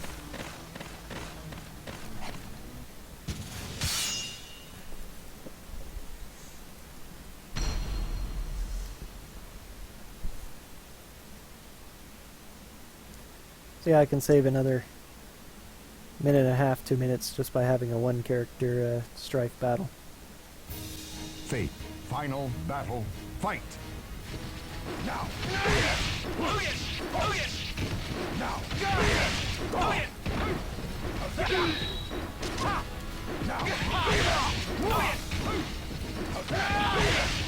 Gotcha. That's it.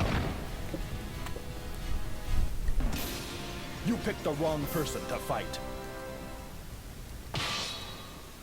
3:54:04. Nice, nice, nice. Almost 10 minutes. Shaved off my old PB. That is really, really good. Thank you, thank you.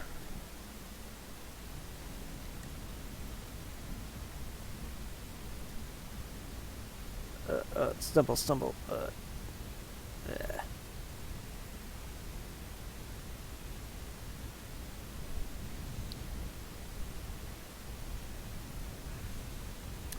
So sometime either later on today or tomorrow morning before AGDQ officially starts, I need to put in another any percent for my RPG limit break submission. I'd like to get that updated with a PB as well. My one I have there is good, but there are Emperor quite a few died. mistakes. Both the Evil Emperor Blade died. and the Holy Blade disappeared into darkness. Not Emperor Strife, Emperor The died. Empire collapsed, and the people were left only Thanks a lot with for watching. devastated lands. It's good to and the do it for an memories audience of too the sometimes. terrible war. The people, however, eventually forgot the hardships. They rebuilt the razed villages and sowed new seeds upon the destroyed fields.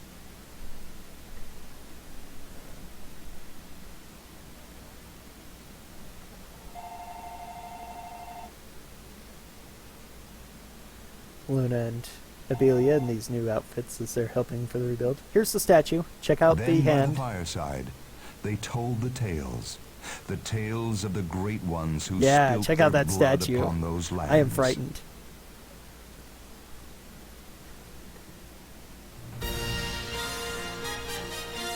Yep.